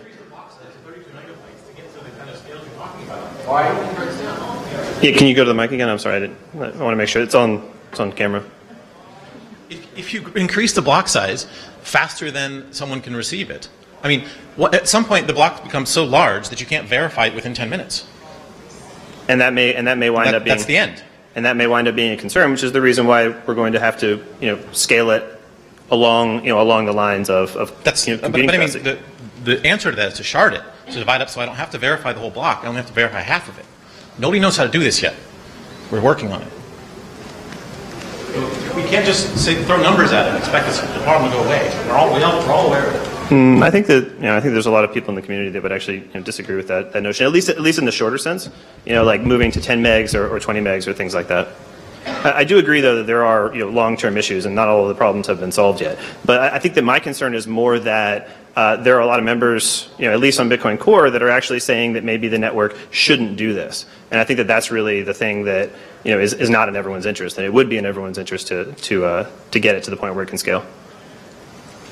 So the block size limit was introduced by Satoshi himself in 2010. Mm-hmm. And so I'm just curious as to what makes you think that this particular rule should be changed, where maybe the other rules shouldn't be changed, or I don't know. Yeah, that's a good question. So initially, I believe it was 32 megs, and then it was shrunk to 1 meg because they were By Satoshi. right, because there were issues with denial of service attacks. And so I think, ultimately, if you can safely do it, I think that it would be in everyone's best interest, and I think that the plan all along was for yes, this network. people would agree if you could do it safely. The plan all along was for this network to scale up, including, I mean, if you read Satoshi's writing. In 2008, yeah, it's 2010 is after 2008. So you think that he changed his mind? I know that he changed his mind. I mean, what do you think his mind time traveled to back before 2008 and then changed in 2008? I think that there was a very real security risk, and there's going to continue to be a very real security risk, which is the reason why it has to be done carefully. But I mean, many people in the community, including the chief scientist of the project, believe that this can be done safely. And actually, Gavin proposed last year at this very conference to increase it to 20 megs. I know. Okay. All right. I mean, we don't have time to sort of. Yeah.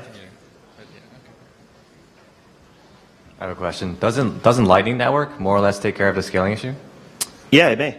But at the same time, that hasn't been released yet. So if it winds up solving the problem, then maybe all of this is moot.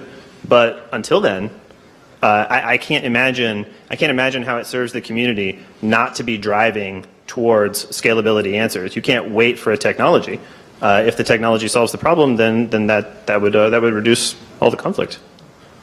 Pinder Wong, I'll just sort of just point out that there's a data point. There was two conferences, one in September last year and one in December called Scaling Bitcoin, which had a lot of these issues discussed over several days. Most of it's on the web, and I would encourage you, if your time permits, to review that literature. Thank you. I have, actually, yeah.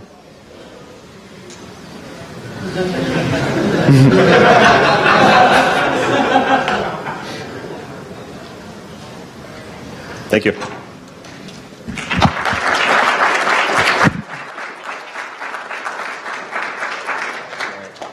We're going to take a 10-minute break. See you soon.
Dude, this view is so freaking amazing.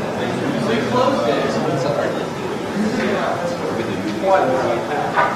no direct light anymore. Can you see me? Or am I just like a white? Can, It's like, yo, check this out. Bam.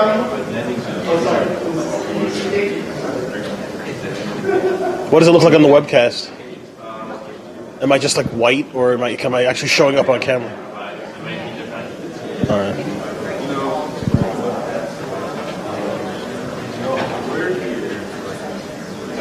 As long as you can hear.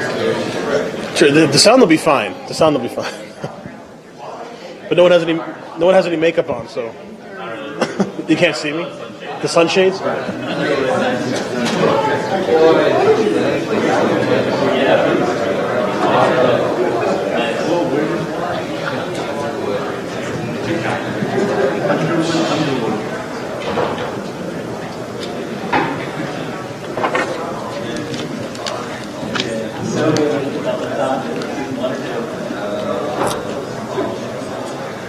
Nice.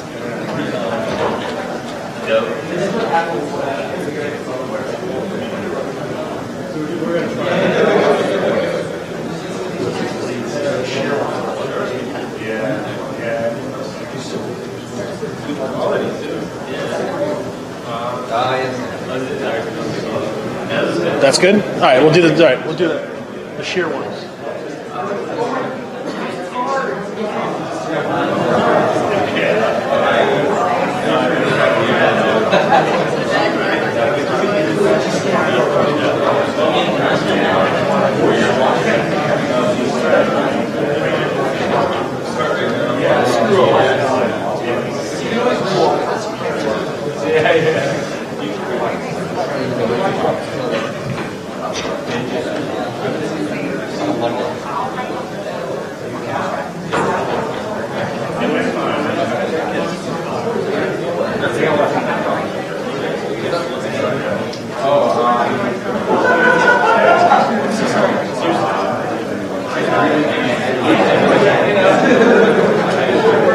Just give us like 2 more minutes.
How you doing, Jeremy? Nice.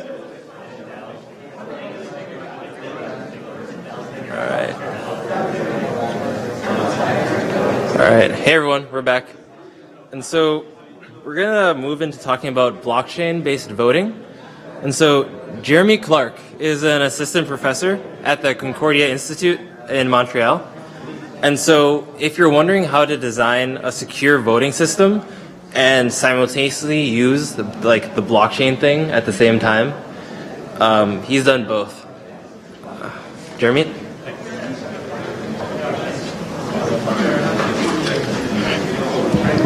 All right, thanks everyone.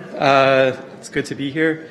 So my name's Jeremy Clark, as mentioned. I've done a bunch of work on voting, and I've done a bunch of work on Bitcoin. So before I started working on Bitcoin, I did my PhD in voting, specifically cryptographic voting. Okay, so it's combining cryptography and voting.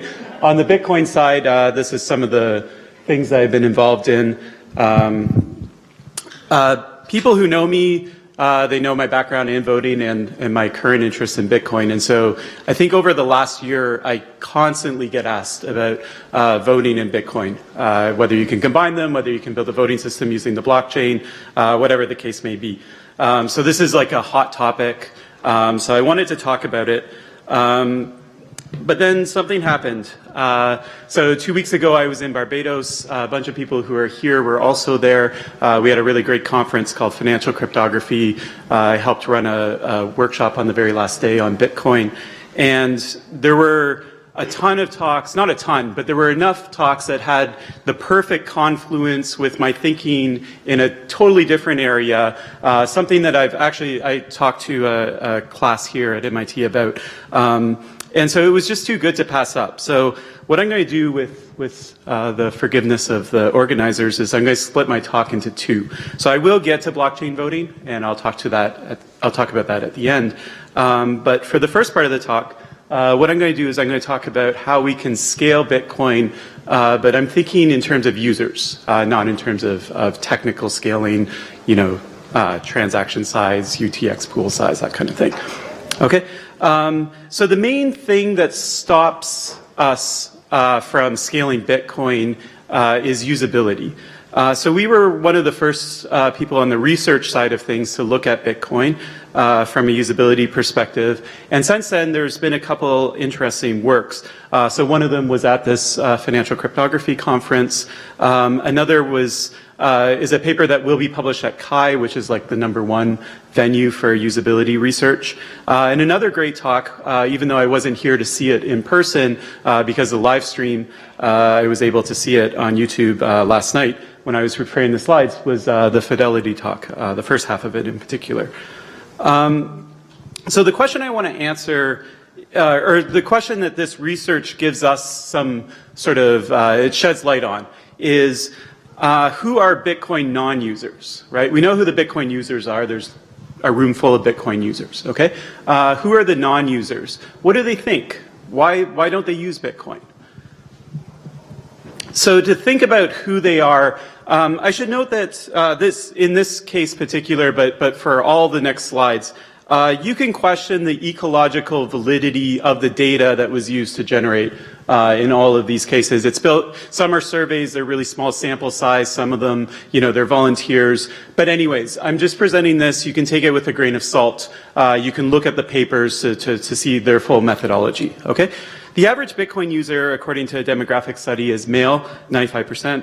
Average age is 32. Country that they live in, residence is the United States. Political views are libertarian.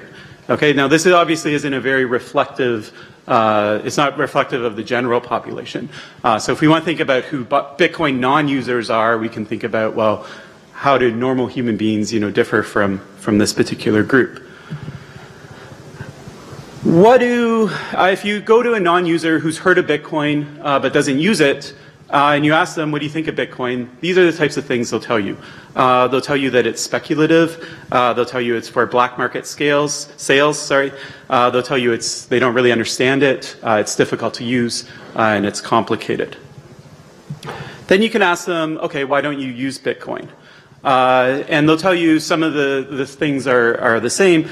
They don't understand it. The main issue is they don't have a need for it, right? Current financial, credit cards, debit cards, that type of thing, it serves their needs. There's some misconceptions, like they think that you have to mine, you have to turn your computer on to mine in order to get Bitcoin. You can't go to an exchange, for example, and get Bitcoin. And they don't know anyone who accepts it. So once they have the Bitcoin, they don't know how to spend it. Now, non-users have opinions also about what would make a better financial system. Okay, and some of this stuff, I mean, you can read Bitcoin into it, and some of it maybe not. They're interested in faster transactions. They're interested in a system that prevents them from making mistakes, sending money to the wrong person, or if they make a mistake, there's some way to recover it. Bitcoin, maybe that's not its best-selling feature. They're interested in lower fees, which you can do with Bitcoin. They're interested in cross-device portability. So depending on how we put our Bitcoin keys into a wallet, this may or may not be easy. And we'll talk about the different wallet alternatives.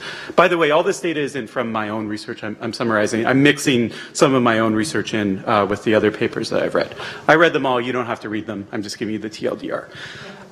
Okay, so Now, when you take users, non-users, and you turn them into users, a lot of the concerns that non-users have, they still have. Okay, but there's a bunch of new concerns, and these are concerns that we think, volatility was mentioned a lot. This is something that's sort of exclusively, you have to get into Bitcoin before you start realizing, I guess, that it's volatile, and you stop caring about it. No non-users, they didn't want to not get into Bitcoin because it was volatile. It just didn't seem to be on their radar. Once you get into Bitcoin, then you start worrying about security and a lot of other things. So this is from the FC paper, if I recall correctly, and it shows you some of on the left-hand side, it shows you some of the things that people worry about, and basically you can think of it as a kind of ranked list. So the very first one is market value fluctuation, which is volatility. Then we get into hosted wallet vulnerabilities, theft, malware, mining centralization, key loss from device failure, theft from unencrypted wallets. Anyways, you can go down. I apologize, the contrast isn't that great on that slide. Okay, so security sort of, it becomes something that once you have Bitcoin and you realize, I got to secure this thing and I'm not sure what to do. Do I leave my key, do I use Bitcoin Core and leave my key on my computer? What if malware gets it? What if my hard drive dies? What if someone sits down at my computer? What if I get hacked? These are things that it doesn't seem to register with people until they get into the ecosystem. Some statistics from another survey where they talked to 1,000 people, 46% use a hosted wallet. So that's almost half. Of the specific types of wallets, Coinbase had the most users, but then if you looked at the value that was being stored and added up the total value that was being stored, you saw that Bitcoin Core and Armory are the winners in that category. So sort of per capita, it has more users. None of 1,000 people use an air gap. So that technology it was interesting when it was proposed, but it has like basically no uptake. And of this group, 22% of them had an experience where they lost some Bitcoin. The most common was from some sort of hardware failure, the hard drive dies, some sort of software failure, wallet.dat gets corrupted or something else happens, and in some cases it was malware. Now, if we think about, I know this room is sort of a mix of people. I mean, we have people who run hosted wallet services. We have developers who hate hosted wallets.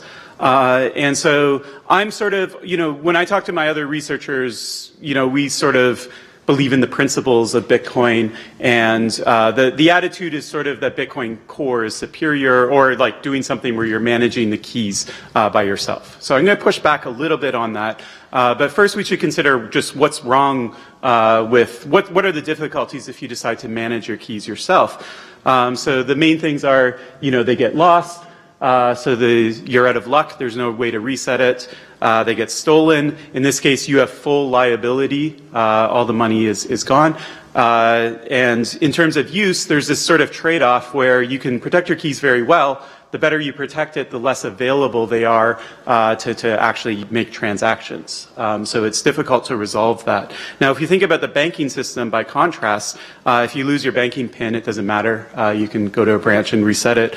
If the money's stolen out of your account because you lost your banking password, guess what? The bank is going to cover, at least in the United States and in Canada, where I'm from, you have no liability, or you might have $50 worth of liability or something like that. Okay, so basically, the money you're going to get it back. So we can put all these technologies together in a chart and sort of compare them, come up with some criteria to think about which are better, which are worse from a usability perspective. I stared at this chart for an hour or two, and so you don't have to stare at an hour or two. I can just give you the highlights. The first is, as economists like to say, there's no solutions, only trade-offs. Okay, so pretty much everything that you might do, it's better in some regards, but it's not good in other regards. The other thing, if you look at this chart, and in particular if you compare to the baseline, which is cash and online banking, those are the bottom two in the row, you'll find that hosted wallets are definitely the closest experience that a novice user could have to a traditional banking experience. Okay, so that sort of prompted me to write a kind of manifesto. And once again, this isn't necessarily geared at all the people in this room. It's more geared at us as researchers. You know, security people, you know, they don't like hosted wallets. You know, they consider a sin against Satoshi Nakamoto to give a trusted third party your keys, especially when so much work went into decentralizing Bitcoin and the blockchain. You know, so they sort of contrast with the underlying principles. But the fact of the matter is that they offer us our best shot at user scalability. If we want to scale up the number of users, this is the way to go, okay? So the manifesto part is maybe we need to stop shaming people for using online wallets, and we got to start thinking about, especially as researchers, if there's anything we can do to make them better, if there's anything we can do to sort of resolve the issues that we have with them in terms of, you know, the sort of blind trust of a third party or whatever other issues you might have. Okay. By the way, I'm going to tie this back to voting, or I'll switch gears to voting, but let me insert one voting thing. This is kind of like internet voting. Everyone wants internet voting. It will never be secure. As a community, you know, we fought internet voting tooth and nail. There's still people who fight it. Now our attitude is it's coming. People want it. They're going to do it anyways, even if security people say don't do it. And so we might as well try and make it as secure as possible. So I'll give you some quick ideas about how to improve hosted wallets, and then I'll switch gears back to voting. So one piece of research that I worked on, and this was an idea that was proposed by Greg Maxwell. We don't take credit for the original idea, but we threw a bunch of zero-knowledge proofs in crypto at the problem, is you can actually have a hosted wallet or an exchange, which acts as a hosted wallet. Most people use them sort of as a hosted wallet. You can have it so that it can prove cryptographically to you that it's solvent, that its assets are equal to or greater than its liabilities. Okay? So it gives you this sort of privacy-preserving proof. Privacy in the sense that the exchange does not have to tell you anything about how much money it has. It doesn't tell you who its users are. You know, the privacy is preserved on both sides of the equation. Okay? So this is great. The problem with it, the main problem is it doesn't prevent the Mt. Gox experience, right? It doesn't prevent someone from breaking into an exchange and stealing the money, or the people who run the exchange from walking away with all the money. Okay, so it gives you a sort of snapshot in time. So you can say, yes, right now, this second, this wallet or this exchange is solvent. That doesn't say anything about the future. Now, another really cool paper that was at our workshop is called Bitcoin Covenants. And I'm not going to go into all the technical details. This is kind of science fiction in the sense that it requires an opcode extension. So you can't do this today. But the highlight of it, and they weren't proposing it also for hosted wallets. They were proposing it for user managed. They use the word vaults. But it was interested sort of have two keys. One functions as a normal Bitcoin key. You keep it as your sort of recovery key. And then you can make a kind of valet key, right? So the person can drive the car, but they can't joyride. They can remove money from your vault, but there's a velocity limit on it. They can't remove it faster than some parameter that you set. Okay, so what this can do is it can slow theft down. Our idea of solvency, so you have a picture sort of like this where, you know, provisions, we worked really hard to make it so that you could run it once a day if you were in exchange. So imagine doing a proof of solvency every day. Once that first proof of solvency comes back and some money's been stolen, it doesn't matter. It can be as small as 1%, a fraction of 1%. That proof will not go through. Okay, you'll notice it. And so if we, in between the proofs of solvency, we have something like Bitcoin covenants or some technology to slow down the amount of money that can be withdrawn, then we effectively have a form of limited liability. Okay, it doesn't stop theft anymore, but it does a pretty good job of sort of narrowing the exposure of hosted wallets to theft. Now, the greatest solution to this would be to just kill off liability entirely and move to a banking type of system. Exchange gets hacked into, all the money's gone, then the consumer's not on the hook. for it.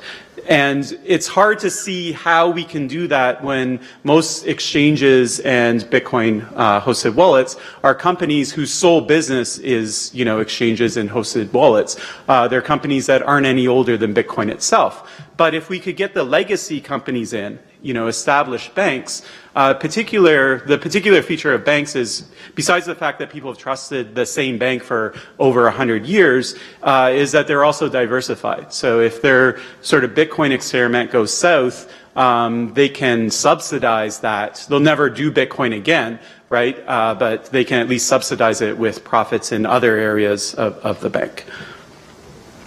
Another way, maybe a sort of more realistic way, a way that actually has started to happen, is we could get a legacy insurance company to come in and insure it, okay? And so once again, if it goes south, then the insurance company loses money on that particular venture that they're insuring, but they have lots of other things that they aren't losing money on, and so it can sort of subsidize it, okay? So that's not a technical thing. There's nothing technically we can do to improve that situation. That's just something that would be nice. Okay, so that was the part one. Now I'll talk about what you came here to hear me talk about, which is voting. So I've worked on voting for a long time. I worked on cryptographic voting. These are systems that prove that your ballot is included and unmodified in the final tally. One system we worked on is called Scantegrity. This was a large team. It included people from MIT, Ron Rivest, Emily Shen, who's a student here. David Chom worked on it, who was the inventor of digital cash, which led to Bitcoin. So it was a pretty big project. And I'll talk a bit about how we actually use Bitcoin. A lot of people don't realize it, but we did use Bitcoin in the context of that project. But what I didn't do is I didn't go through all the voting proposals and make a chart and tell you what's good and what's bad. Okay? What I decided to do instead, because people are coming up with these all the time, what I decided to do is give you a list of sort of critical questions, hard questions that every time you see a new proposal you can ask to try and figure out, if this is really solving a problem or if it's not solving a problem, and what the hidden assumptions might be in these systems, okay? So they go around three properties: eligibility, ballot secrecy, integrity. Eligibility is who gets the vote. You could have an unrestricted voting, like American Idol. You can vote as many times as you want. That's no problem. If you want to have it restricted to a roster, all of a sudden you need a trusted third party. Someone has to manage that roster, add names to it, remove names from it. Okay? That's a trusted third party. It doesn't compose well with Bitcoin. You can do it, but it doesn't compose well. What's interesting about Bitcoin and other blockchain technologies is that there's new definitions of eligibility that people haven't thought of before. Okay, one is that instead of one vote per voter, you have one vote per, unit of computational work that you could do, like solving like mining a block, maybe generating a vanity address. There's different ways of doing it. You can think of it in terms of how much currency you own. So we can take our proof of solvency system provisions and change it where we can give one vote per an amount of stake that you have in terms of how much Bitcoin you own. In the future, we could think about eligibility just being algorithmically defined. So this is probably not that likely to happen on Bitcoin, but on things like Ethereum and other, technologies like that, we could imagine, an algorithmic description of what it means to be eligible for the election and have that self-enforced on the blockchain. Now, the other hard part is ballot secrecy. Okay, so we don't want. Some cases you have public votes. If you have a shareholder vote or Congress people vote, then it's all public and that's fine. Okay, but when you want to hide identities, then it becomes difficult. Now, for the work, stake, and algorithmic eligibility, it doesn't matter. Then you just inherit whatever the underlying anonymity is of, Bitcoin or whatever you're running your platform on. So it's not truly anonymous, it's pseudonymous, but, that's the anonymity you get. As soon as you want to have a roster of voters, you want to say you have to be on this list to vote, but you also don't want anyone to trace those voters when they show up to vote. Then you get into real problems. So I sketched out a bit of idea of how you might do this. I'll leave it up, for the video, but I'm going to move on for the sake of time. The last thing is integrity. And so this is where a blockchain legitimately helps you, okay? All cryptographic voting systems have this bulletin board where you post information. It's supposed to be append only. You shouldn't be able to equivocate, show one version of it to someone and show a different version to someone else. One side note is that a lot of voting things that I've looked at, they reveal a running tally. So you can see how people are doing in the middle of the election. That's fine, I guess, for some elections, but any kind of governmental election, that's going to be illegal.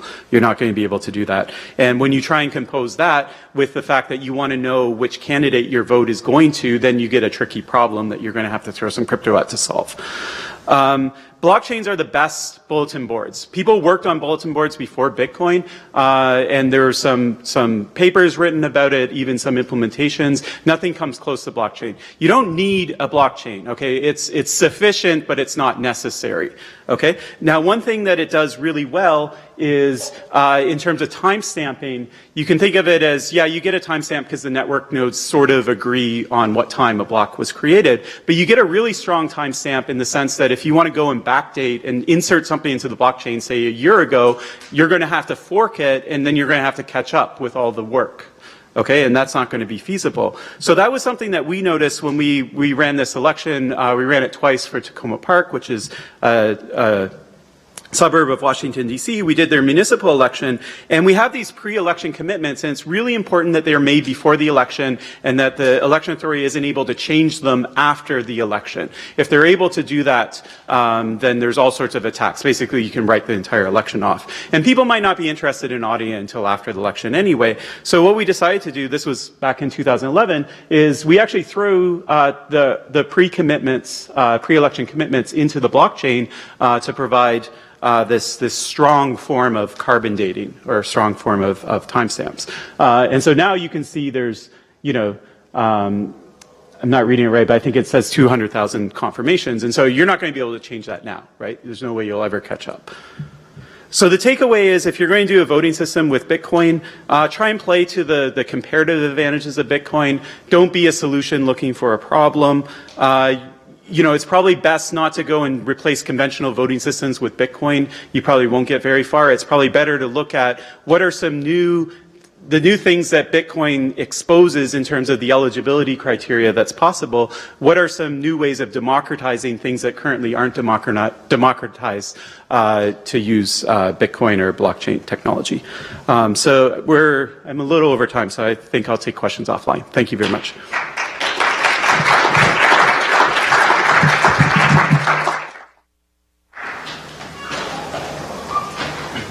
Thanks, Jeremy. So identity, like governance, attribution are all very interesting and complex topics, which is why we have 3 different talks about it. And so up next is Justin Newton. And so he has specially crafted his talk to be different from the one that Christian Lundqvist gave yesterday. And so he's CEO of Netkey. And their product is linking the random gibberish that you get as your Bitcoin Ethereum address to like a human readable name. Thanks.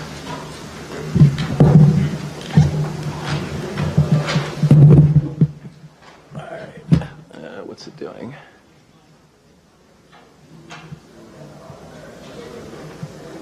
Not really how I want to do it.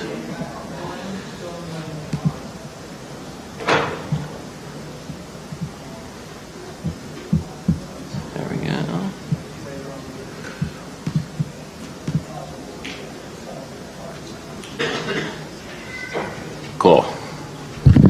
Hi. So, hi everybody. I'm Justin. I'm the CEO of Netkey. Just to give you a little background on us and why we're here. My co-founder and myself spent about 20 years in the internet industry, and when we came over to Bitcoin a couple of years ago, what we tried to do was take a look at what we thought barriers to mass market adoption and commercialization would be that needed to get solved across the industry. And the reason I'm here to talk today a little bit about identity is frankly because of this. Because when you talk about creating a solution that's going to be, for my brother or my mother or any of the other 10 million people out there, they actually don't consider that the person that they're going to send money to or the person that they want to converse with if you're doing blockchain-based messaging or any of those other things. And so that's something that we as an ecosystem need to really solve and take care of before we're really ready to take on the millions or hundreds of millions of people that we want to get on these systems. So first I want to talk a little bit about who is this talk for. Cool, this is wireless so I can walk. This talk is for people that are developing blockchain applications in the space that are not identity applications. Those of you that are developing identity applications, please feel free to listen, comment, all those other things, but this isn't really targeted at you. It's for people that have a need for identity in the solutions that they're building, but it's not really the core of their product. So I think there's some rules of the road around identity that hopefully all of us can agree to when it comes to the different blockchain projects that we're doing. The first thing that I think to me is one of the most important things, and I think should be important to everyone in the room, is that in order to share your identity information with the person or institution you want to share it with, you shouldn't have to publish that data to everyone, right? You should be able to privately share that without putting it on a billboard for everybody to see. Identity exchange should be private between the parties involved in a transaction or in another communication, and should be encrypted in transit and other things like that to ensure that that communication remains private, and that the user should always remain in control of who and when they share their identity information. It shouldn't be able to be looked up or resolved by someone who doesn't have a relationship with that person without their permission. So the first thing that you should do when you're trying to think about identity for your application or what you're doing is think a little bit about what your goals are. Different use cases and different requirements are clearly going to have different goals and needs around identity. If you're looking for ease of use, that's going to have one set of features, right? If I have a messaging app and I'm just trying to figure out who I'm going to communicate with, that's going to have one set of requirements. It's probably going to be pretty lightweight, and it's a peer-to-peer, other things like that will work pretty well. Consumer protection is probably going to be like one level further from that, right? Because if I accidentally send a text message to the wrong person, probably not the end of the world depending on the message and who the person is. If I send money to the wrong person, probably a little bigger deal, but maybe not as big a deal as if you get into this area, which is around compliance and regulatory. Compliance and regulatory has a really specific set of requirements, right? And a really specific set of people that really care about the way that those requirements are met. If I accidentally send money to al-Baghdadi, that's a lot worse than accidentally sending the wrong person a text message. And then for non-repudiation, for those of you that are working on projects that involve smart contracts, if for some reason those smart contracts can't be entirely fulfilled on the blockchain, but actually represent actions that need to be enforced in the real world, and that there may need to be legal recourse in that case, the participants in that contract need to know who their counterparty is. And they need to provably know who their counterparty is in order to be able to resolve that contract in a court of law or in some other legal setting. So what are some of the options that are out there today that people are looking at? One of them is Web of Trust. So Web of Trust is basically peer-to-peer identity, right? It's me saying that, I believe that that's Nchinda. And, I think most of us in the room probably agree on that at this point. And I would actually trust if most of you told me that that was his email address. It probably was, right? That sort of thing would be good. But it's not necessarily great from a compliance perspective, right? Because if 6 dudes from Iraq said that that person is not al-Baghdadi and I accidentally sent him $1 million, probably the U.S. government wouldn't trust that as but those 6 guys said it wasn't him. That probably wouldn't work so well. Certified validators, right? That's what we know of today as certificate authorities. That's kind of the other model that you can go to. It's a more centralized version of identity. It's kind of top-down. It's more authoritative. It's probably going to be better accepted from a compliance perspective, but isn't necessarily as useful for, say, the communications perspective. As an example, if I wanted to send my mother-in-law $100, I probably, as an individual, care a lot more that my wife thinks it's my mother-in-law's address than, say, the U.S. government does. But the government, actually, if they care about anti-money laundering, probably cares more about the fact that they said it was my mother-in-law than my wife did. So as an example of different use cases. And then there's some hybrid approaches that are being built out there on blockchains today like what Christian was talking about yesterday, that really hold a lot of the promise of the best of both worlds going forward. So just quickly to go over kind of how do you choose based on where your applications are today. For ease of use, any of these work, and if ease of use is your primary concern, frankly, Web of Trust or one of the hybrid models is probably the best way to go. It's going to be the easiest for the users. It's going to be the lowest cost, lowest friction, all those other sorts of things. If consumer protection is your primary idea, probably any of those technologies will work well, right? If 100 of your friends think someone is who they say they are, and you send that person money, probably 999 times out of 1,000, you'll be okay.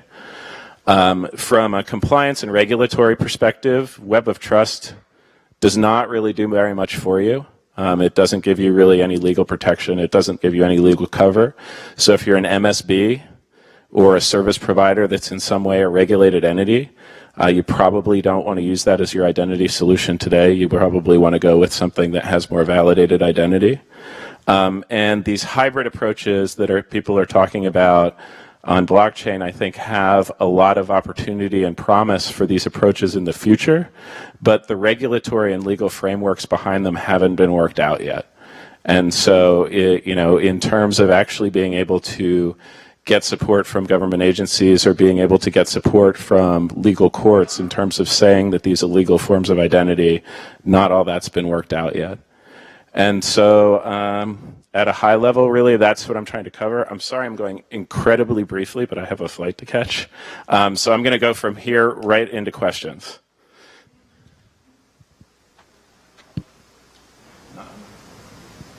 Wow. I did a lot really fast. Can you step up to a mic?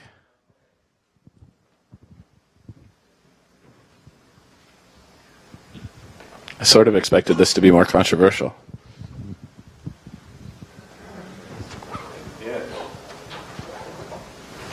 Okay, since no one else has a question. I was experimenting with IPFS and IPNS lately for an identity solution.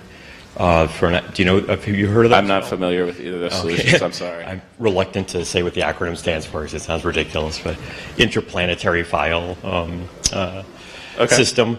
It's a distributed file system with SIGET. And I was just wondering if you'd looked at, everything that you said there sounds like my take on identity too, and I've sort of done a lot of my careers in identity systems until I started looking at this specific protocol. So I'd say, take a look at it, and for me, I thought the promise was for having the potential decoupling, like the account or the identifier, from basically a hierarchical source, like whether it's a state government or whether it's an employer or anything that's sort of a directory service like X500 thing in the background, which everything else kind of is. This seemed like it actually could have the authoritative source of an account kind of reside with a person, like flipping the pyramid, and then have it be associated with enterprises and other systems from time to time. So I think over time there's actually a huge amount of promise in that area, and I'm actually very excited by a lot of the development that's going on in that area. The thing that today is that still needs to be built, in my view, for that, from what I've been looking at, is that it's very difficult if you're a regulated entity to understand whose validation you can trust if there's not some tree that you can follow to know that you're inside of a path of accepted validators. And so, what you end up having to do in the absence of, having a tree of validators is each people that are accepting identity in the space have to uniquely determine who else's validation they'll accept or don't accept. And to me, that's an area where I haven't seen a solution that's come out yet that actually will work well at scale. I think it's an area that's being worked on very hard, and I believe that there will be solutions in that space, but I haven't seen one yet that is a combination of ready and has any kind of case law or similar kinds of things behind it to give people confidence that that will be supportable in a court of law if something comes up. Do you know the Attribute Exchange Network? Oh, sorry. I do not. So check that out, because it kind of maybe might fit the criteria you said. I'll take a look. Thank you. So hi, Justin. Perfect. I wonder, in your experience, the regulatory requirements, are they very specific about what kind of, like, that it has to be an X509 certificate with this kind of, or are they more broad? It's not necessary. So there have certainly been cases where regulators have said, you know, this kind of thing is acceptable, but other things could be as well. So there's not cases where I've seen where someone is, that I've seen, where someone has said, if you don't use this technology, it's not okay. The thing that I've seen lacking from the other situations is one of the things the X509 brings is to be considered an authority in that area. You have to have gone through certain audit and certification processes that can give people confidence in the value of that validation. And I think that as other systems build something similar so that people know what validations they can accept and which they can't without taking on legal risk or regulatory risk, I believe that those solutions will be equally valid or equally strong from a regulatory perspective. Cool, thanks. Yeah. You didn't mention biometrics, something like iris scans, for instance, that are reasonably easy to map into a single identity uniquely. These can be associated with both certificate authority-based systems and non-authority-based systems in various ways. Why is that? Yeah, so biometrics can be a way to help identify who an individual is. It can be one of the tools used for identification. You have to be careful about that for a couple of reasons. One is you have to have already somehow had that piece of biometric data associated with the identity, right? And so not a lot of us can go somewhere and like scan our eyeball with something and have it tell us who the person is on the back end, because our eyeballs aren't in a lot of different databases, or at least ours aren't. So you have to have the base system to put them in. The other piece I would say on that is, in my personal opinion, biometrics are a horrible form of authentication, because it's like a password you can't change. And anything that can be digitally recorded can be digitally reproduced. And so, while there's a lot of people very excited about biometrics, I have a strong concern that belief may be misplaced, because the process around how you collect the biometrics is actually as important as the biometric data itself. So having a device you put your thumbprint on at your computer isn't necessarily a great way to authenticate unless everything behind the scenes has been done absolutely perfectly. As an example of that, like Apple seems to have done a great job of protecting your fingerprint. With HTC Ones that had the fingerprint scanner, though, all of the fingerprints got stolen from HTC Ones over a remote exploit. So now anyone who was using the early HTC Ones for thumbprint identification, not only is their thumbprint stolen, but so is all of the little vein data and all the other data from behind there. So basically their fingerprint for the rest of their lives is no longer a valid password. And that's my concern with biometrics. Okay. Yeah, I agree completely. It's just that in the spirit of the previous talk, can they be fixed, I think, and we're not going to settle this now, but... Yeah, I just have concern. Like I said, I have concerns about it as a daily authentication piece. As a way to do identification under a controlled process, I think they're fantastic. Anything else? Yes? No? Maybe? I just wanted to know what you thought about Keybase. I have challenges with systems that request people to publicly share their data with everyone, or publish their data at everyone in order to share it with anyone. Like that's a personal belief and bias. Like I believe that if I want to share my personal information with you, I should be able to do it privately without anyone else seeing it. And some of the systems out there like Keybase don't seem to do it quite that way. I'm happy if people want to choose to use those systems. Personally, I probably wouldn't.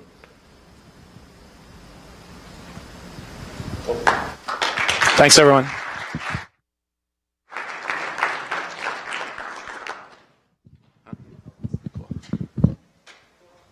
All right, so Expo's almost over. This is going to be the last time I speak, so I don't like overshadow Jeremy Rubin's awesome closer. So it's been quite the journey. From like a month ago when we had like maybe expected attendance of 15 people, 2 weeks ago it was like 30 people. It's grown a bit. And so I'd like to thank obviously our sponsors, which are Bitmain, Bitfury, and especially Fidelity, because we could not have gotten this awesome space without them. And I appreciate you guys coming to attend. And so Jeremy is a Bitcoin Club co-founder. He's had his fingers in most of the Bitcoin-led initiatives at MIT. He co-organized the first Bitcoin Expo with Dan Elitzer. He was a project lead for organizing Scaling Bitcoin Montreal. He co-founded the MIT Digital Currency Initiative. And so now he thinks he can just up and graduate and leave us. So he gave me one word to describe his closer, which is competition. And so I turn over to Jeremy.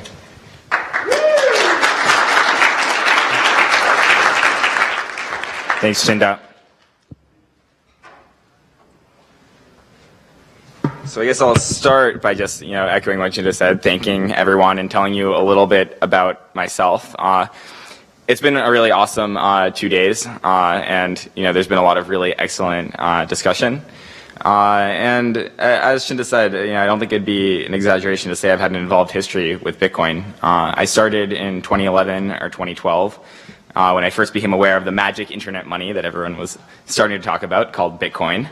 But I didn't really start to get sucked into the vortex until I developed something called Tidbit in late 2013, which was a web mining platform with big ambitions to eliminate advertisements from the internet. And we were quickly subpoenaed by the state of New Jersey and fought this long, drawn-out legal battle. And after that, I kind of looked at my options and I decided to double down on Bitcoin because I thought it was so important. And I launched the MIT Bitcoin project, which gave every MIT undergraduate $100 of Bitcoin.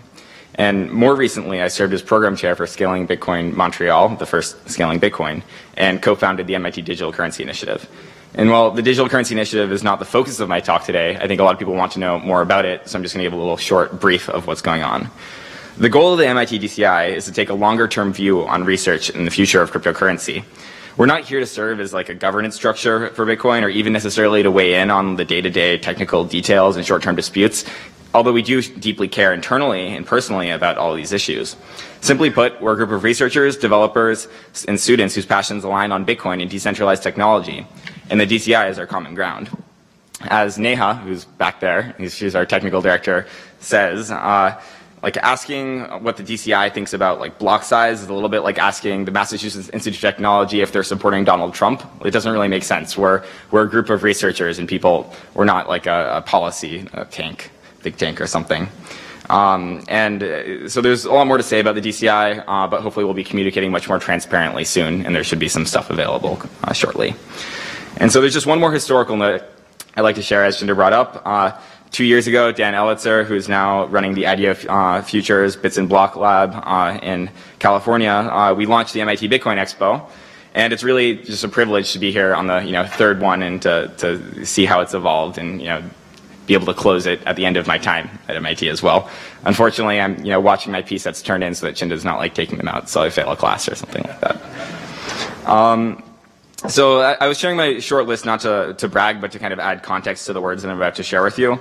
I've had kind of a unique set of experiences in the community as a developer, an undergrad, a master's student, the target of a state investigation, an open source community organizer, a Mt. Gox creditor, and throughout it all, someone who has deeply cared about the mission and goals of Bitcoin. So I've kind of been able to see Bitcoin from all these different angles and understood it from all these different sides. And watching the last year of Bitcoin, I think for a lot of us has just been painful, to say the least. There's been so much acrimony among our brothers and sisters in arms. It's just felt highly toxic to almost everyone I've spoken with. And the result is that many Bitcoin vets that I'll talk to, they just don't have the same glint in their eyes as they used to. And how could you even blame them for that? Personally, for myself, I'm outing myself as a Bitcoin hipster. Bitcoin doesn't have the same appeal and charming character that my inner ideologue had when I started getting into it 4 years ago. It's not the same. But that's not necessarily a bad thing. I mean, in the last 4 years, the Bitcoin community has matured tremendously. It's been awesome to see the engineering efforts being rolled out every day. Just to name a few in recognition, we have, libsecp, SegWit, Lightning, zero-knowledge contingent payments, probabilistic payments, IBLT, libdtcnet, and there's all these great, amazing developments that really show how the community has matured in its ability to produce like real-world code that is not going to not going to crash and is more stable than anything else. But I think I know that we can do significantly better. So I'm going to delve into a little bit of economic theory. I think a lot of Bitcoiners are familiar, at least, with the name Hayek. Bitcoin's often called by the moniker Hayek money. But I don't think people know the exact link between Hayek and Bitcoin. So Hayek was this very influential economist. He won the Nobel Prize. For the record, Keynes did not get a Nobel Prize. So he painted a picture of free markets creating a maximum wealth for society. And he thought that the promotion of open competition was a crucial precursor for free and wealthy society because centralized structures wrongfully assume they know how to efficiently allocate resources, rather than let efficient resource allocation evolve through competitive processes. Structures that promote open competition was viewed by Hayek as ideal. Most people, in my opinion, wrongfully attribute Bitcoin's economic magic due to its monetary fixed supply, which is free of central issuance control. However, where I really see the meaning of Hayek money to Bitcoin and to cryptocurrencies is that it offers a platform for competing currencies to launch and to experiment.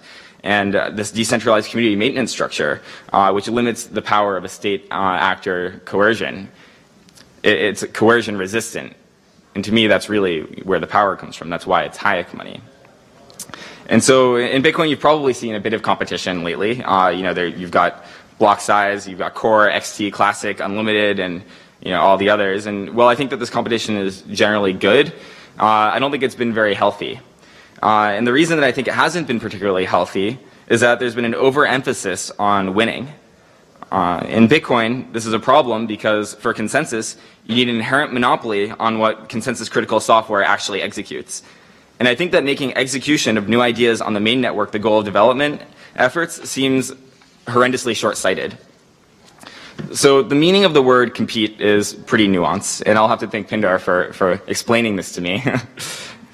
That it comes from the Latin for com, meaning together, and pitere, to seek. So it's not about trying to best one another, but rather a noble pursuit to elevate the excellence of all involved.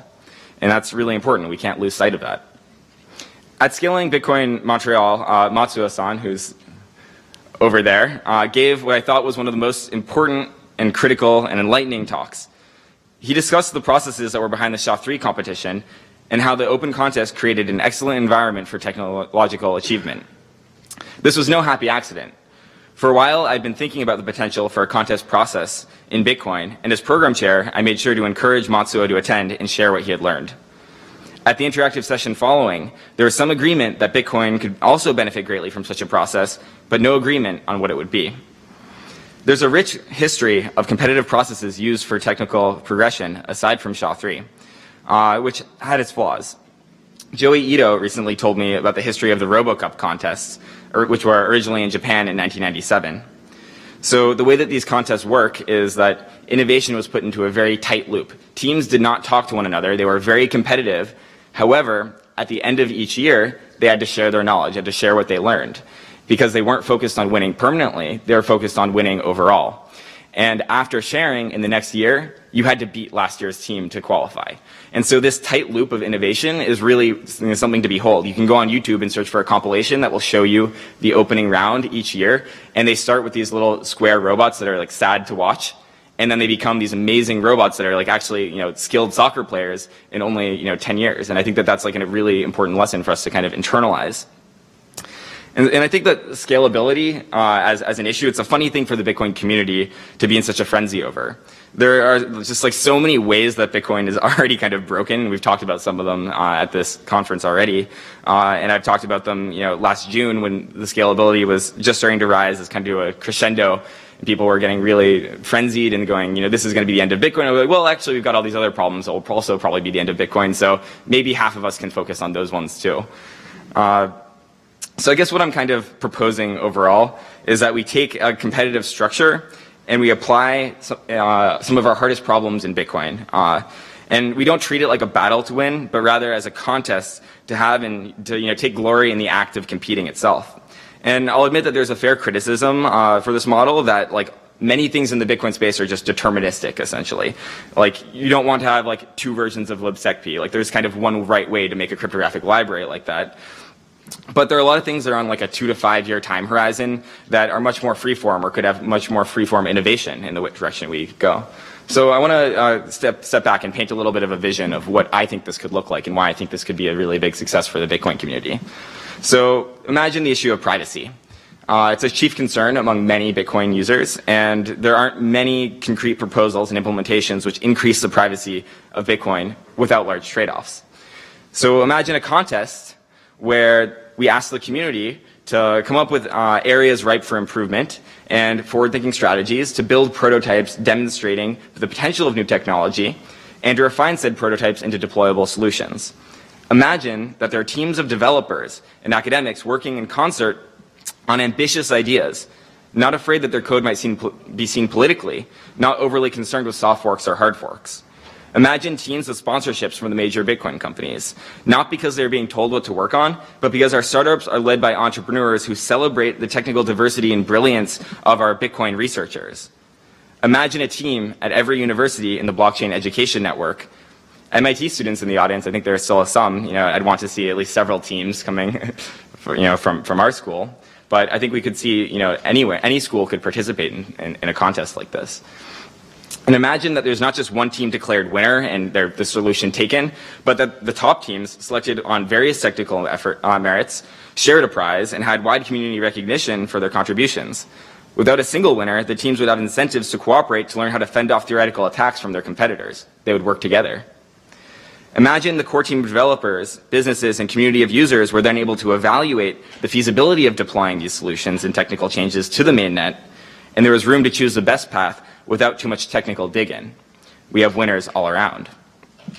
So privacy is but one issue in Bitcoin. There are many targets for this type of competition, such as a script redesign, a node plugin interface, formal verification techniques for consensus critical code, performance engineering, improvements to decentralization, and of course, scalability. And I am aware that there's kind of a fundamental irony proposing that we do a competitive process, because there's a centralized factor of that. So I'm bringing it to the community because I think that, well, it's a little bit premature, and I'm not saying this is a contest that I'm launching. I'm thinking of this as a new model that together we can come to. And as we can have a discussion about what types of things are ideal and what types of things we want teams to form around and what teams we're willing to build, I think that we can really make something happen. And I'm letting you know that I'm committed to making this happen. I'm backing with my time, and I've also secured funding to make sure that we can have these competitions happen. And so I don't think that this is just like a shot in the dark either. It's something that's kind of been in progress for months since before scaling Bitcoin Montreal. It has a rich theoretical backing. And I've talked with many people in the community, and a lot of people feel that this is a bright way forward for Bitcoin. And so I hope one day, not too far from now, we'll be able to all stay together, let the games begin. Thank you very much. Let's give it up, people. And thank you to everyone for coming to MIT to sit and to learn from everyone. I think that it's one of the most important Bitcoin conferences, and hopefully we'll all be here next year. But you might have to argue with Chinda about that. Thank you.